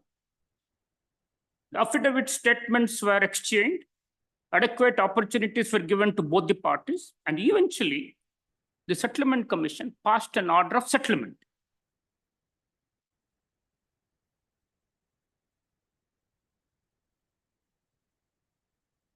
It is not a case of an assessment. It is not a case of a judgment. It is a case of a settlement. Now, what the Settlement Commission did, my lords, is, in the Settlement Commission, the respondent went and said that I have received gifts of 2.2 crores over a period of several years, from 1213 till 1617. 1213 till 1617.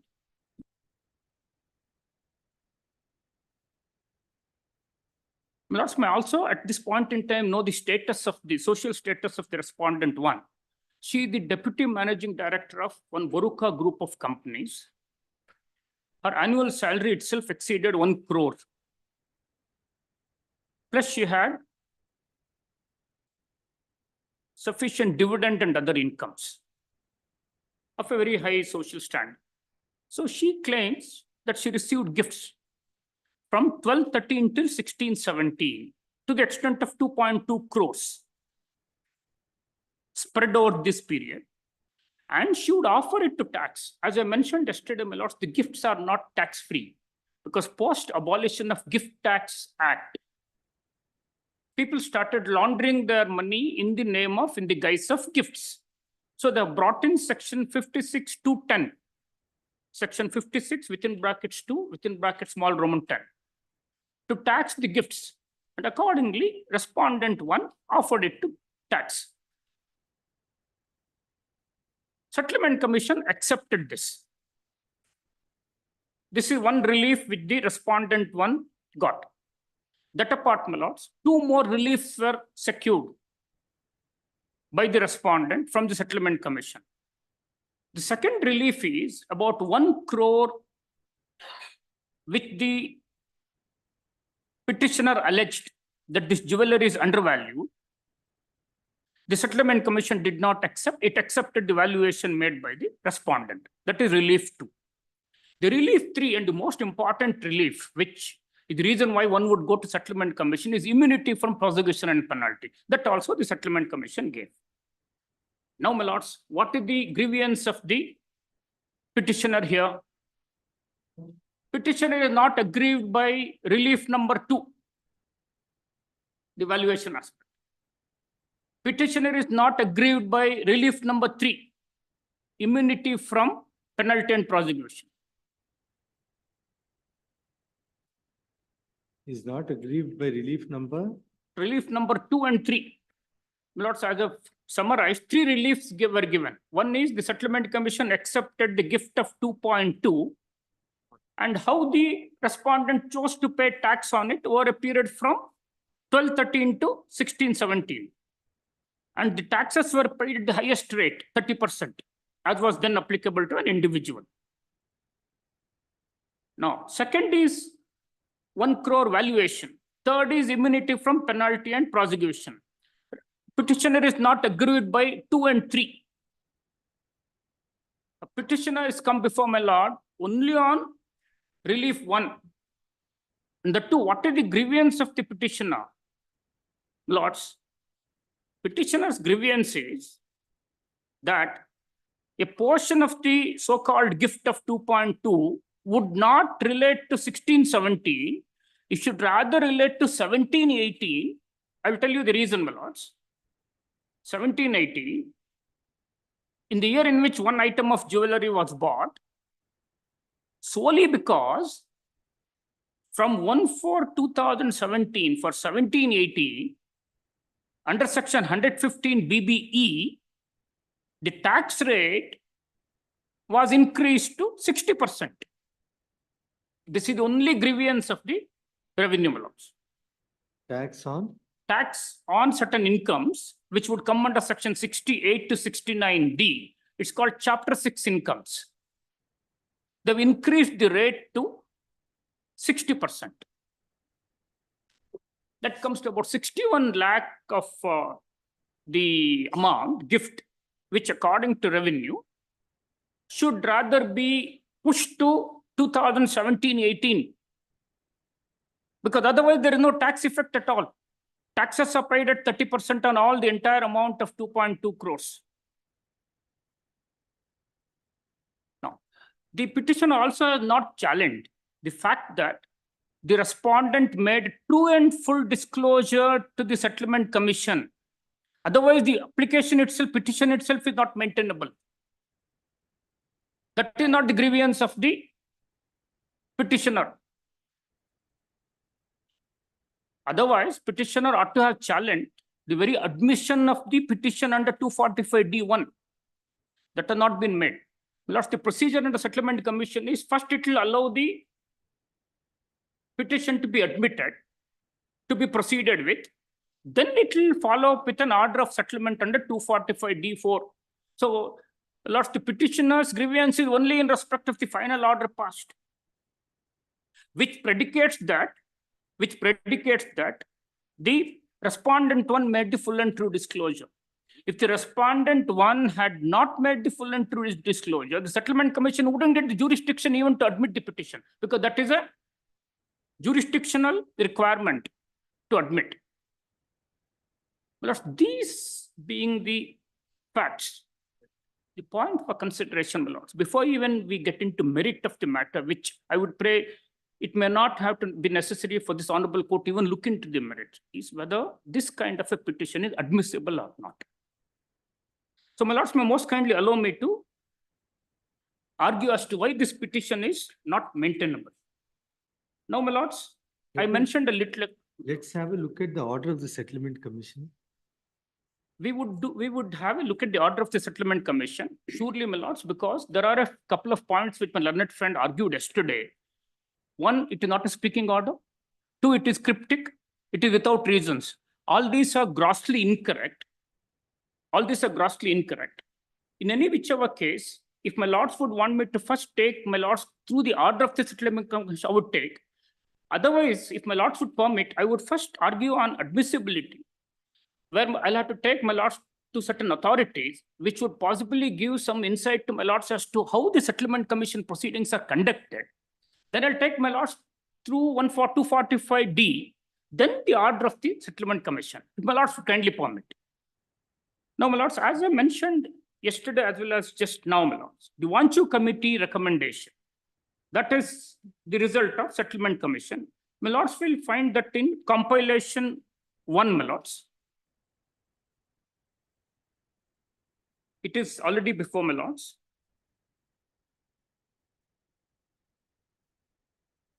Are my lords there?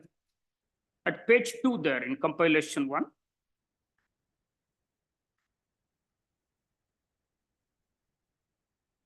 List of authorities or?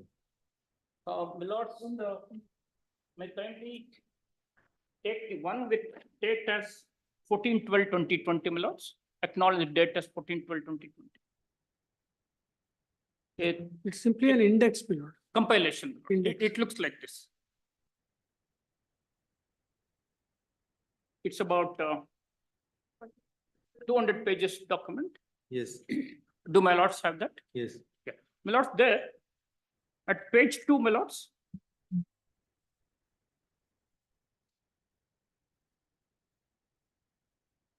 Left-hand side, bottom, starts with settlement machinery, paragraph 2.32. Are my lords there?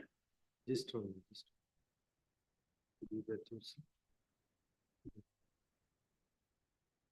It is not in the. I may share this, my lords. Page 2. Show me.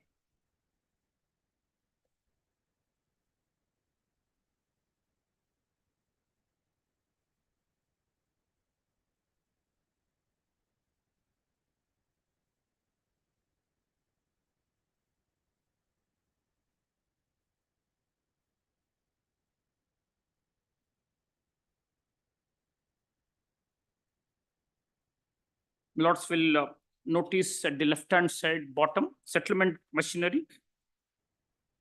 This, however, does not mean that the door for compromise with an errant taxpayer should ever remain closed. In the administration of fiscal laws whose primary objective is to raise revenue, there has to be room for compromise and settlement. This, my lords, highlights the nature of order. A rigid attitude would not only inhibit a one-time tax evader or an unintending defaulter from making a clean breast of his affairs, but would also unnecessarily strain the investigational resources of the department in cases of doubtful benefit to the revenue, while needlessly proliferating litigation and holding up collections. We would therefore suggest that there should be a provision in the law for settlement with the taxpayer at any stage of proceedings. So this is the recommendation, my lords. Now, my lords, on this basis, the chapter dealing with settlement commission had been brought. And if my lords were to kindly take section 245I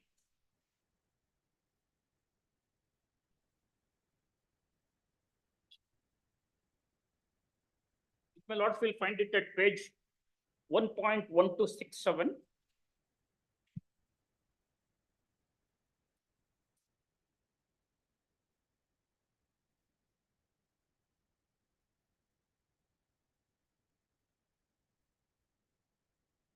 My lords, page 1.1267 on the right hand side.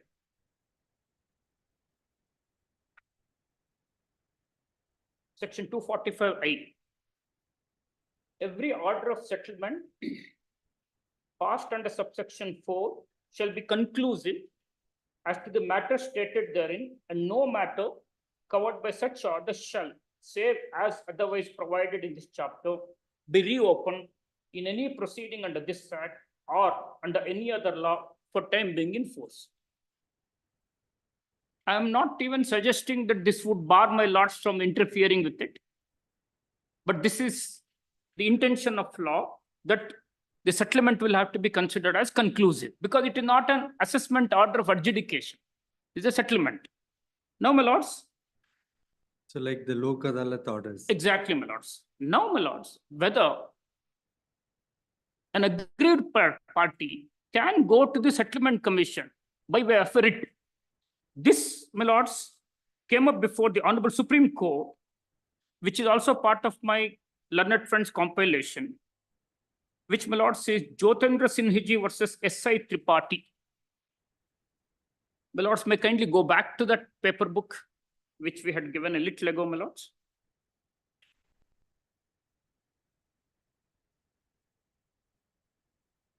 My lords will find it at page 16.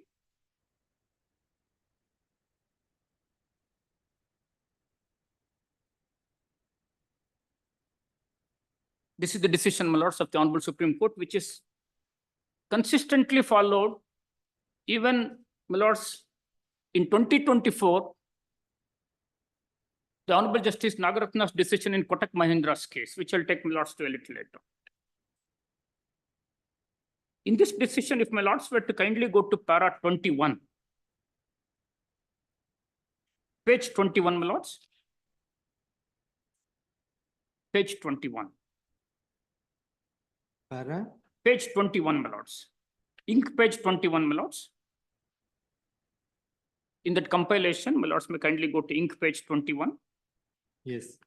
There, my lords, it starts somewhere in the lower upper middle. On the other hand, Dr. Gauri Shankar, my lords, are there. Just 1 minute. Now you're referring to this Decision of Jyotendra Sinhaji. correct. This will give an insight, my lords, as to how the settlement commission functions. That is at page 55 to 69 in that booklet. No, my lords. In the booklet. Both my lord compilations contain it. No, I would pray my lords to kindly take my compilation. Page? Page 16, it starts. 1-6, my lords. Yes. Then if my lords were to kindly go to ink page 21. Yes. There, my lords will find the upper middle of that page. It starts with the words, on the other hand. Do my lords find that? Yes. My lords, before I proceed reading this is the argument of the revenue before the Honorable Supreme Court, which my lords may most kindly note. So this is the position which the revenue has taken in the apex court. Now, what the learned counsel argues, settlement commission is not a regular tribunal. Its function is different from other quasi-judicial authorities created by the Income Tax Act. Where an offer of a settlement has been made, the commission either accepts it or rejects it, subject to such terms and conditions as it thinks fit to impose in that behalf. As the name itself suggests, it is a settlement, a sort of composition. It need not even give reasons for its order. Lords may most currently note this. This is not the instant case, but this at least says this is the argument of the revenue at the Supreme Court. It need not even give reasons for its order. Even if any principles are decided by the commission, they do not bind income tax authorities in proceedings relating to subsequent assessment years. The order of the commission is relevant to and is confined only to assessment years to which it relates. The jurisdiction of this court under Article 136 in an appeal against the orders of Settlement Commission must be conditioned by the above considerations. This court would not be able to go into merits of the order. The Commission's order cannot be dissected. My lords may most kindly notice this. It cannot be dissected in as much as it is a package deal. Either it stands or falls as a whole. Lords, I will take, my lords, to little later how the Supreme Court has given its imprimatur to these arguments. Now, what is the revenue arguing here? You need not give reasons. It's a package deal. You accept it as a whole or reject it. Now, here is a case where I mentioned to my lords, 3 reliefs were given. The petitioner is not unhappy with relief 2, not unhappy with relief 3. He's unhappy with relief 1 in only one so far as 1 year is concerned, where 61 lakh according to the petition of should be taxed in 2017-18 merely because it has a higher rate of tax. In the words of the department itself, it cannot be done like that. It is impermissible to vivisect a package deal. It cannot be dissected. It stands or falls as a whole. This is their argument. Now, my lords, how does the Honorable Supreme Court deal with this? My lords, may kindly go to next page. Paragraph 15. Next page, my lords.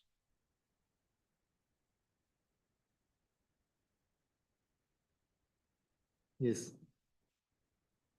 It is true that the finality clause contained in section 245I of the Act does not and cannot bar the jurisdiction of High Court under 226 or jurisdiction of this court under Article 32 or under Article 136 as the case may be. This is a statement, my lords, which I myself said as I read, my lords, section 245I. It would not as such bar the jurisdiction of my lords. Now, but that does not mean that the jurisdiction of this court in the appeal preferred directly in this court is in any different from what would be if the assessee had first approached the High Court under Article 226, then come up in appeal to this court under Article 136. A party does not and cannot gain any advantage by approaching this court directly under 136 instead of approaching the High Court under 226. This is not a limitation inherent in Article 136. It's a limitation which this court imposes on itself having regard to the nature of function performed by the Commission and keeping in view the principles of judicial review. Now, my lords, it's important. Maybe there is also some force in what Dr. Gauri Shankar says, that the order of Commission is in the nature of a package deal, and that it may not be possible, ordinarily speaking, to dissect its order, and that the assessee should not be permitted to accept what is favorable to him and reject what is not. According to the Learned Counsel, the Commission is not even required or obligated to pass a reasoned order. Be that as it may, the fact remains that it is open to the Commission to accept an amount of tax by way of settlement and to prescribe the manner in which said amount shall be paid. It may condone the defaults and lapses on the part of the assessee. Lords may most kindly notice this here. And may waive interest penalties and prosecutions where it thinks appropriate. Indeed, it would be difficult to predicate the reasons and considerations which induce the Commission to make a particular order, unless, of course, the Commission itself chooses to give reasons for its order. Lord, this sentence is extremely critical. I'll read this again, just to assist my lords. Indeed, it would be difficult to predicate reasons and considerations which induce the Commission to make a particular order, unless, of course, the Commission itself chooses to give reasons for its order. Lords, may kindly permit me to elucidate this. What the Honorable Supreme Court says is, if the Commission gives the reasons, you may fathom out why it has said. If the Commission has not given the reason, so be it. It is not possible to predicate what reasons and considerations that would have gone into the mind of the Settlement Commission, because end of the day, it's a settlement.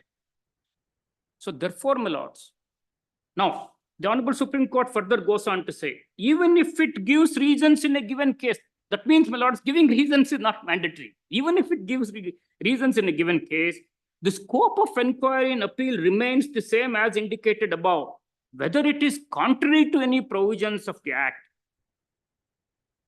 In this context, it is relevant to note that the principle of natural justice has been incorporated in 245D itself.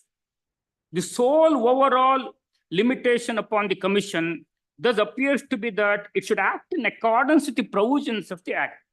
The scope of inquiry, whether by High Court under Article 226 or by this court under Article 136, is also the same, whether the order of commission is contrary to any provisions of the Act. And if so, apart from the ground of bias, fraud, and malice, which of course constitute a separate and independent category, has it prejudiced the petitioner or the appellant? Reference to this behalf may be made to the decision of this court in R.B. Sriram Durga Prasad Fateh Singh Narsingh Das, which too was an appeal against the Order of Settlement Commission. Sabyasaja Mukherjee Justice, speaking for the bench comprising himself and S.R. Pandian Justice, observed in such a case, this court is concerned with the legality of the procedure followed, not with the validity of the order.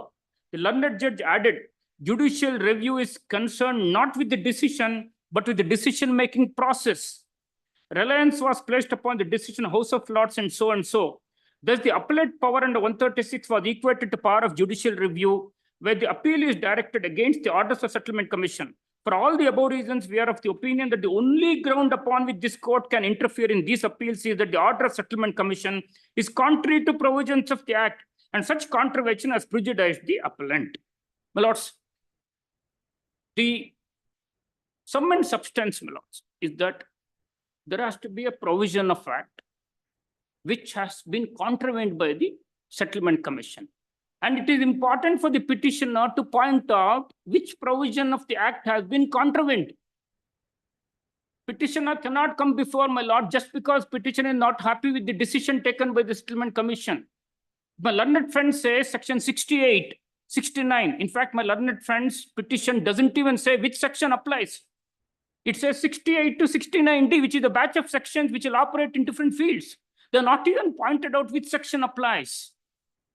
Therefore, my lords, unless and until the petitioner points out to the satisfaction of my lords that there exists a clear-cut provision in the Income Tax Act, which has been breached by the Settlement Commission, and that has prejudiced the revenue. In the absence of it, the petition is not maintainable.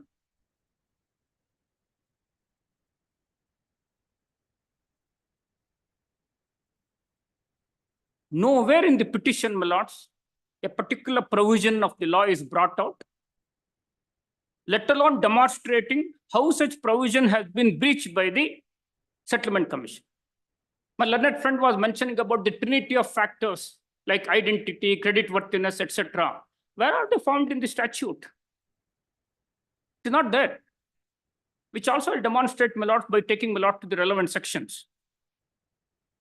Assuming for a while that my lord, my learned friend is referring to section 68, which is never the case also. Now, my lords, with this,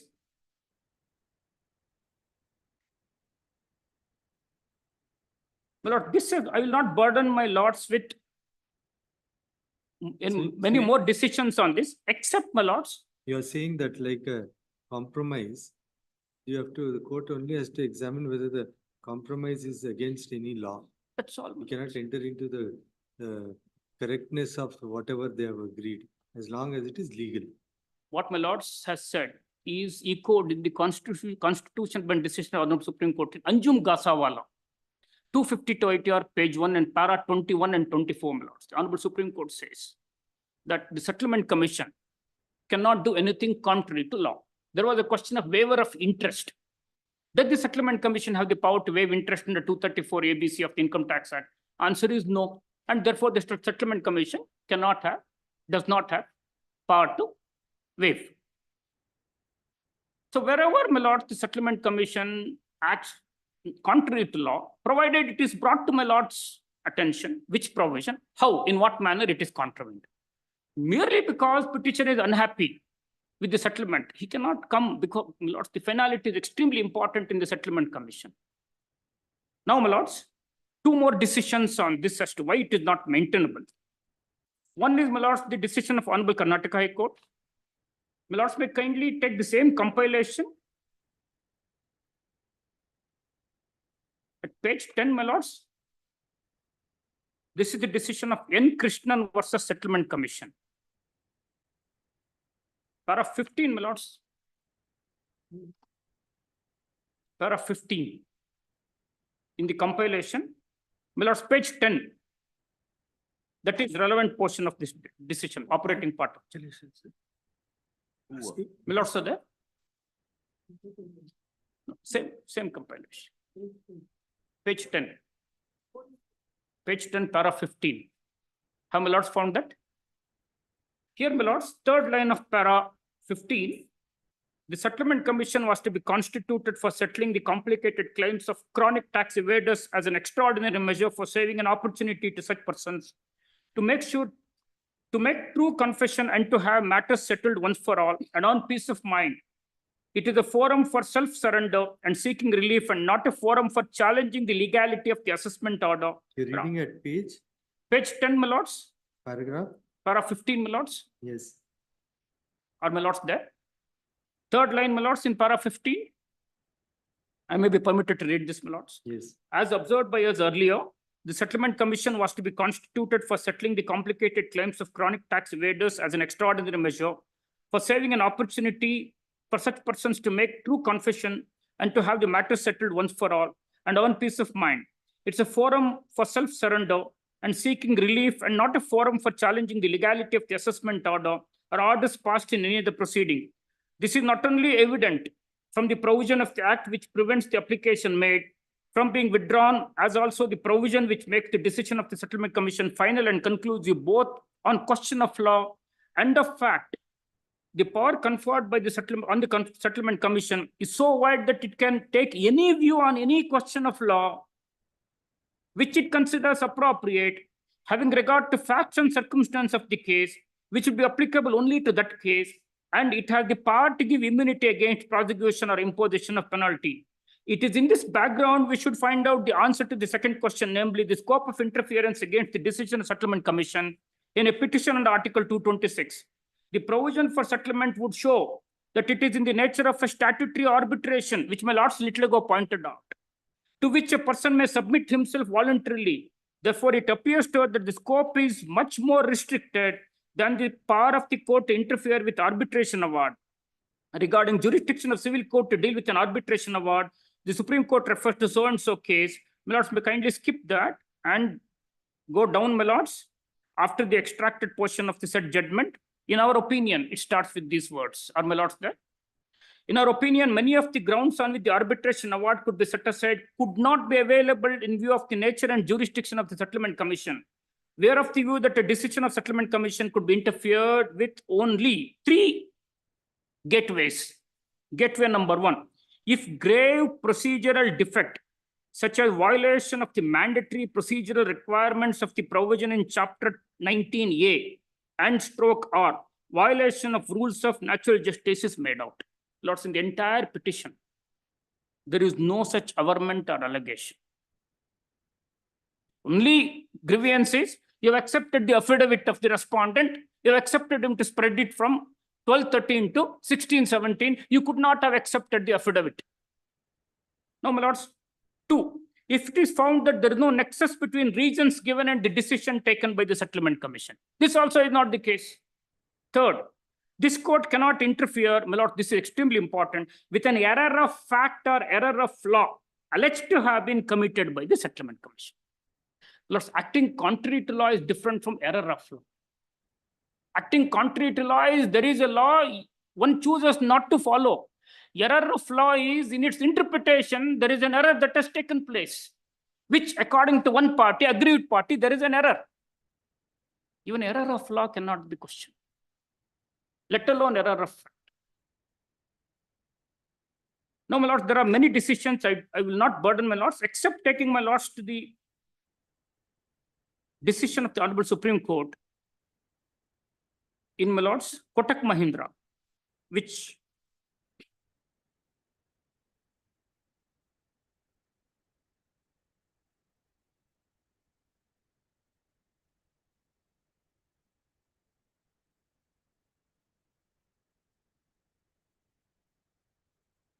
Lords, this is a decision rendered as late as on 25th of September 2023, my lords.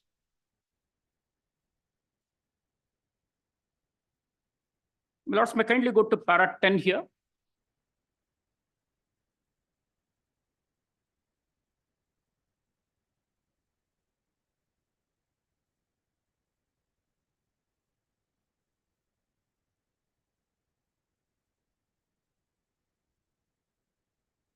Para 10, my lords. Which my lords will find in page 14.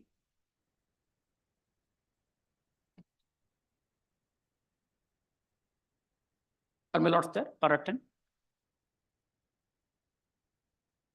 Here, my lords, the Honorable Supreme Court relies on this decision of Jyotendra Sinha, which I read out a little ago, my lords. We are fortified in our view by the judgment of this court in so and so, wherein it was observed that a court, while exercising powers under 32, 226, and 136 of the Constitution, as the case may be, may not interfere with an order of commission passed in exercise of its discretionary powers. My lords, may most kindly note discretionary powers to accept an affidavit, not to accept an affidavit. It's in the discretion of the Settlement Commission. It may even condone the lapses, waive the limitations, which I showed my lords earlier, except on the ground that the order contravenes the provisions of the Act or has caused prejudice to the opposite party. Interference may also be open on the grounds of fraud, bias, and malice. This is anyway not the case. Therefore, this court has carved out a very narrow scope for judicial review of the Commission's orders passed in exercise of discretionary powers. Hence, we hold that the sufficiency of the material and particulars placed before the Commission, based on which the Commission proceeded to grant immunity from prosecution penalty as contemplated under 240H, are beyond the scope of judicial review, except under circumstances set out in Jyotendra Sinha. My lords, I'll repeat this again, if my lords would kindly permit. Hence, we hold that sufficiency of the material and particulars placed before the Commission, based on which the Commission proceeded to grant immunity, are beyond the scope of judicial review. It is not open to the petitioner to argue, my lords, the material before the Settlement Commission is not sufficient, not relevant.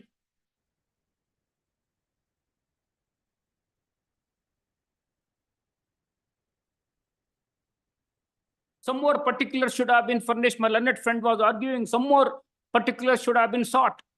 These cannot be, my lords, the matters that could be agitated.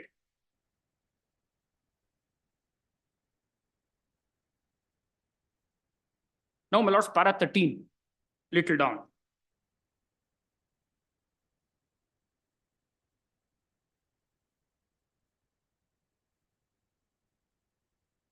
The parting comments of the Honorable Court, my lords. Before parting with the record, we may add that having regard to the legislative intent, frequent interference with the orders or proceedings of the Settlement Commission should be avoided. We have already indicated the limited grounds on which an order or proceeding of the Settlement Commission can be judicially reviewed. The High Court should not scrutinize an order or proceeding of a Settlement Commission as an appellate court. Unsettling reasoned orders of the Settlement Commission may erode the confidence of the bona fide assessees, thereby leading to multiplicity of litigation where the settlement is possible. This larger picture has to be borne in mind. Therefore, my lords, my most humble prayer, my lords, is that this writ petition, on the basis of the averments made therein, my lords, are not maintainable. And therefore, my lords, one other reason why this is not maintainable, my lords, is that, my lords, as I mentioned to my lords, there are 3 reliefs given. There are 3 reliefs given, my lords. The petitioner is agreed by only one. He is not challenging other 2. This, my lords, is impermissible. As I have shown to my lords, the Honorable Supreme Court in Jyotendra Sinha versus SI Triparty itself said it's a package deal. Then, my lords, 2 more decisions on this, or 1 more decision on this. K. Veluswamy versus Income Tax Settlement Commission, the decision of the Honorable Madras High Court, my lords.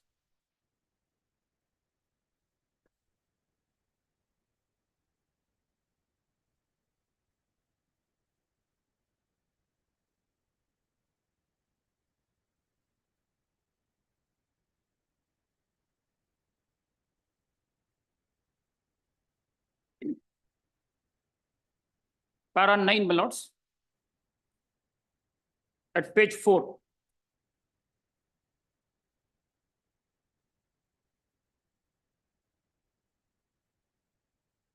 Para 9, my lords.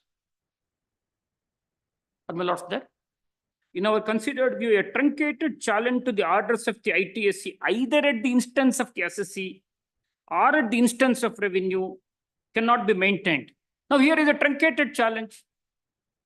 It's not even maintainable. Then, my lords, as I mentioned to my lords, from 1st of February of 2021, Settlement Commission itself is abolished.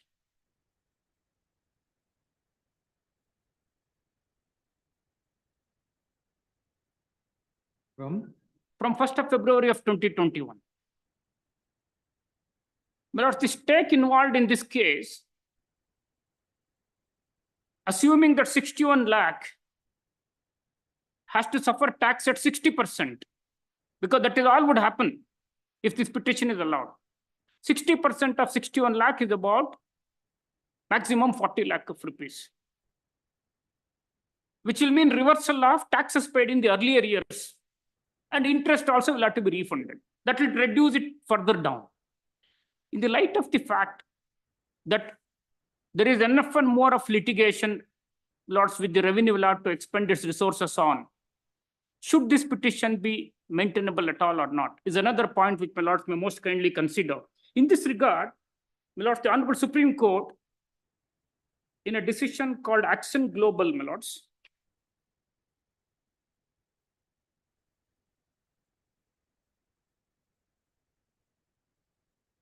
my lords, the Honorable Supreme Court short decision says, 1-page order, on account of abolition of Income Tax Settlement Commission, nothing survives for adjudication of this matter, and the SLP is dismissed.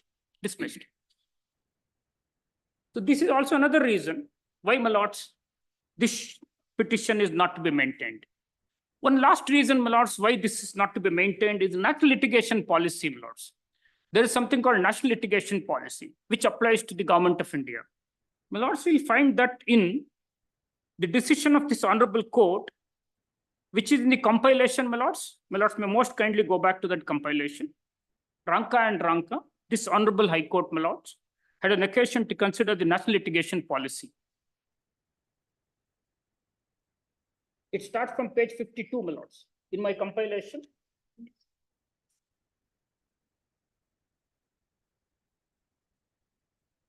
Are my lords there?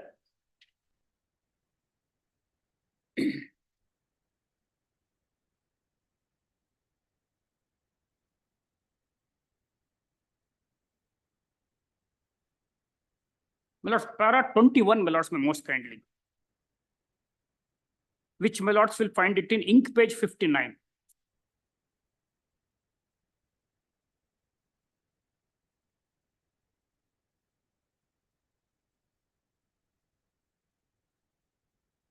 Paragraph? Paragraph 21, my lords. It starts with in this background at page 59.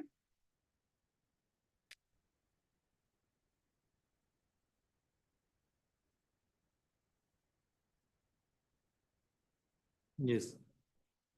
Lords will find the national litigation policy document extracted therein. Introduction, whereas the national consultation for strengthening the judiciary towards reducing pendency and delays held on so and so, the Union Minister for Law and Justice presented resolutions which are adopted by the entire conference unanimously, and wherein the said resolution acknowledged the initiative undertaken by the Government of India to frame national litigation policy with a view to ensure conduct of responsible litigation by the central government, and urges every state government to evolve similar policies. The national litigation policy is as follows: the vision stroke mission. The national litigation policy is based on the recognition that the government and its various agencies are the predominant litigants in courts and tribunals in the country. Its aim is to transform government into an efficient and responsible litigant. This policy is also based on the recognition that it is the responsibility of the government to protect the rights of citizens, to respect fundamental rights, and those in charge of the conduct of government litigation should never forget this basic principle. Efficient litigant means focusing on the core issues involved in litigation and addressing them squarely, managing and conducting litigation in a cohesive, coordinated, and time-bound manner, ensuring that good cases are won and bad cases are not needlessly persevered with, a litigant who is represented by a competent and sensitive legal person, competent in their skills and sensitive to the facts that the government is not an ordinary litigant and that a litigation does not have to be won at any cost. Responsible litigant means that litigation will not be resorted to for the sake of litigating. My lords may most kindly note this because stake involved is very less. Settlement commission is abolished. And the honorable courts have held that only the escape route is any contravention of the provision of law. That false pleas and technical points will not be taken and shall be discreet, ensuring that the correct facts and all relevant documents will be placed before the court. Nothing will be suppressed from the court and there will be no attempt to mislead any court or tribunal. Compulsory litigant. The philosophy that matters should be left to the courts for ultimate decision has to be discarded.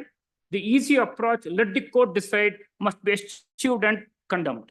Lords, this, my lords, is, and if my lords were to go little down, my lords, in respect of filing appeals in revenue matters, it is stated as under, my lords are there, little down. In the same page, just a little down. Maybe next page, my lords, page 60 at the top. In respect of filing appeals in revenue matters, it is stated as under G. Appeals in revenue matters will not be filed if the stakes are not high and are less than the amount to be fixed by the revenue authorities. This, my lords, is the basis why monetary circulars have come. So therefore, my lords, my humble submission is that this petition is not maintainable. Now I'll take my lords to the order of the Learned Settlement Commission.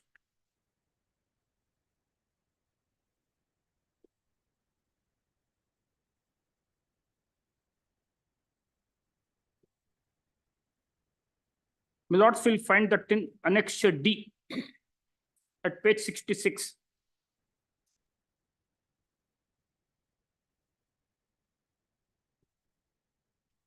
I'm sorry, my lords. My lords wanted me to take my lords to the Order of Settlement Commission. I just felt that, my lords, it would be better to know the background of Settlement Commission related provisions and its history and then go into the order. And my lords,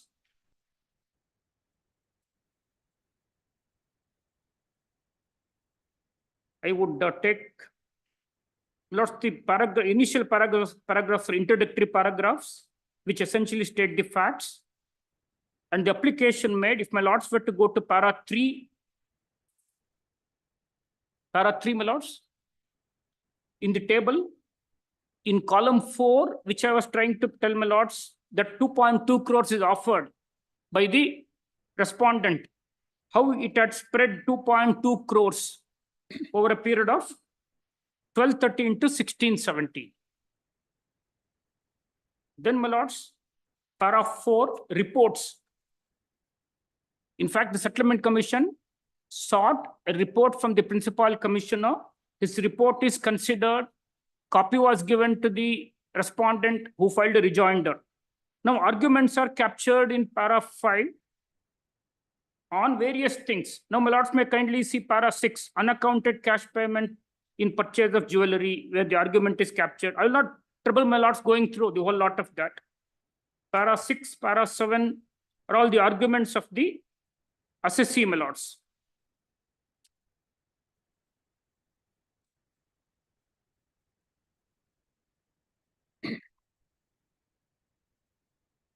Then, my lords, para 8, which my lords will find in page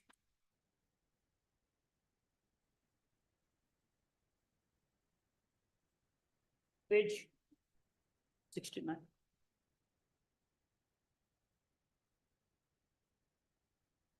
My lords may kindly then go to argument in difference in value of jewelry in para 8, my lords. Are my lords there? The copy given to my lords is not page numbered, so I'm finding it difficult, my lords, here too. So here, this relief is given but revenue is not aggrieved by this. Then comes decision in para 10, my lords.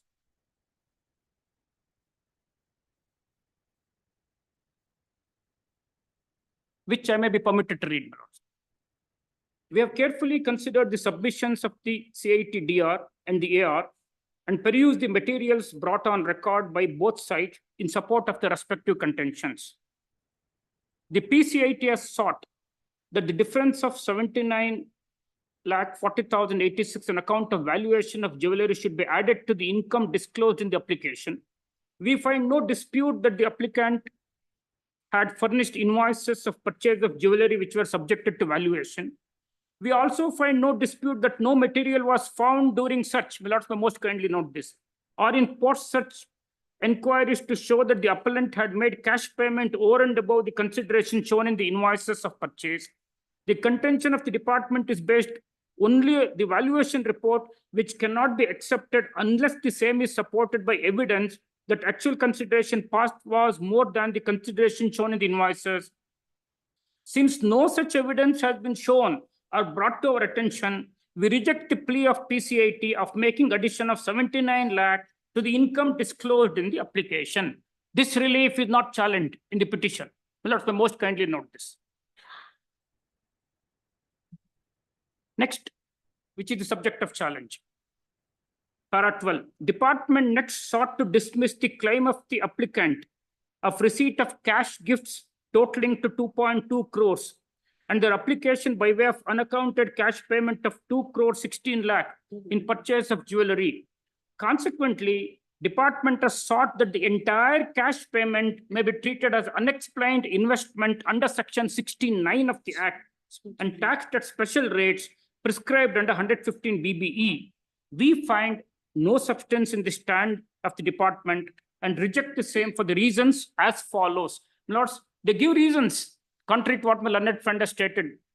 The department contends that the applicant has not even identified the donors in support of the claim of such gifts.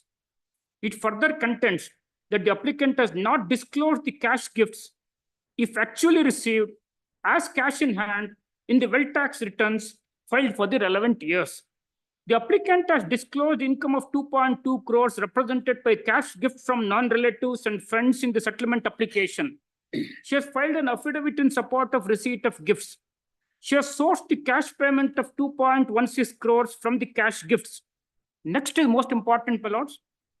No incriminating documents were found during the search to show that the applicant made any cash payment for purchases of jewelry. Lords, may kindly take a pause here. On this finding, there is no challenge, nor has the revenue brought out any incriminating material in this petition now.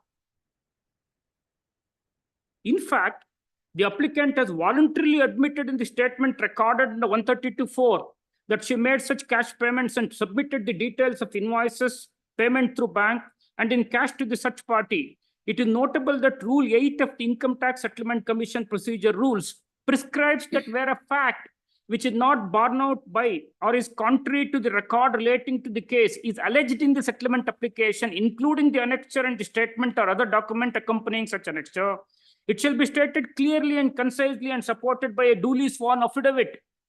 Therefore, in case no evidence is available while disclosing the manner in which the income is derived, and it is stated so in the application supported by an affidavit, no allegation of failure to make full and true disclosure of income and the manner of deriving such income can be made.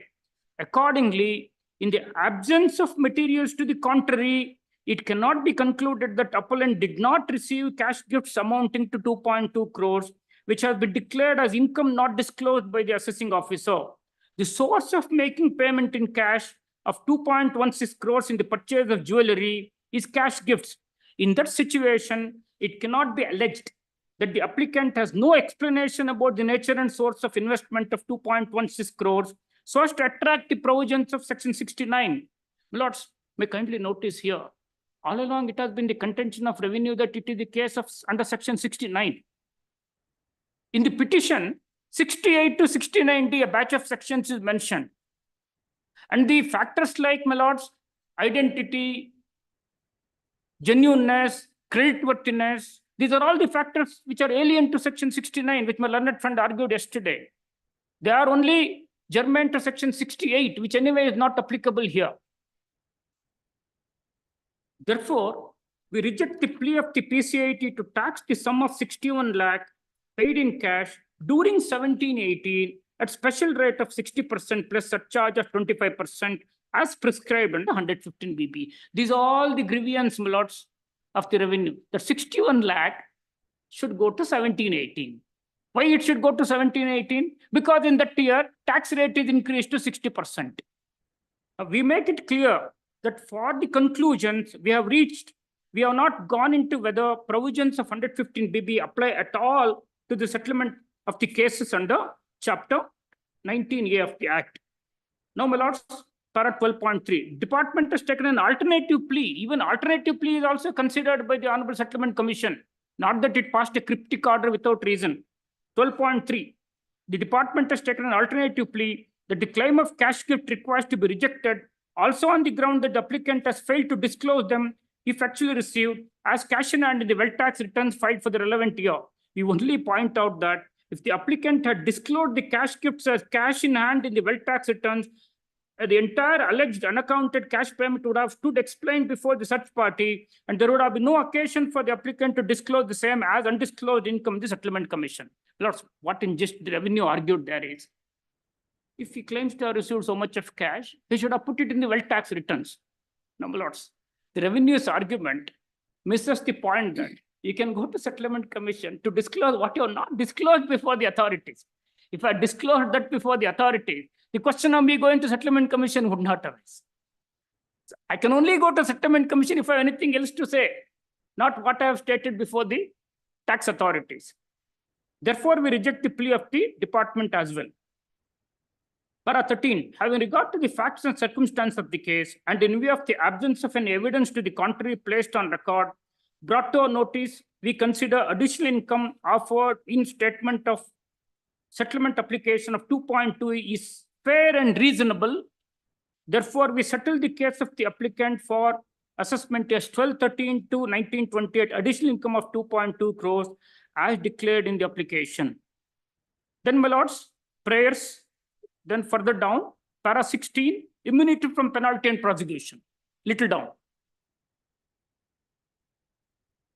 There, my lords, in the next page, it starts with fourth line, next page. Therefore, taking into account the relevant facts and circumstances, are my lords there?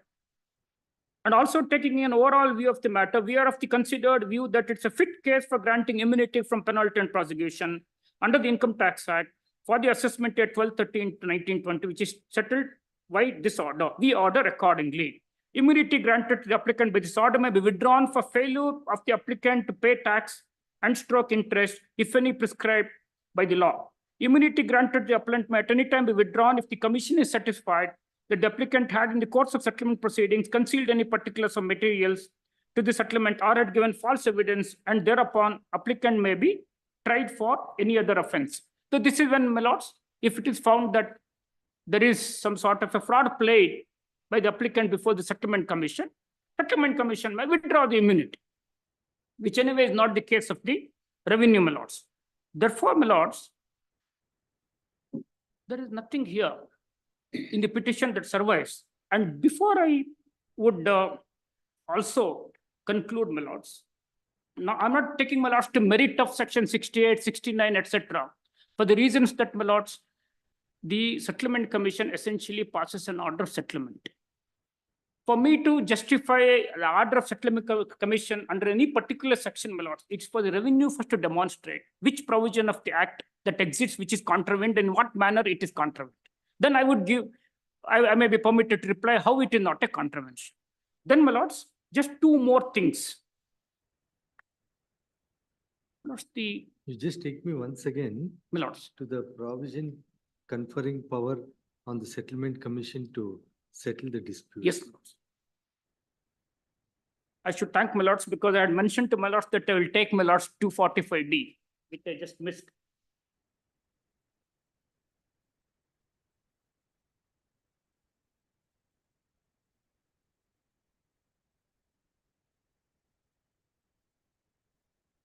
my lords may kindly take chapter 19A, which my lords will find in page 1.1245.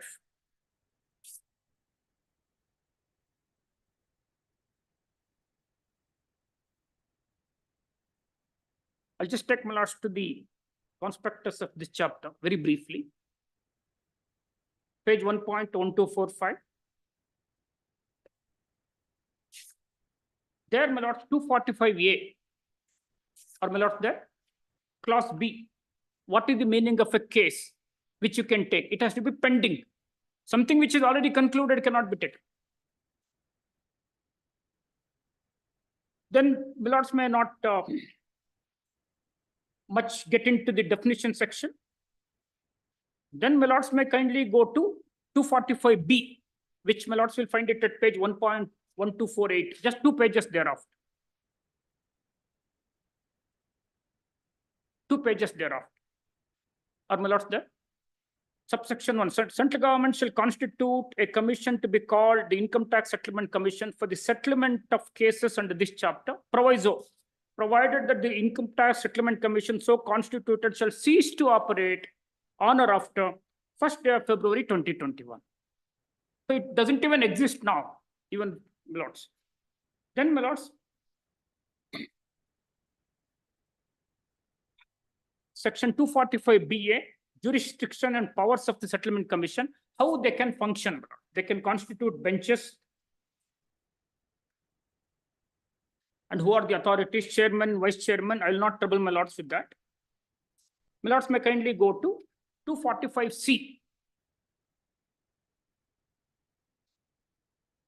which my lords will find it at page 1.1251. Here, the procedure of making application is given. Who is the applicant? What conditions have to be satisfied?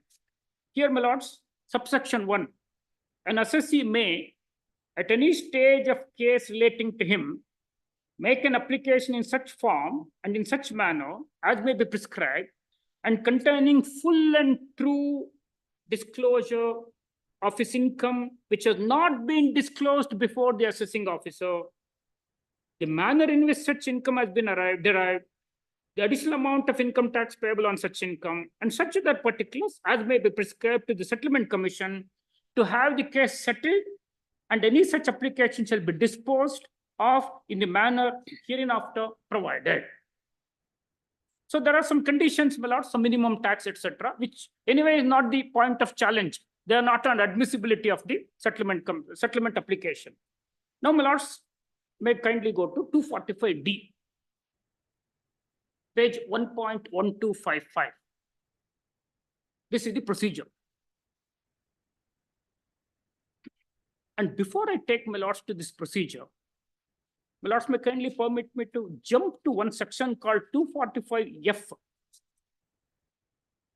This is important, my lords.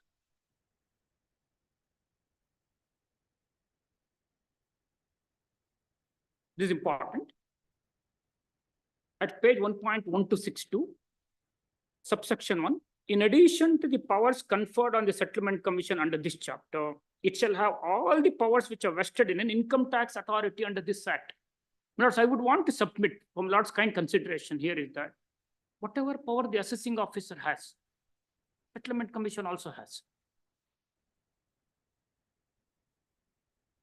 What you can do, Settlement Commission can do. What you cannot do, Settlement Commission may possibly do because it is settling. But in settling, it has all the powers. Now, subsection under 245C has been allowed to be proceeded with under section 245D. The Settlement Commission shall, until an order is passed under 245D4, have, subject to the provisions of subsection 3 of that section, exclusive jurisdiction to exercise powers and perform the functions of the income tax authority under this act in relation to the case. Meaning, my lords, there is an assessment pending of mine before an assessing officer.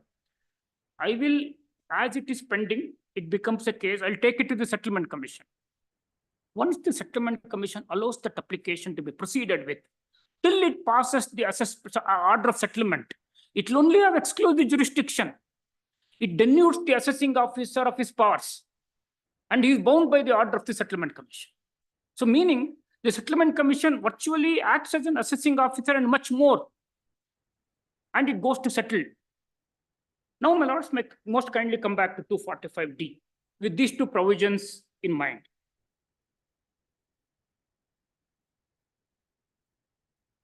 (1.1255), my lords, page, subsection 1, or my lords there? Page 1.1255, on the right-hand side, 245D. May I read this, my lords? Subsection 1. On receipt of an application under 245C, the settlement commission shall, within 7 days from the date of receipt of application, issue notice to the applicant requiring him to explain as to why the application made by him be allowed to be proceeded with.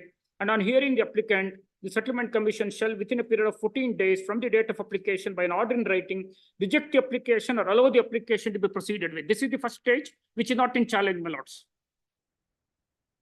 Now, first stage is to either allow the application to be proceeded with or reject it in limine. Now, my lords, subsection 2, next page. A copy of every order made under subsection 1 shall be sent to applicant and principal commissioner. So they put on notice. There is no allegation of breach of that. Now, 2A.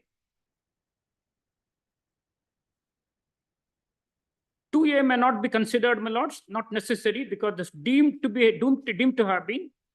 If my lords would kindly permit, I will straight away go to subsection 3, the procedures, because up to 2D, it's all the initial stage.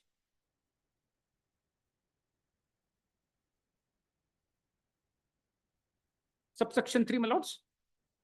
The settlement commission, in respect of an application which has not been declared invalid under subsection 2C, an application referred to in 2D which has been allowed to be further proceeded with under that subsection, may call for records from the principal commissioner, may call for, not mandatory. Lords, the Honorable Supreme Court in 252 ITR 1, Anjum Kasawala, para 24, has said that the word may is discretionary. Nonetheless, in the instant case, it has called for it. It has received the comments of the principal commissioner under Rule 9 that has been received. And after examination of such records, if the settlement commission is of the opinion that any further inquiry or investigation in the matter is necessary, it may direct the principal commissioner to carry out, if necessary, not mandatory. My lords, the Honorable Supreme Court in 446 ITR 1, Ashish Agarwal case, which my lords may have several occasions heard this case on the procedure of free assessment under new law. There also, my lords, under 148 capital A small a, there is an inquiry which he may conduct. This Honorable Supreme Court said it may conduct an inquiry if it requires. It cannot be conducted at the request or at the ipse dixit of the parties before the settlement commission.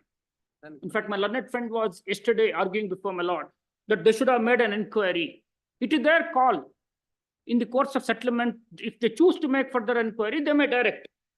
It may direct the principal commissioner to make or cause to be made such further inquiry or investigation and furnish a report on the matters covered by the application and any other matter relating to the case, and the principal commissioner or the commissioner shall furnish the report within a period of 90 days of the settlement commission, provided that where the principal commissioner does not furnish the report within the aforesaid period, the settlement commission may proceed to pass an order under subsection 4 without such report.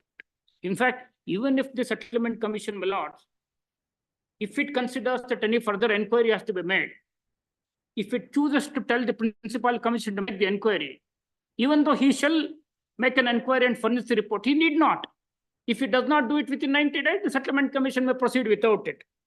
Now, my lords, subsection 4. After examination of the records and report of the principal commissioner, if any received under clause 1, clause 2, now my lords may most kindly turn to next page. And after giving an opportunity to the applicant and to the principal commissioner to be heard, either in person or through a representative duly authorized in his behalf, and after examining such further evidence as may be placed before it or obtained by it, the settlement commission may, in accordance with the provisions of this act, pass such order as it thinks fit on the matters covered by the application and any other matter relating to the case not covered by the application, but referred to in the report of the principal commissioner. That's all, my lords. What the settlement commission may do is, it has to give opportunity to both the parties, which it did. It may seek report which it sought, though not mandatory. The rule and report of the commissioner contained no incriminating evidence.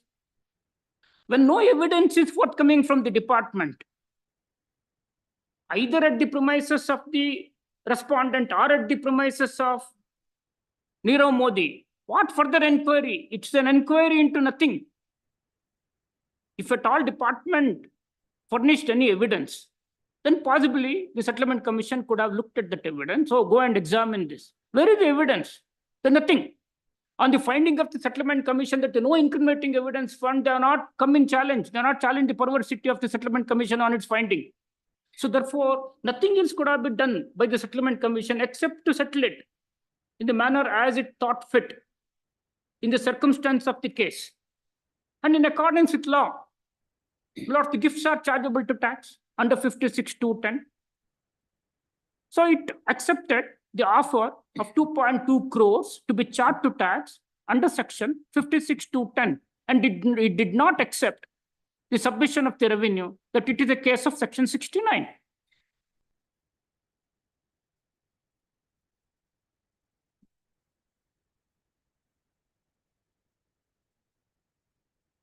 And department is not agreed with 2.2 crores as such. They're only agreed with 61 lakh to be pushed to 1 year of 17-18 so that they'll get higher tax. Now, my lords, the other subsections, if my lords would, it would not state much, except that the order passed will have to be implemented, how it is to be implemented. All these are here. Now, my lords, before I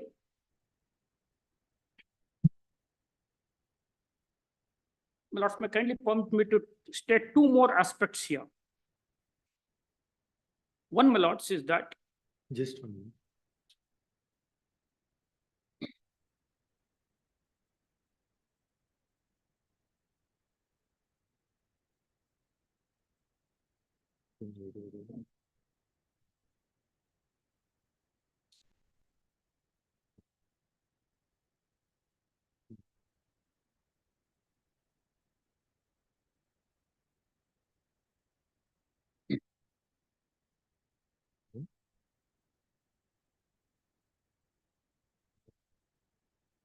How much more time both of you will take?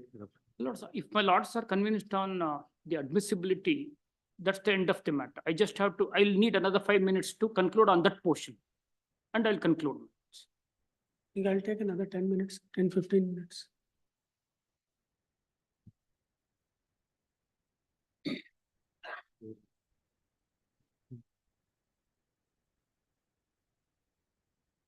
Tomorrow at 2:30. My lords, I have one 230 matter posted at Court Hall 14, an old matter of 2007. You can 4 o'clock. finish. You can finish and come. I have another matter at 2:30. Yes, my lords. Which arguments will start. Yes, my lords. So I won't have other matters. Yes, my You lords. can finish and come. If there is some difficulty, we'll accommodate. My lords, that would be great. So I would need about another 10 minutes, my lords, tomorrow, just to conclude my argument on this portion. If my learned, I need one indulgence, my lords, if my learned friend goes into merit of it,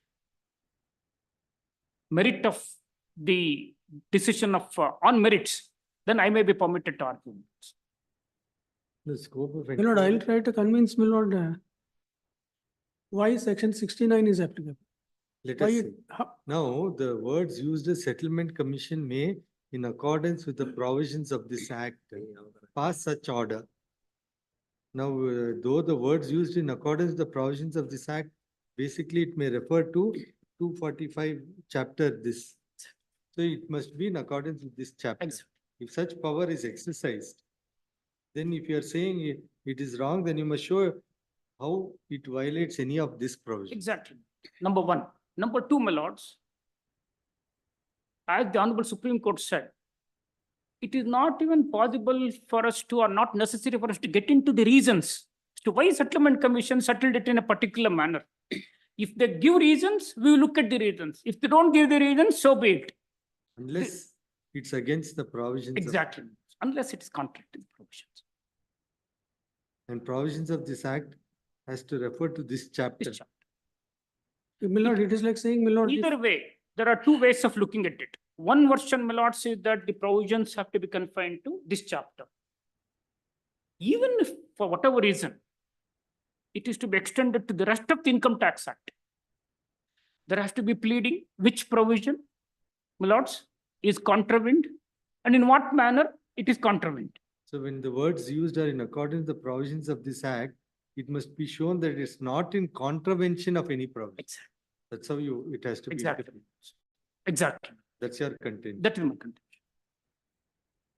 Because then otherwise, if you were to say in accordance with the provisions of this act, then it must be done as though the assessing officer is doing everything. Which is essentially not the meaning of it. It is not the meaning, it cannot subserve the purpose of settlement commission. Then why at all there is a settlement commission?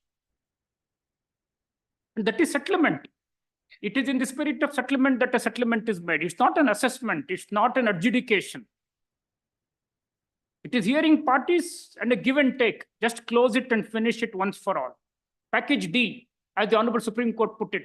How can an assessment by the assessing officer be a package deal? It cannot be a package deal. But a settlement can be, settlement is essentially a package deal.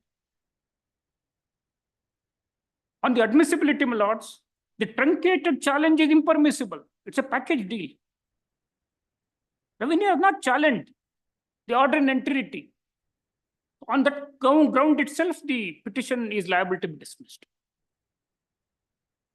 And of course, monetary limit is another issue which I will take 5 minutes, my lords, tomorrow. Another 5 minutes on certain other aspects. 10 minutes I'll need. Yes. It is. Obliged. Is the matter for further hearing. Tomorrow at 2:30. Small indulgence in case I am held up. Yes, there. yes. Most of it.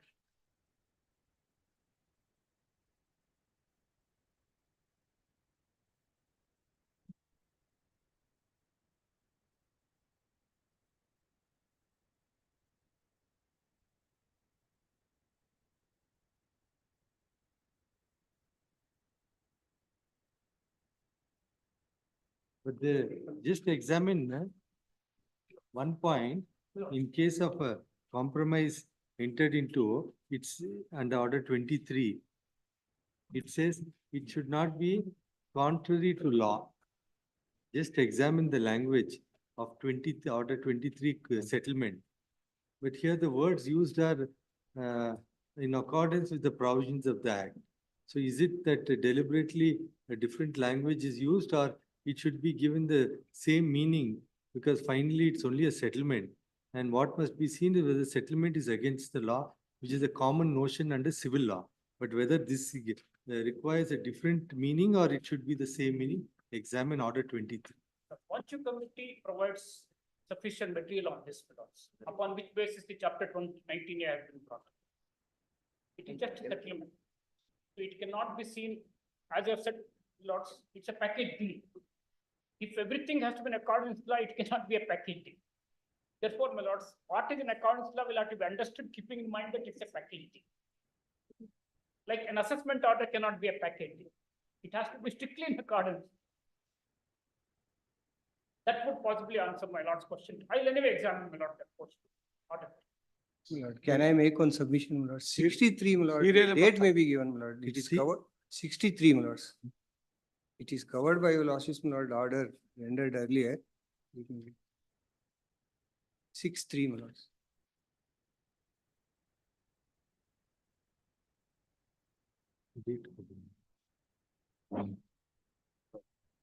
Well, Lord, serial number 66, my lord. If possible, my lord, any day on the final week of June, any day after? on the last week of June. My lord. 26. Great. Serial number 13, but passed over matter. Day after tomorrow or next week, 11th time. 13. serial number 13 passed over matter. Day after tomorrow, or it may be dispersed of like that. 11th. 11th. My lord, serial number 54. 11th. Serial number 36. 36, my lord. Orders maybe posted tomorrow or day. 36. 36. Lord, serial number 36. Lord, 11th.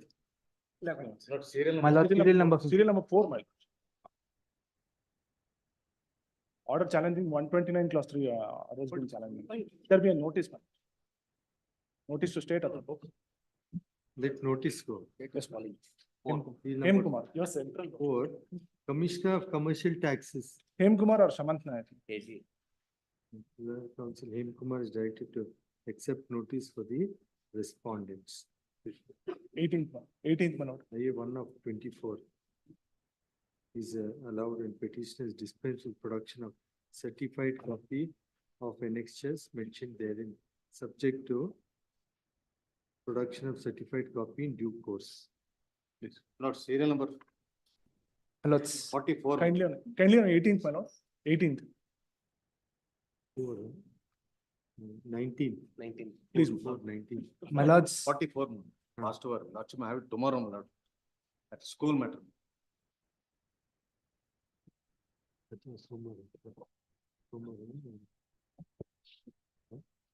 So Monday we'll have it in the orders list. 44. Education matters day. Lord, the matter was heard, my lord. No, I know. Tomorrow company day. That's it. Monday we'll see, we'll consider. Or Friday, my lord. Friday election petition afternoon division bench. 10th. 44 in the orders list. Monday, my lord. In the my orders. lords, my lord, Only thing, my lord, let them not, DDP, my lord, there is, there. No, That will Monday not we- precipitate. Monday we'll see what. Please. My lord, serial My number lord, serial- 55, my lord, on the 55, serial number 55, my lord. On the previous occasion, your lordship had restored my GST registration, my lord. I believe your lordship wants to remit the matter back. 55 and 56. 56. 56, I am. Yeah, we'll have it. Yeah. Really tax matter, this is the revocation of. Correct.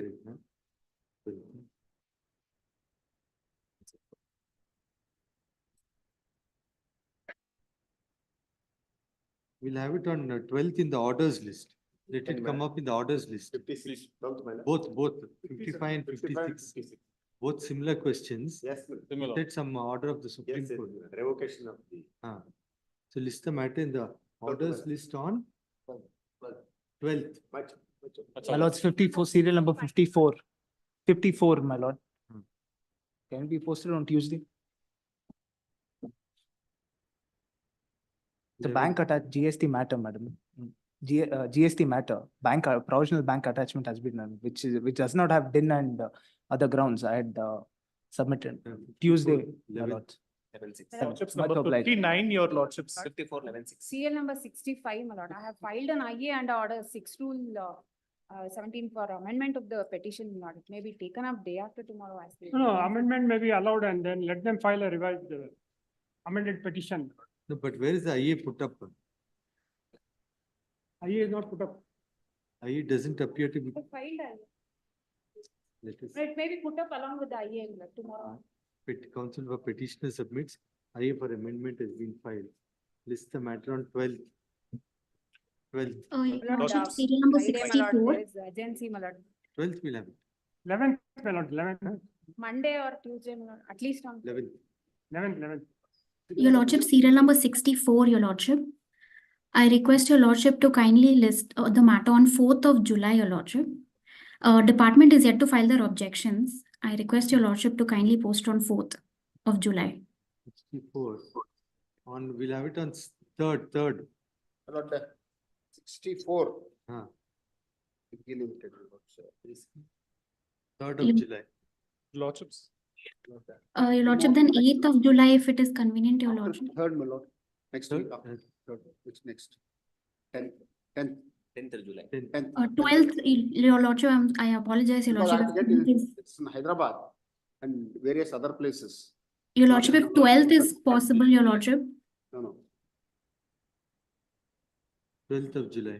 Lordship, Lordship, serial number. Could we kindly extend the interim order, your lordship? Interim order earlier granted is extended till the next day. Much obliged. 57. Yes. Need to read. No, 57. Relist on 12th. Your lordships number 59, your lordships, can we have it on 25th of June? It's a tax matter and 25th is a Tuesday, your lordships. No, 59, 25th. June. Deeply obliged. Your lordship, 66 milots, date may kindly be fixed milots. Any date apart from first, 26. please. 26. 26. Much obliged. Serial number 1 was passed over. It's a short matter which your lordships felt could be disposed of. 147 reopening. My learned friend is also ready and it will be taken up next Tuesday, subject to your lordships. It's the matter in the orders list on 12th. 11th or 12th, 11th. 11th, I think many matters are there. 12th. Very good.